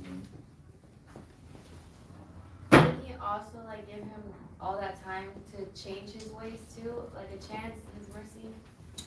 Yeah, I mean, it's no different than, you know, when you read the story of Judas, and there's not much you going in on Judas, but when you read it, when you read Saul and you look at the time, yeah, Saul had a chance, many chances to change his outlook on David. So yeah, it was time given. It still didn't defeat the fact that, nigga, you out of here. Where all he did was add more fuel to that fire. By not changing and not repenting. He changed his mind when what? He was on his deathbed. He did the Christian thing. Yeah. Like, oh, I'm about to die, so guess what? You know what? I see the light. Oh, that's crazy. I see it now. I see my mistakes. I see my mistake. Yeah, like, bro, you about to die. You old now. You old. He was no longer favorable in the eyes of the Most High. He seen David. You know, David was like, remember when Dave Chappelle did that Prince skit? And he said he had the purple aura around him. Yeah. David was like that cat. He had that aura on him, man. And Saul was like, damn, I see the light. I see the aura. I see it through his wisdom, through the way he's dealing with me. But it was already too late. He was already stuck in his ways, and he died in his ways. Right. It says the unfaithful will die in their unfaithfulness. He died unfaithful. He died a traitor. He died high-minded. He died a lover of himself. Stubborn, he died. Yeah, he had to go out like that. He could have recognized what was up in this instance. Yeah. But what did he do? He denied. He denied that he did wrong. He denied that he did wrong. He didn't own up to his mistake. So what did the Most High do? Then he was going to add sin to sin. So first you didn't follow what I wanted. Then you're going to deny that you follow what I wanted? You see that? So there was a lot of things going on with Saul where Most High was like, okay, get him out of here. I already got somebody in mind. Yep. Where we at? We're verse 28. Go ahead. I just wanted to say, I like how in verse 27, he's like, as Samuel turned about to go away, he laid hold upon the skirt of his mantle and it ran. So it's like Saul tried to grab Samuel's garment and it just ran out of his hand. That's how that went down. He grabbed the skirt of he grabbed the bottom of his garment. Right, and just it symbolized Saul's hold on the power and the kingdom. And when it split, that's why Saul said, Samuel said, this is a representation of you losing the kingdom. It's going to be ripped out of your hand. Right, I like that. He tried to hold on with force. Right. He tried to hold on. The scriptures say taking the oversight. Right. Right? Because even this action, this is a disrespectful action to do this. Yeah, you grabbing the man up like, no, like. Yeah. No, listen to me. Right? I'm sorry. I don't know. And then Samuel was like, nigga, get up off me, bro. Yeah. And then he ripped the skirt of his mantle, but it was representation of the kingdom being ripped from Saul. He had a firm grasp, but that's all you're going to be left with is a split kingdom. Right? 1 Peter 5. Where's that? 5 and 2. Feed the flock of God, which is among you, taking the oversight thereof, not by constraint, but willingly, not for filthy lucre, but of a ready mind. Saul was trying to constrain Samuel. But no, your grip ain't strong enough because you ain't in the right mind. Right. Where we at? Verse 28. And Samuel said unto him, the Most High hath rent the kingdom of Israel from thee this day, and have given it to a neighbor of thine. Right. You see that?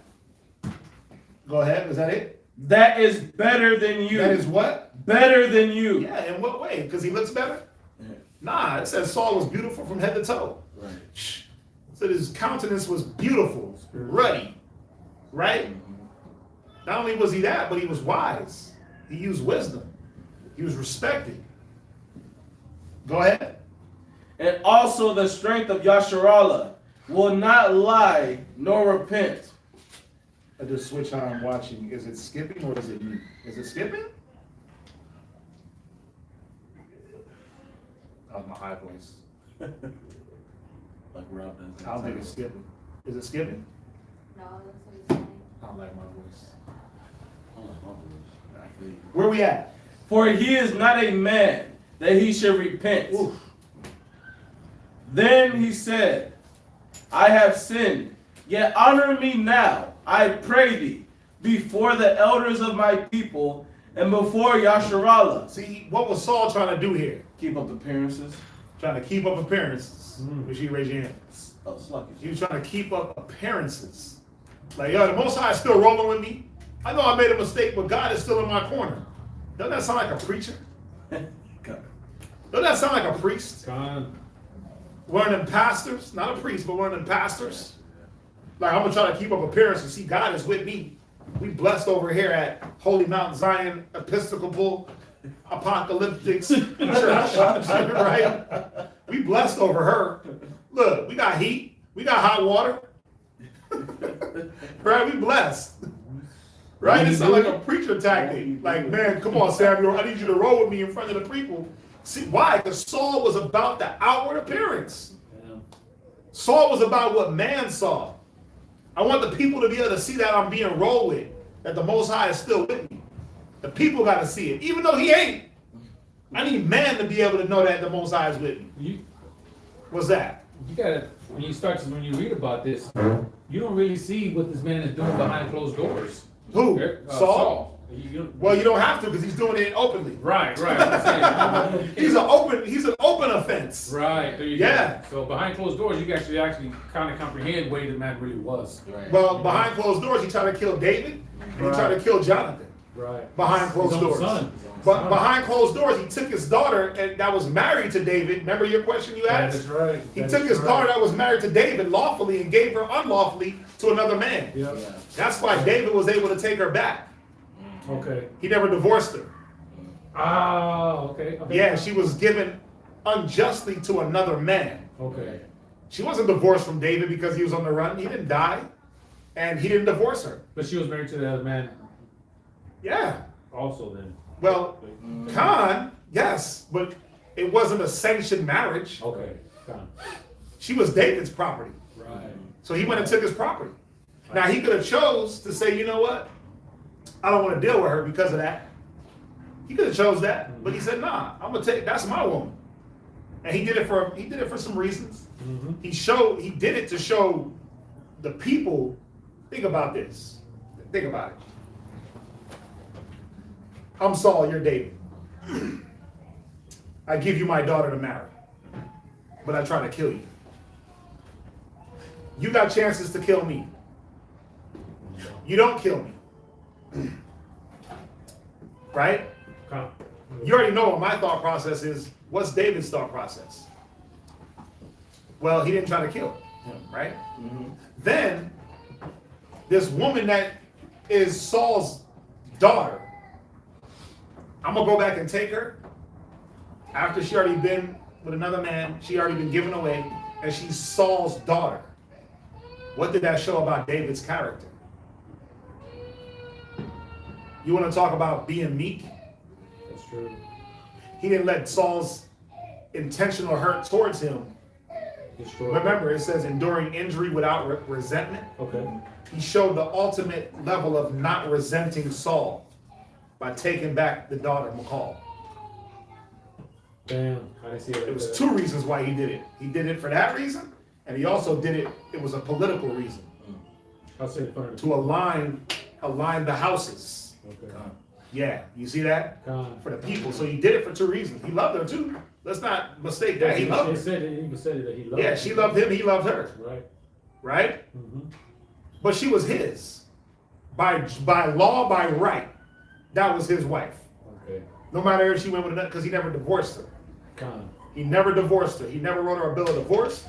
She was given to Saul because Saul was being spiteful towards David. She was given to that other man because Saul was being spiteful towards David. That was his way of canceling David out of being near to the throne. That was Saul's way, but the Most High already had it set up. Didn't matter what Saul did. But Saul being a good man, David being a good man, did what? He went and got his wife. You see that? I get it. Yeah. Yeah. So you see the levels? You gotta read these. That's why I like reading these stories over and over because then it just gives you the. You're like, damn, man, the character. It's like we touched on one level of character last year, year before, but then look how much more things new we bringing out. That's what it is. Every time I read it, you come up with something different. Yeah, You know? because that's how the Bible unfolds. It's the always unfolding book, man. It never ends. Yeah, It never ends. The wisdom, bro. It says it's a deep well. Mm. God. Nice. So y'all see that, The water, that's nice. right? So where we at? Last precept on verse 30. Read it. Finish it up. Just jump over the map. And turn again with me, that I may worship the Most High thy God. Mm-hmm. So Samuel turned again after Saul, and Saul worshipped the Most High. Then said Samuel, bring ye hither to me Agag, the king of the Amalekites. Amalekites. And Agag came unto him delicately. Mm. And Agag said, surely the bitterness of death is past. Yeah, he's like, man, you already killed everybody. Psych. Right? The bitterness of death is past, man. Look, everybody, my whole tribe is done. Y'all gonna surely show some mercy, right? Nope. Go ahead. And Samuel said, as thy sword hath made women childless, so shall thy mother be childless among women. Ooh. And Samuel hewed Agag in pieces before the Lord in Gilgal. God. Listen, The priest did this. this is the priest. This is the high priest. This is the high priest. Took a sword and cut this dude into pieces and shipped him to his mom. I don't know about that one, but Sound hard. Yeah, it's all it's hard. hard, right? Like, he Yeah, took it to his leave. mama, pinky, son. He goes, your son's pinky. Right? Like what was why is his chariot so long in coming? Right. Surely they had a damsel or two. Yeah. Like, hell nah. That nigga's dead. Right? Surely they took spoils of the city. Yeah. Who was saying that? That was It was in Judges, wasn't it? Judges. it wasn't Judges. Who was it though? It was No. it was Oh, yeah, it was yeah. oh boy when he was chasing Barack was chasing oh boy. It was in Deborah's story. Is it the story with Deborah? Oh, Barack? yeah. They were chasing I forget his name. And his mom was like, oh, she's probably out there just dollagant, running the world with some women, sowing his wild oats. That nigga's getting chased with a nail in his temple. Yeah, he is definitely not. Oh, that was funny. Such a good story. Caesarea, it was Caesarea. It was Caesarea. Yeah, it's Caesarea. Where we headed now? Verse 34. Then Samuel went to Ramah, and Saul went up to his house to Gibeah of Saul. And then now we're going to Mark. We're going to Mark chapter 12, verse 35. Yeah, man. Can't do things for that outward appearance. That's what Saul was about. Like, that character of Saul keeps coming to light more and more. Saul ain't no different from Judas. Nope. Oh, man, God. Judas and the Black Messiah. Yeah, if I get a chance, that's a good movie, man. Y'all watched it? Yeah. You watched it? Never heard of it. It just came out. Is it on Netflix or? It's on like HBO. It's about it's about Fred Hampton, the Black Panther, and how he got infiltrated. Yeah. The title though, Judas and the Black Messiah. Mm-hmm. Man, I hate white people. I can't stand white folks because they'll do some stuff to you, the title stuff, and then they'll make a movie throw it in your face. Yes. Like, yeah, this is how we infiltrated you, and stand white people. I can't stand white people. That's pretty much the reason why they did it. Look, this is how we bring you down. That's how we brought y'all down with your own selves. And we'll keep doing it. We ain't gotta send nobody into your organizations these days. We just pay y'all off. Right. Where are we going? Mark chapter 12, verse 35. And Yahushua answered and said, while he taught in the temple, how say the scribes that Hamashiach is the son of David? Right? For David himself said by the Holy Ghost, the Lord said to my Lord, sit thou on my right hand. Right, so Yahushua quoting what? Psalms 110. Psalms 110 verse 1. Right? It said David prophesied in the spirit. Go ahead. till I make thine enemies thy footstool. Right. David therefore himself called him Lord. And whence is he then his son? And the common people. Right, so they had this debate, like, is Yahushua the son of David? So Yahushua set them straight. Remember, he said, I came to give them understanding of the scriptures. Maybe y'all misheard, but David called him Lord. So how is he his son? How was Yahushua the Messiah, the son of David? See, what were they confusing? Out of the stem of Jesse. Oh, yeah. Right? What were they confusing? Matthew chapter 1, where they're going through the lineage. That's what they was messing up on, like, oh, well, he got to be the son of David. Now think about this. They thought that he was the son of David. How could he be the son of the angel? Even they knew he had to have an earthly father. Right. See that? You see how our people weren't stupid? Even the Pharisees were smarter than some of the people now? Talking about immaculate conception? That's a nice point. It's almost like that scripture that I went to earlier where it said they would not save, the Most High will not save to have a man before him or something like that. Yep. Like the wording, if you reading it like that, it's like, oh, that means that no man is he's not going to ever have a man before the Most High. Nah, it's not saying that. Just like when the immaculate conception, it's not saying that the angel, the Holy Spirit, the angel overshadowed her, like he got naked and stood over her and made a shadow before he laid with her. But Right. So he was checking them. But even they understood that Yahushua had to have some type of father. Yeah. Right? David wasn't going to appear to Mary in the spirit and impregnate her. That would have been super stupid. Yes. So even the Pharisees acknowledged that Christ had a father. Right. Even the people did. Well, it says it here. yeah. As we read on. David therefore himself called him Lord, and whence is he then his son? And the common people heard him gladly. Right, so if the regular Joe Smo was like, oh, that makes sense. Yeah. What the hell is y'all's problem talking about immaculate conception? That's Right. true. I mean, hands up, don't shoot. Read on. Verse 38. And he said unto them in his doctrine, beware of the scribes, which love to go in long clothing and love salutations in the marketplace. Yeah, shalom, Rabbi. Shalom, Abba. They love that. Damn garment dragging all the way to the floor looking like a wedding dress. Right. It's dirty. You gotta oh, well, that's an excuse for me to get another garment.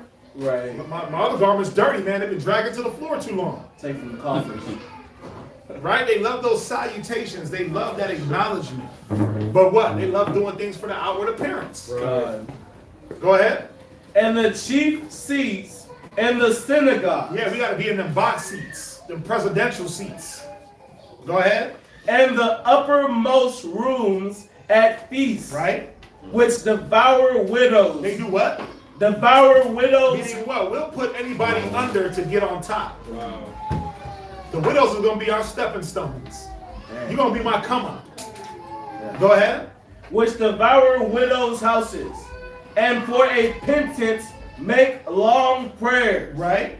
These shall receive greater damnation. Right. Go ahead. Yeah, you making long prayers. Right? You got, what is it? Psalms 141? What is it? Psalms what? 119. Psalms 119. You got a Psalms 119 and 119 prayer? Like, what the hell? You got 119 verses in your prayer? Damn, bro. I mean, all you need is four bars. Right. Your prayer is Psalms 119 and 1 all the way to Psalms 119 and 150. Dang, bro, we've been praying for a long time. All because you want to sound good. Right. Go ahead. And Yahushua set over against the treasury. Right. And beheld how the people cast money into the treasury, and many that were rich cast in much. And which they should. Cast in much, according to your abundance. Read. And there came a certain poor widow, and she threw in 2 mites, which make a farthing. farthing. A farthing. Farthing. A Farting. Farthing. 14. Farting. 14. Right. Megan 14. And he called unto him his disciples, and said unto them, Verily I say unto you, that this poor widow have cast more in than all they which have cast into the treasury. For all they did cast in of their abundance, but she of her want did cast in all that she had, even all her living. You see that? Yeah, so it's showing, yeah, as the rich should do, cast in according to the riches, but what about what you ain't got? What about when you ain't got it? It says she cast in more than her, what she put in was worth more of a value. Not on money value, but on principle value, on faith value. It was on her knee. Huh? It was on her faith. It was on her faith, yeah. When you read it, it says, and there came a certain poor widow, making a, and really I say unto you, that this poor widow hath cast more in than all they which have cast into the treasury, for all they did cast in of their abundance, but she of her want. Right, this is something. Her faith. She was When willing. she wanted something, whatever she wanted, she put in according to her level of faith. Okay. Yeah, so really it was a level of faith. The want, I want to be healed. Well, my level of faith is gonna determine what I give for that. I'm not getting it. I know you're not. So you're looking at one part. Okay. There's two parts to this. So go to Titus. Go to Titus 4. And where it says, give according to what you have, the little and the much. No, my bad, Tobit. That's what I want. You're already there. Tobit. 4. I said Titus. Go to 4. Yeah, Tobit 4 and verse 8. Tobit, chapter 4, verse 8. If thou hast abundance, Right? give alms accordingly. Right, so if I only need 100, but I got 200, what you gonna give? The 100, right? 100. Yeah, you're gonna give the 100. Go ahead. If thou have but a little, Right? be not afraid to give according to that little. Now, if I got 100, but I need 100, what is it saying? Well, give 5. Give 5 out of the 100. You need the 100, but give something according to what you need, right? Okay. So you get that? So Yeah. there's 2 levels here. Give abundance according to your abundance. Give little according to your need, right? 2 Okay. spectrums. Go ahead. For thou layest up. Right, that's it on that. But this woman, it says she gave everything she had. Yeah. She didn't look at abundance. She didn't look at little. She was like, this is all I got here. Mhm. What made her give everything she had? Was it off of, I got a bunch sitting over here? Or I took a little bit from what I had? Or was it faith? It was her faith. I understand this. Right. So when he says, for all they did cast in of their abundance. See that? It said the rich came, they gave according to their abundance. Ain't that how the rich roll? Huh? Well, shit, I got it. So I got a little. I've been watching that show. Black AF on Netflix, and he's like, yeah, I got a fair amount of disposable income. Like, damn. But you can see it. He just be buying shoes, buying Lamborghinis. Like, that's disposable income to the rich. Right. Where they can walk in the mall and just swipe it and not even think twice about where the money's going to come to pay the bill. You see that? So they'll give according to that. I understand. The poor, what do we got to do? We got to penny pinch like, man, Yeah, think about it. let me think about, if I give that, then that's going to get cut off. And then if I do that, then I ain't going to have that. And how the kids going to, you know what? But I got to get something. Yep. Let me break off a little piece. Boom. You did something, Come. right? But this woman, she was like, that's all I got. But it was according to her faith. Yes, it says want, but what did she want? It don't go into it. Right. But there was something that she was giving all for to get something. But her faith determined what she gave. Okay. She knew that I ain't gonna try to split this in half. I ain't gonna try to break off. I'm not gonna take off the top and give the look. My daughter is sick. Here you go. My husband's sick. It don't say, but I'm just throwing it out there like, Come on. Yeah. I got a blood issue or I got a sickness. I got faith that when I give them, look, all, because it wasn't about, it was all. That was the point. Here's all. I got to be healed. Or I want to be blessed. Or I want to increase, like whatever. You see that? Sis, Angela.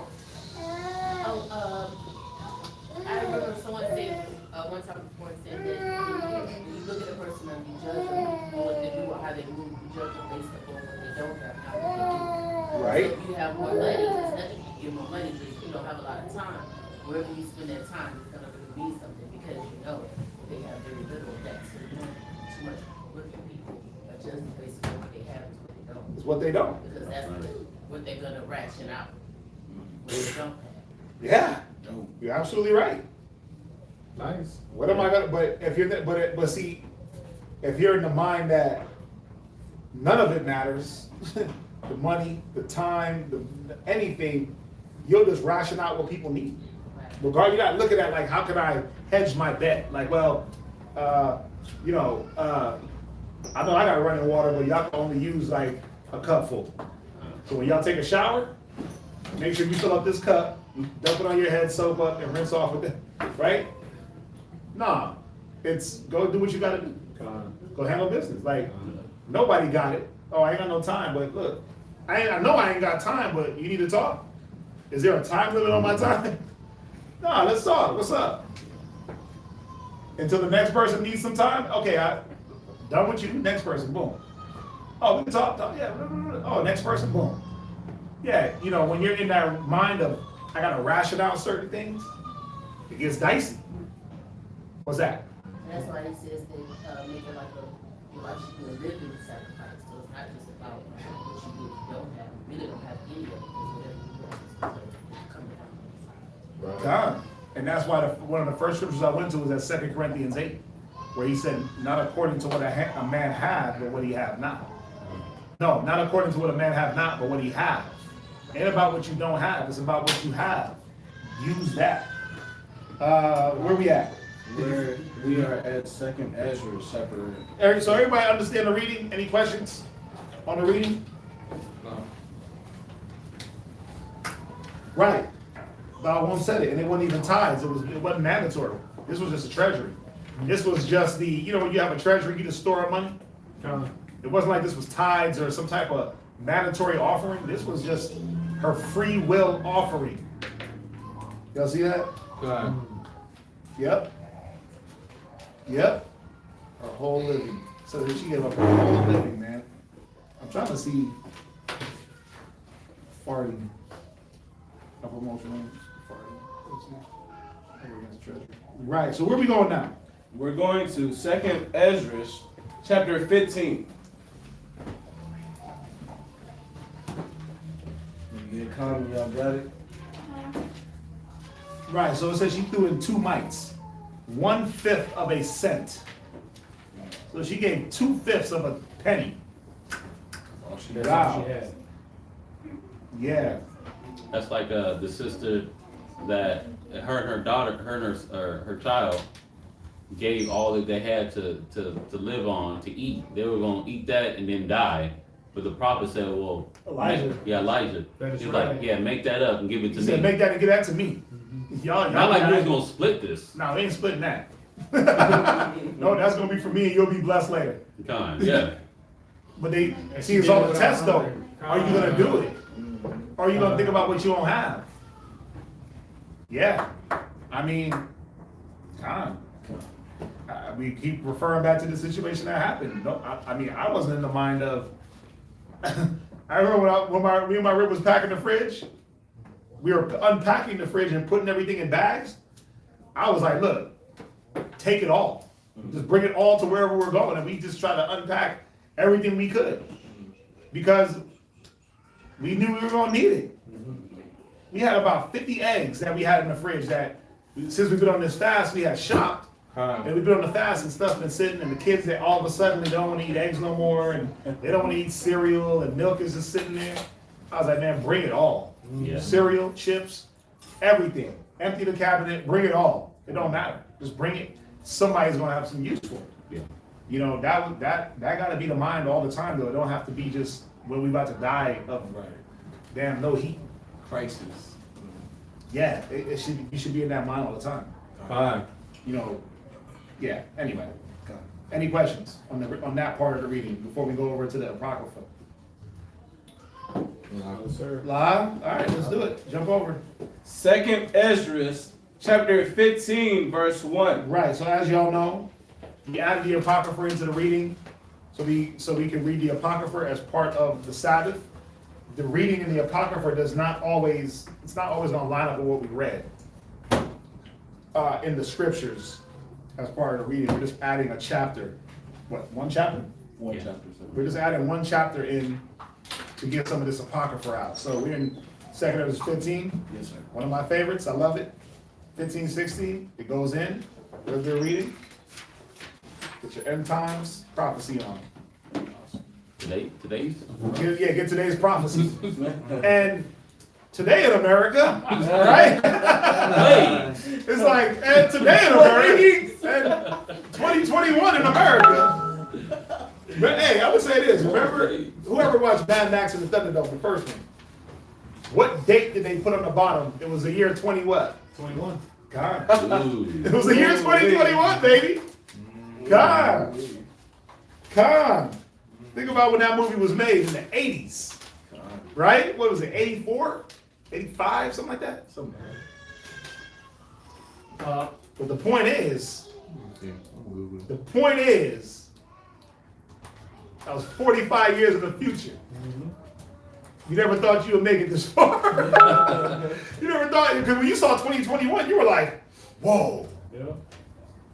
Yeah. That's light years away. Yeah. Right?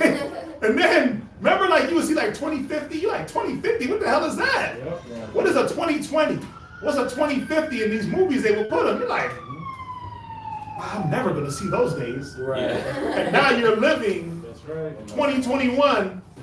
Listen, they ain't even talking about, are they still talking about coronavirus? Somewhat. Okay. That died down a little bit, right? Especially here in Texas, that died down. Because the heat done killed everything, or the no heat. Right. Yeah. Right? But wait till the next thing pop up. And the next thing, you're going to be like, dang, 2020 was a mother. 2021 is already shaping up. It's already shaping up to do some dirt. Yeah. When you just start hitting individual states and individual countries, listen, remember, we still got hurricane season to deal with up in here. We still got hurricane season to deal with. Last year's hurricane season was, I mean, come on. It was like 20 plus. It was the most named hurricanes to date. Yeah, they all hit Louisiana. Louisiana was Louisiana was the pinball. That was like the million points on the pinball machine. Yeah, You hit so that. Louisiana. Yeah, Texas, Louisiana. Like Texas kept escaping. Most High hit us last week. I think he gonna keep hitting. Yeah. He gonna keep hitting the armpit of the earth. Texas. The armpit of America. Yes, sir. Anyway, where we at?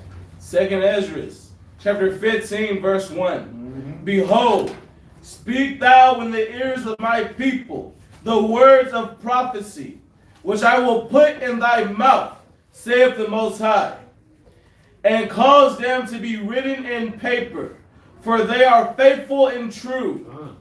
Fear not the imaginations against thee. Let not the incredulity of them trouble thee that speak against thee. For all the unfaithful shall die in their unfaithfulness. Yes, sir. Read. Behold, said the Lord, I will bring plagues upon the world, the sword, famine, death, and destruction. Yeah. For wickedness has exceedingly polluted the whole earth. The earth is given into the hands of the wicked. The earth is defiled by the inhabitants thereof. Go ahead. And their hurtful works are fulfilled. That's why the Most High is destroying this place. They fulfill their wickedness, man. They haven't gotten to their full height of wickedness. Oh yeah, there's some more to come. Y'all tripping. Y'all tripping. There's way more to come. But they like that woman in travail in the 9th month. Them pains is coming, man. Go ahead. Verse 7. Therefore, thus said the Lord, I will hold my tongue no more, as touching their wickedness, which they profanely commit, neither will I suffer them in those things, in which they wickedly exercise themselves.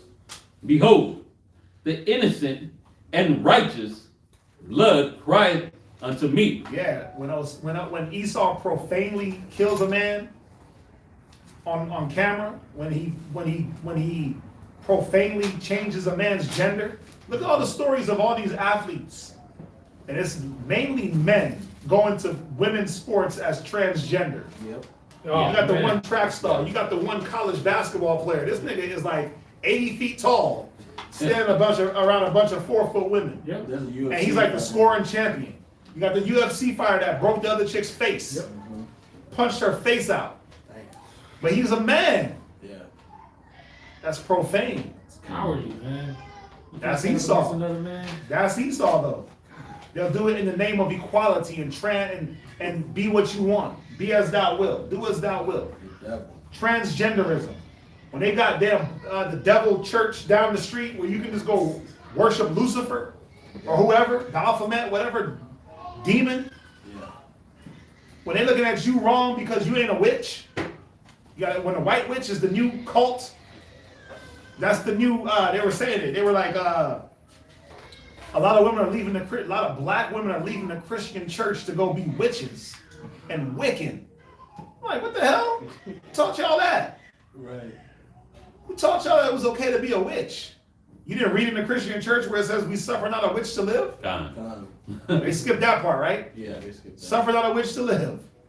But I'm gonna go be a white witch, a Wiccan, black witch, red witch, bruja, right? Brujeria. My tongue don't work as good as this guy. Say it. Brujeria. Brujeria.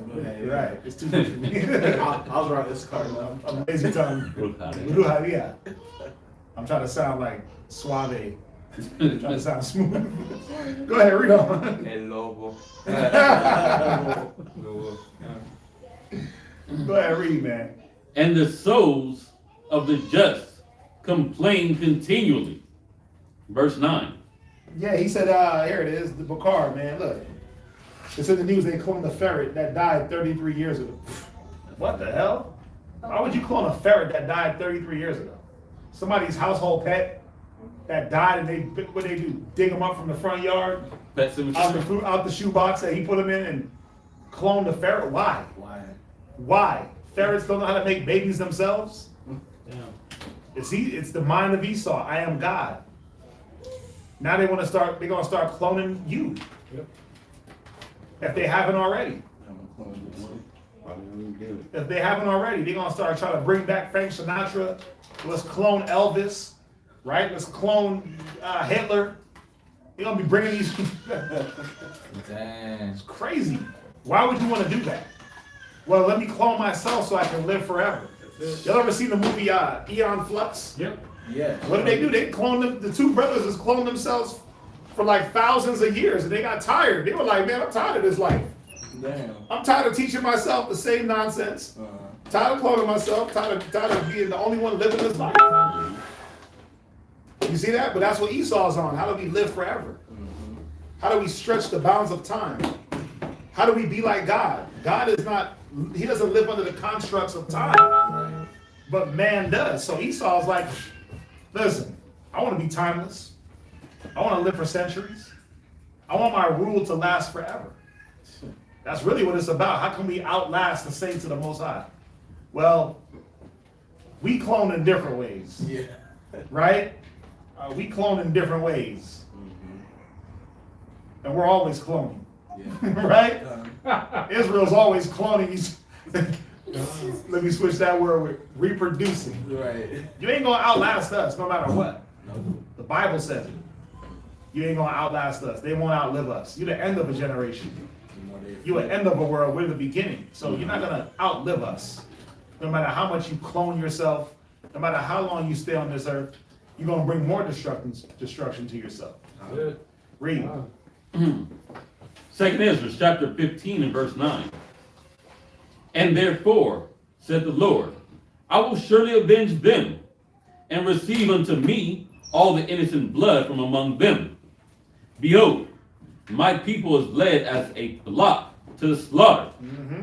I will not suffer them now to dwell in the land of Egypt, but I will bring them with a mighty hand and a stretched out arm, and smite with plagues as before, and will destroy all the land thereof. Egypt shall mourn, and the foundations of it shall be smitten with the plague and punishment that the Most High shall bring upon it.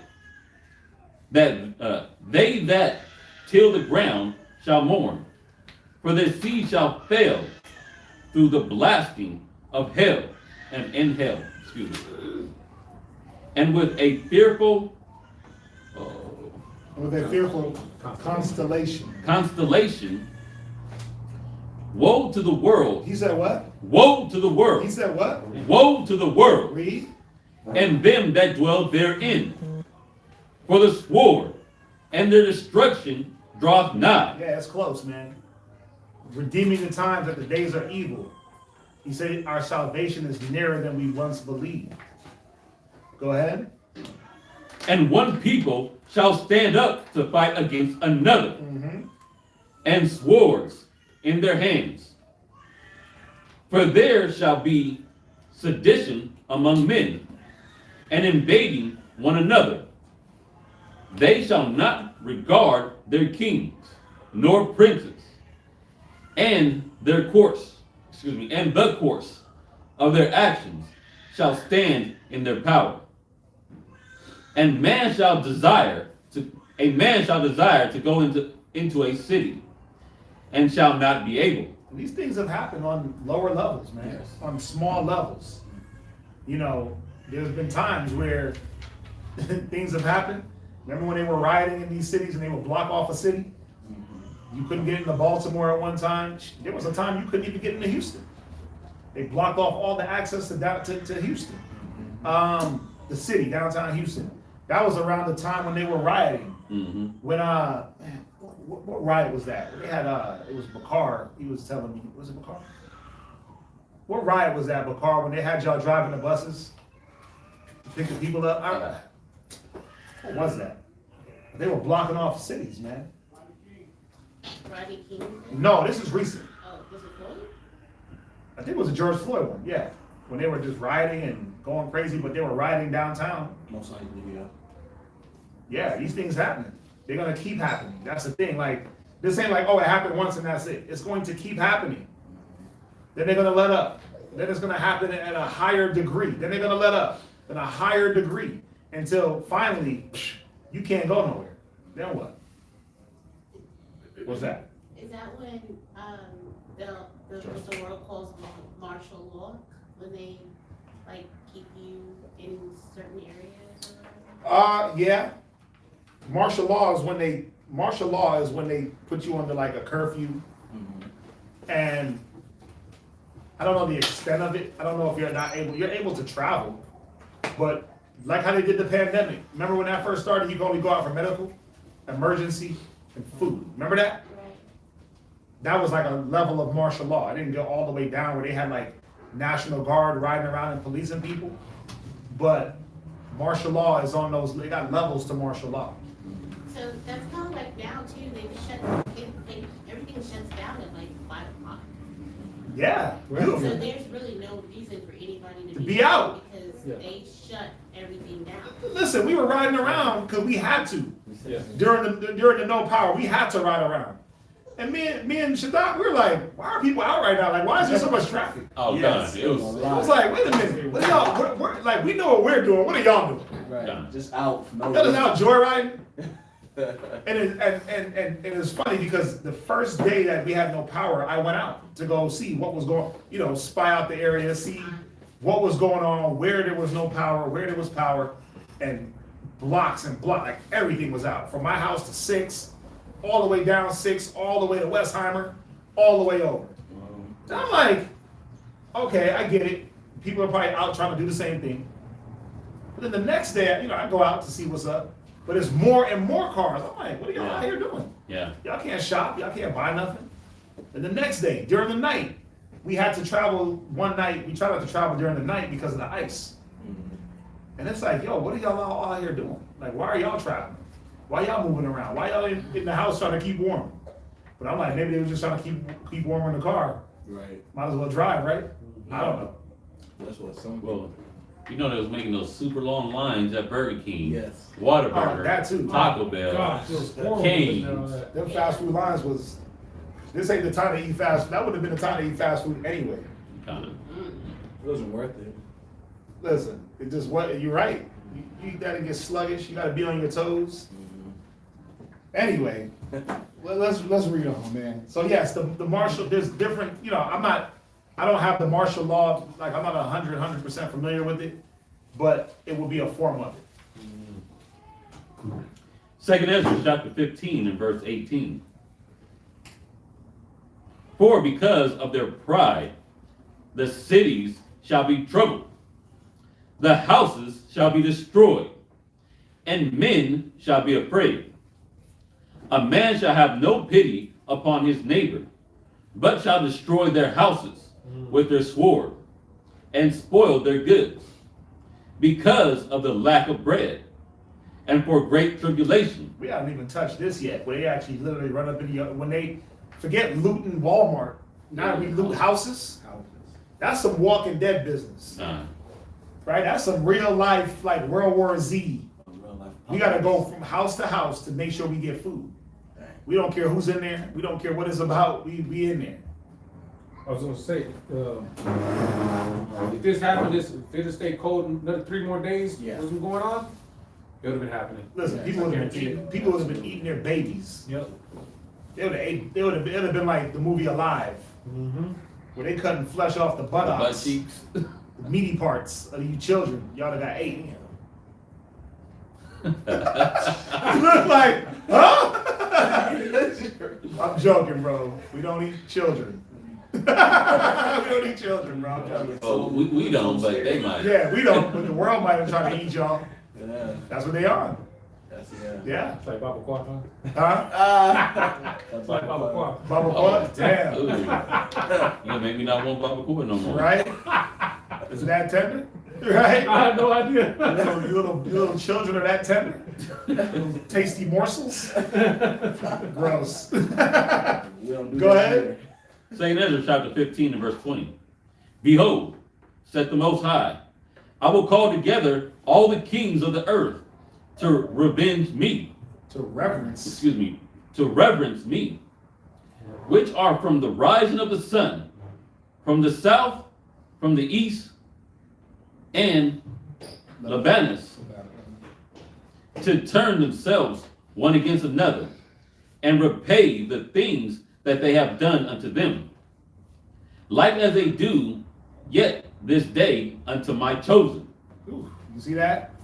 Double to them what they have done. Double the cup that they have done to us. Double their reward. He said it. He gonna get them to do to themselves what they've done to us. Wow. Damn. Read. So I have a question. So back up in 19, is that referencing Esau? That's just referencing man. Just man in That's general? man in general. This is gonna be the state of the world. When you read down verse 16, for there shall be a sedition amongst men, and invading one another. They shall not regard their kings or their princes. So this is gonna be man versus man, nation versus nation. This ain't gonna be it's gonna be righteous versus wicked. You see that?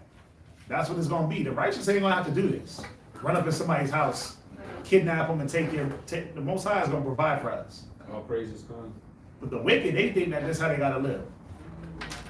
Remember, we just read it, the mayor, he said, listen, fend for yourselves. Yeah. Dog eat dog, the weak is gonna die. Right. This is how they think. Sink or swim? Yeah. You read 2 Timothy 3. Perilous times, men shall be lovers of themselves. So that's going to be the wicked in this mode. All right, go ahead. So will I do also, and recompense in their bosom. Thus saith the Lord God, my right hand shall not spare the sinners, See that? Mm-hmm. and my sword shall not cease Ooh. over them that shed innocent blood upon the earth. The fire is gone forth from his wrath, and have consumed the foundations of the earth, and the sinners like the straw that is kindled. Woe to them that sin and keep not my commandments, said the Lord. I will not spare them. Go your way, ye children, from the power, defile not my sanctuary. For the Lord knoweth all them that sin against him, and therefore deliver he them unto death and destruction. They're going to fall victim to the plagues, the death, the sword, and the destruction. Read. For now are the plagues come upon the whole earth, and ye shall remain in them. For the Most High shall not deliver you, because ye have sinned against him. Behold, and horrible vision, and the appearance thereof from the east, where the nations of the dragons of Arabia shall come out with many chariots, and the multitude of them shall be carried as the wind upon the earth, that all they which hear them may fear and tremble. Also the Carmanians rage in wrath shall go forth with the wild boar of the wood, and with great power shall they come and be join battle with them, and shall waste a portion of the land of Assyria. So it's going into these different nations fighting against each other. Go ahead. And then shall the dragons of the upper hand, remembering their nature, and if they shall turn themselves, conspiring together in great power to pursue them, persecute them, then these shall be troubled and keep silence through their power, and shall flee. Right, so the Carmenians would be the modern day Iranians. Read. Yeah. Karman it's in modern Iran. Karman in modern Iran, a southern province of the Parthian Empire. Yeah, go ahead. And from the land of the Assyrians shall the enemy besiege them, and consume some of them. And in their host shall be fear, and dread, and strife among their kings. What verse? 34. 2 Ezra 15:34. Behold, clouds from the east and from the north unto the south, and they are very horrible to look upon, full of wrath and storm. They shall smite one upon another. They shall smite down a great multitude of stars upon the earth, even their own star. And blood shall be from the sword unto the belly, and the dung of men unto the camels. What is that? Camels, hof, And there shall be great fearfulness and trembling upon the earth. And they that see the wrath shall be afraid, and trembling shall come upon them.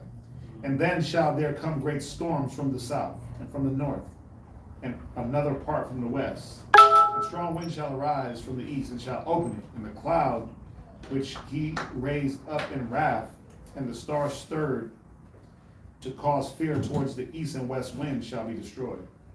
The great and mighty cloud shall be lifted up full of wrath, and the star, that they may take all the earth afraid, and them that dwell therein. And they shall pour out over every high and eminent place an horrible star. 41, fire and hail and flying swords and many waters, that all fields may be full, and all rivers with the abundance of great waters. And they shall break down the cities and walls, mountains and hills, trees of the wood, and grass of meadows in their corn. And they shall go steadfastly unto Babylon to make her afraid. They shall come to her and besiege her. The star and all the wrath shall they pour out upon her. Then shall the dust and smoke go up into the heaven, and all they that be about her shall bewail her. What does that sound like?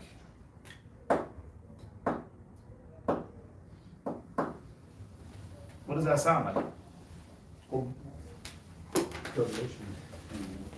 God. Didn't it say the nations, the kings would bewail Babylon? Babylon has fallen.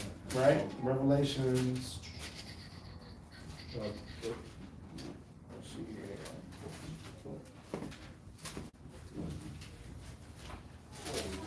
What do we want? Right. It's Revelations 18, right? Revelations chapter 18 and verse 9. And the kings of the earth who have committed fornication and lived deliciously with her shall bewail her and lament for her when they shall see the smoke of her burning. Standing afar off for the fear of her torment, saying, Alas, alas, that great city Babylon, that mighty city, for in 1 hour is thy judgment come. So you see how what Ezra was dropping was lining up with what John? Which one was that? That was Revelations 18, verse 9. Where did I stop? 44. About verse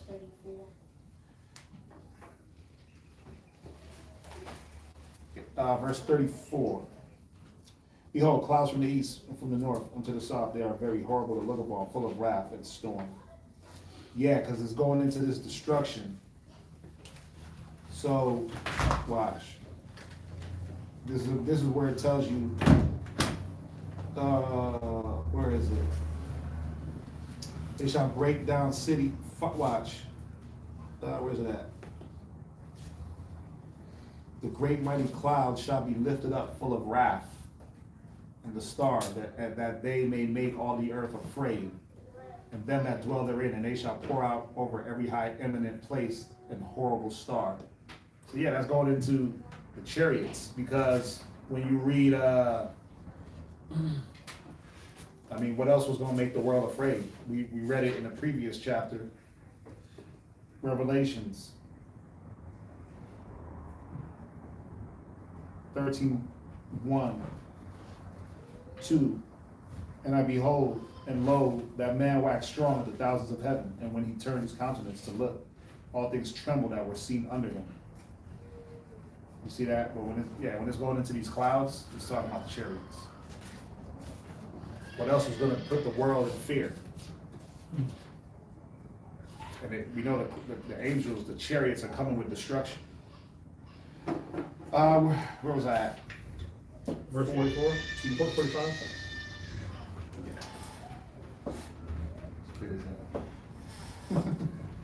Is that mine? That's mine. They sound alike. When my son is ready, that's what he sounds like. Let's see here. They shall come to her and besiege her. No. 45. 45. And they that remain under her shall do service unto them that have put her in fear. See that? And they that remain under her shall do service unto them that have put her in fear. And thou, Asia, that art partaker of the hope of Babylon, art the glory of her, and art the glory of her person. Woe be unto thee. So this Oh, man, destruction. stop that. Yeah, Asia, this- Babylon? oh, yeah, Asia and Babylon, China, all these Asian nations, right? Russia is up in there in Asia. Russia is part of Asia.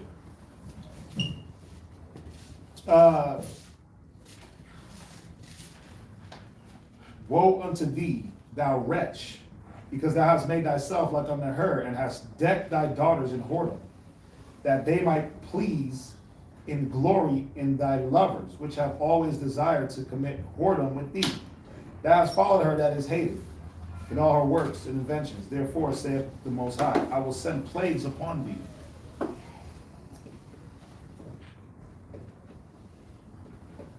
I will send plagues upon thee. Widowhood, poverty, famine, sword, pestilence, to waste thy houses with destruction and death. And the glory of thy power shall be dried up as a flower when the heat shall arise that is sent over thee. Ooh, Damn. Ah! that's the bomb. Ah! Right? The scroll. He gonna drive like a flower. That's the scroll. Woo! Would I with jealousy have so preached against thee, saith the Lord?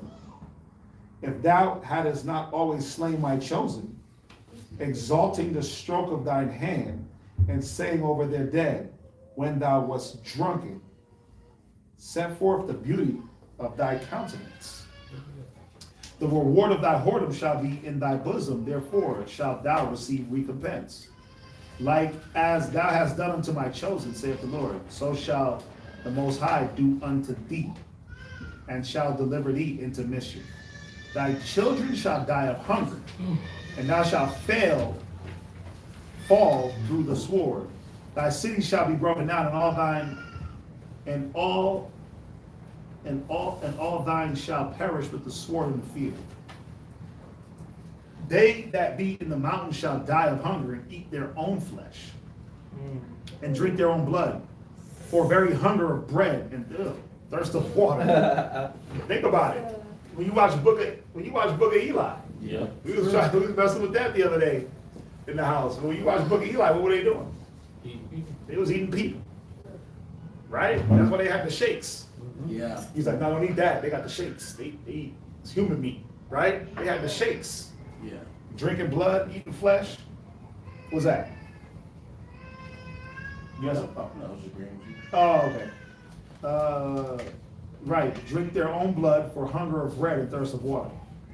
Thou as unhappy shalt come through the sea and receive plagues again. And in the passage they shall rush on the idol city and shall destroy some portion of the land and consume part of thy glory, and shall return to Babylon that was destroyed. And thou shalt be cast down by them as stubble, and they shall be unto thee as fire, and shall consume thee in thy cities and thy land and thy mountains. All thy woods and all thy fruitful trees shall they burn up with fire. Thy children shall they carry away captive, and look what thou hast. They shall spoil it and mar the beauty of thy face. Bahashem Yahushua. Bahashem Yahushua. Golly, that whole chapter was 15 and 16 is dirty. fire. Golly. It's not scary. Not for us. Don't be scared. You scared to go to church. You scared to go to church. Any questions on that? Bahashem Yahushua. Thank you, brothers. Clifton, right? Amos. Y'all start posting news articles. Yeah, yep. Man, I swore Larry King died years ago. I did too. That nigga was he was ancient. I thought Larry King died like 10 years ago. He just died. Like a bunch of heart attacks, right? That's the thing. He was having like heart attacks and strokes, and Yeah. listen, two of his kids died before he did. His oldest kids died. Yeah, back to back. But then, just with that whole cloning thing, that's what they are, man. The Rothschilds, Yeah.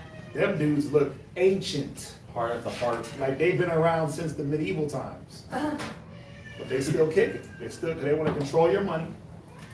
They want to influence your lives. They want to be God. Any questions on that, on the reading at all?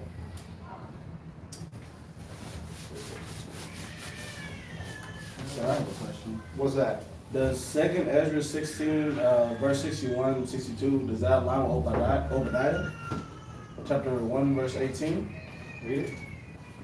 And the house of Jacob shall be a fire, and the house of Joseph a flame, and the house of Esau for stubble, and they shall kindle in them and devour them, and there shall not be any remaining of the house of Esau, for the Lord has spoken. What does Obadiah say?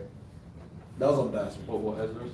Oh, Ezra said, 2nd Ezra chapter 16, verse 61, and thou shalt be cast down by them as stubble, and they shall be unto thee as fire, and shall consume thee in thy cities, thy land and thy mountains, all thy woods and thy fruitful trees shall they burn up with fire. well, Is that more like? what we just read, that's what we just read, right? Yes, sir. Well, this is the thing. This, 2nd Ezra 15 ain't just talking about, it ain't just talking about Esau. Right, it's talking about destruction. This was talking about Asia. Remember, he said, he started, the subject switched from Babylon to Asia in verse 47. Verse 46, and thou, O Asia. Verse 46, and thou, O Asia, that art partaker of the hope of Babylon, and art the glory of her persons. What is that, colon? Semicolon? Colon, right? Now he's going to explain, woe be to thee, thou wretch, because thou hast made thyself like unto her. Yeah, cool. So now it's going into Asia. So he's really talking about Asia. Okay, come. Yeah. Yep. Awesome. But, What scripture in Obadiah that he quote? Obadiah what? 18. Verse 18. Yeah. 1 and 18. Yes, ma'am. Yeah. I mean, when you look at it, we're going to be sparks to everybody. Yeah, everybody's gonna be. They all going to get lit up by Yahweh Shai. So, yeah. Any questions off the reading? Kids got questions. They back there hot. That one's yours. Can That's the hungry fry. Yeah. can Ecclesiastes chapter 12 and verse 3 go with what we're just reading on 15 to say like verse Read Ecclesiastes 12 and 3. Ecclesiastes chapter 12 and verse 3. In the day when the keepers of the house shall tremble, and the strong men shall bow themselves, and the grinders cease because they are few, and those that look out of the windows be darkened, and the doors shall be shut in the streets. When the sound of the grinders is low, he shall rise up at the voice of the bird, and all the daughters of the music shall be brought low. Could this be put with like 15 and 2nd Ezra chapter 15 and you know what, it doesn't. I'll say 15 and 18, something like that. In the cities. You're kind of stretching. Yeah. Let's see, 15.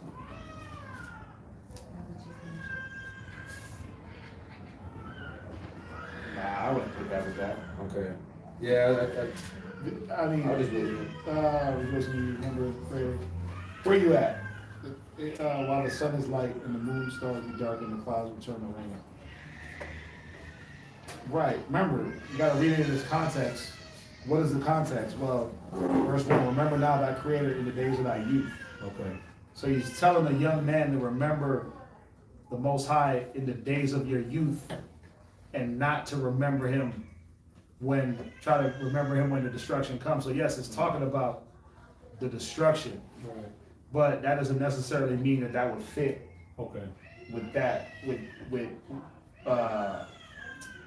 that verse 15 and 18. Okay. So he's saying, have no pleasure in them. While the sun or the light or the moon stars not be darkened, nor the clouds return. So we know that this is in the times of trouble, the times of peril. When the sun is darkened, he said it. Well, that day will be dark and not light. In the day when the keeper of the house shall tremble, and the strong man shall bow themselves, and the grinders cease. What does it say in Matthew? 2 women shall be grinding in the mill, one shall be taken. Mm-hmm. Because they are few, and those that look out for windows shall be darkened. The door shall be shut in the street. when the sign of the grinder is low. Yeah, I wouldn't put that. Okay. For also when they shall be afraid of that which is high, and the fear shall be in the way, and the almond tree shall flourish. Yeah, because now this is going into, really, this is going into like death. And you read chapter 12 is talking about like, reverence the Most High before it's your time to die. Okay. Not necessarily the end times, Right. but before you die. Okay. Yeah. Yeah. What else?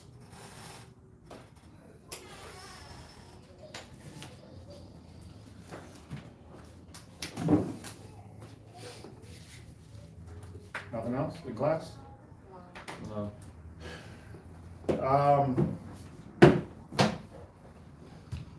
We do have Passover coming up, so a few things on Passover. Now that I got everybody. Make sure you get in your sizes and stuff for the garments. Try to get your money in for the garments, get your reservations and stuff together. We're gonna need help with the lamb. As usual, every year, we need help with the lamb. So we need about $3,000 worth of lamb. That's about 12 lambs to feed everybody. We already got about 200 people that's planning to attend the Passover. You know how Israel does it. They'll put 3 on the RSVP and bring 6. So the point is, we know how Israel does. We want to make sure we're prepared. So we're looking at about 12 lambs to make sure everybody gets a good helping or 2. But we're going to need help with the lamb. It's going to come out to about $3,600. God. Yeah, about $3,600, right? God. It's gonna hit us about 3 and change for each lamb. That's right now. So I've been pricing it. We ain't got a lot of time, but we gotta get the lamb, right? It's part of the law. We gotta eat lamb. You know, we can't eat cold cuts. So we definitely gonna need some help with the lamb. Listen, anything you can give, we're looking to get like 150 a house. That'd be good. I mean, we know everybody can't do that, but something, anything you can give towards it, we're gonna start accumulating these funds so we can go get that land when it's time. Today is the 20th, right? Yes. Today's the 20th, so we got a month and a half to get that money. It's the same. It's money for the land, money for the garments, money for the location. But guess what? Guess what? I'm gonna let y'all guess. Nah, I'm gonna just tell y'all. As far as I know, ain't nobody that gave for lamb and bought a garment and showed up to the Passover been homeless. Anybody online that went homeless for giving for the Passover? Let me know. Or bought a garment and went hungry. You sacrificed and you had to scale back some things in your life, but you didn't lose out on doing something. Remember, I mean, we got to be at the Passover. We got to eat. Yeah, right. So we're doing it for ourselves. So, you know, I know we ask for a lot sometimes, but we definitely don't need help with it. We don't have the dough to get all that lamb. So whatever y'all can do. What do you send the money to?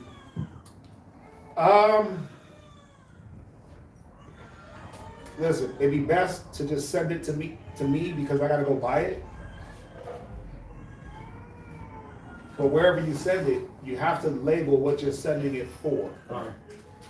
Please let us know that it's for the lamb so we can put it for the lamb. If not, we'll pay a light bill with it. We don't want to do that. Lamb money is lamb money. Well, bill money is bill money. We don't want to take the money that y'all giving for the lamb because we'll let the lights get cut off we'll let the lights get cut to pay the lambs. Yeah. We need that. But ain't none of that gonna happen. It never does. Right? It never does. I'm just saying. So, you send it to me, you can cash at me, or you can cash out, Google Pay, Zelle, all my phone number. Just put what it's for. Lamb, Passover. That's all I need to know. And we start accumulating the money. Send it to Kazakia. Same thing. Lamb. I don't care how you send it, but just let us know what it's for if you send it. Whatever you send to us, please let us know what it's for so we can put it to what y'all are giving towards. Okay? We do have Purim. What, Purim is like Tuesday, right? Yes, sir. I know some of us, we gotta do the gifting. But with what happened this last week, we haven't been delivering. So there are gonna be some gifts that are gonna be late. We were gonna do the gift exchange the first day, we'll do it the second to kind of give people that cushion. But we all gotta be understanding, we all know what we went through. So if you don't get your gift on that day, please don't have a damn attitude. Please don't come with no foolishness like we just didn't go without power for a week. Please don't. Have some understanding. Have a level of compassion for one another. I ain't gonna trip. It's all good. All right? So I'm just putting that out there. I don't want to hear no foolishness a week later like, oh, my gift didn't come and blah. Ain't nobody's gift gonna really be here like that. Right. Unless you ordered the gift the day of when you saw what the person wanted. You know, everybody didn't have the time to do that. And then what will happen, it pushed a lot of things back. So all I'm saying is just be understanding of what we're all gonna have to deal with. All right? We're gonna still make a good time of it. We're gonna get it in, right? I'm gonna jerk some chicken. Derek gonna cook some fish, right? And we're gonna get it in. Right? We're gonna get it in. So, you know, I'm at the point now just enjoying brothers and sisters' company. That's good enough for me, man. And we can eat and drink in the midst of it. Hooray! Even better. But if we can just kick it, rap, chill, I'm good. Just want to throw that out there. Jerk chicken sounds great. Oh yeah, I'm about to get it in. I'm gonna get it in. That's really it, man. You know, we thank everybody for joining us. I'm glad we were able to do class. You know, again, the Most High is very gracious. He's been very, very gracious. So, you know, we got to make sure we do our part. So we were able to do class, we did it. If you're able to be here, Barakatah Yahweh. If not, we ain't tripping, we get it, we understand. Not everybody was able to be here. Some people ain't had no clean clothes to even get nowhere. Done. You know what I'm saying? So, hey, this is how it is right now. If there's nothing else, I mind you. Upon y'all for dumb, rise and face your Did class go by fast? What time is it? It's 2:38. It ain't fast. It's still an 8-hour session, it feels like. You know, we've been having 5 o'clock to 4 o'clock. Oh. Yeah. Get them all, get all those little bleeding sheep, get them all in here. The bleeding of the sheep, the wee little ones. Get those future priests and servants of Yah. Future righteous women. Right? Righteous wives. Future righteous, right, Khan? Future law-abiding husbands. Barakatah Yahweh. Barakatah Yahweh. Bahashem Yahweh Shai. Bahashem Yahweh Shai. Babakashah. Babakashah. Shammai. Shammai. Aita. Shalach. Shalach. Ma'aka Allah. Ma'aka Allah. Ba'alahayim. Ba'alahayim. Ha. Shamar'al. Shamar'al. Barak. Barak. Kazak. Kazak. Izar. Izar. Magun. Magun. Agun. Agun. Rapah. Rapah. Yasharallah. Yasharallah. Shalach. Shalach. Much wisdom. Much wisdom. Knowledge. Knowledge. And understanding. And understanding. Shalach. Shalach. Much patience. Much patience. Much faith. Much faith. Much brotherhood. Much brotherhood. Unity. Unity. We ask. We ask. That you bless us. That you bless us. That you increase us. That you increase us. With spiritual powers. With spiritual powers. And that you forgive us. And that you forgive us. For all of our sins. For all of our sins. Shalach. Shalach. Yahweh Shai. Yahweh Shai. Aita. Aita. Aita. Aita. Babakashah. Babakashah. The water. The water. Tamyad. Tamyad. Aman. Yahweh, in the name of Yahweh Shai, please listen to us now, right now. Send Michael and the righteous angels to watch over, bless, heal, protect, and make strong the people of Yasharallah. also send unto us much wisdom, much knowledge, much understanding, much patience, much faith, much brotherhood, and much love, spiritual power, and forgive all of our sins. Yahweh Shai, come quickly, for in thee is our hope, always and forevermore. Amen. Amen.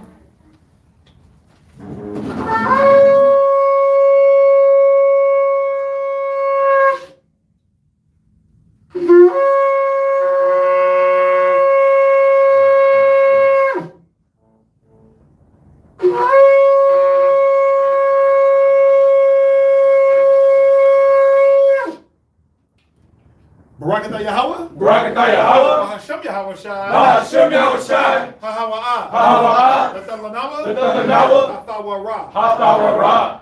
Blessed are you, Yahweh, in the name of Yahweh Shai, that gives to us the law. Barakatah Yahweh. Barakatah Yahweh. Bahashem Yahweh Shai. Bahashem Yahweh Shai. Hahawa'ah. Hahawa'ah. Lethalanawa. Lethalanawa. A war. Lara'ah. Lara'ah. Blessed are you, Yahweh, in the name of Yahweh Shai, that gives to us a light to see. Barakatah Yahweh. Barakatah Yahweh. Bahashem Yahweh Shai. Bahashem Yahweh Shai. Hahawa'ah. Hahawa'ah. Lethalanawa. Lethalanawa. Ha'ayal. Ha'ayal. Korah. Korah. Korah. Ha'ayin. Blessed are you, Yahweh, in the name of Yahweh Shai, that gives to us the ram horn to call the people. Barakatah Yahweh. Barakatah Yahweh. Bahashem Yahweh Shai. Bahashem Yahweh Shai. Hahawa'ah. Hahawa'ah. Lethalanawa. Shaman. Shaman. Zayath. Zayath. Lamashah. Lamashah. Yasharallah. Yasharallah.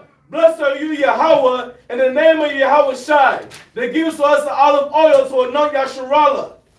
Psalms 92. It is a good thing. It's a good thing to give thanks unto Yahweh. to give thanks unto Yahweh, To sing praises unto thy name. to sing praises to thy name. Almost high. Almost high. To show forth thy loving kindness in the morning. Show forth thy loving kindness in the morning, And thy faithfulness every night. and thy faithfulness every night. Upon an instrument of 10 strings. Upon an instrument of 10 strings. Upon the psaltery. Upon the psaltery. Upon the harp with the solemn sound. Upon the harp with a solemn sound. For thou, For thou, O Yahweh, O Yahweh, hast made me glad through thy works. hast made me glad through thy works. I will triumph in the works of thy hand. I will triumph in the works of thy O hands. Yahweh, O Yahweh, O Yahweh, O Yahweh, how great are thy works. how great are thy And works, thy thoughts are very deep. and thy thoughts are very deep. A brutish man knoweth not. A brutish man knoweth not, Neither doeth a fool understand this. neither doth a fool understand When the this. wicked spring as grass. When the wicked spring as grass, And when all the workers of iniquity do flourish. and when all the works of iniquity do flourish, It is that they shall be destroyed forever. it is that they shall be destroyed forever. But thou, But thou, O Yahweh, O Yahweh, O Yahweh, O Yahweh, are most high forevermore. are most high forevermore. For lo thine enemies, For lo thy O enemies, Yahweh, O Yahweh, lo thine enemies shall perish. for lo thy enemies shall perish. All the workers of iniquity shall be scattered. All the works of iniquity shall be scattered. But my horn, But my horn thou shalt exalt, shalt thou exalt, like the horn of a unicorn. like the horn of a I unicorn. shall be anointed with fresh oil. I shall be anointed with fresh oil. My eye also shall see. My eye also shall see. My desire of my enemy. My desire of my enemy. My ear shall hear. My ear shall hear The desire the desire of the wicked that rise up against me. of the wicked that rise up against me. The righteous shall flourish The righteous shall flourish like the palm tree. like the palm tree. He shall grow like the cedar of Lebanon. He shall grow like the cedar of Lebanon. Those that be planted in the house of Yahweh Shai Those that be planted in the house of Yahweh Shai shall flourish in the courts of the Most High. shall flourish in the courts of the Most They High. shall still bring forth fruit in old age. They shall still bring forth fruit in old age. They shall be fat and flourishing. They shall be fat and flourishing. So that Yahweh is upright. To show that Yahweh is upright. He is my rock. He is my rock. He is my rock. He is my rock. He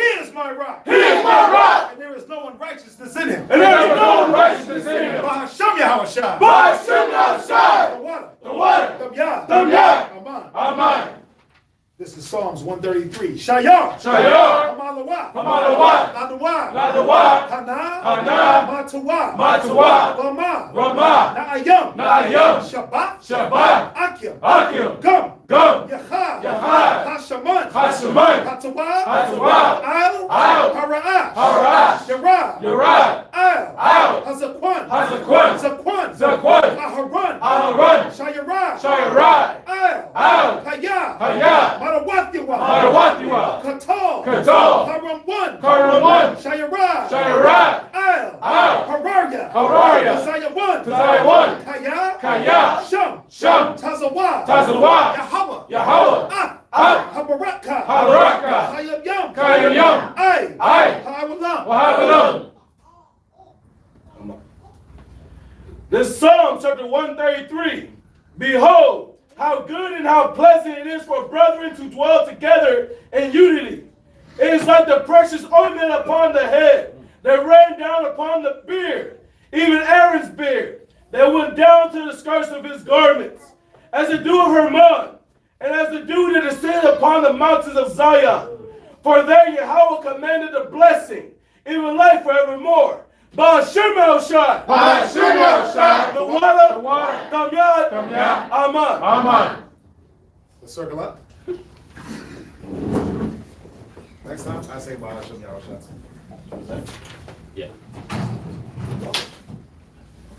Hey, Psalms 133. That's how we did it. If you want to know the secret, that's how we got through. Psalms 133. Call it. Minister, I'm Michael. Right. Yahweh Hashem Yahushai Barakatam. Kumeshwara. Kumeshwara. Kumeshwara. Kumeshwara. Kumeshwara. Kumeshwara. What's up? Start to face the sisters. Mom Shabbat. Call it. So we got the doctor's eye when the visual imagine. Run! Yahweh Shemarathon Yahweh Hashem Yahushai. Gary Matai. Let's say shalom to everybody online. Shalom! Dismiss. We'll see y'all back here Monday. Oh, yeah, come down.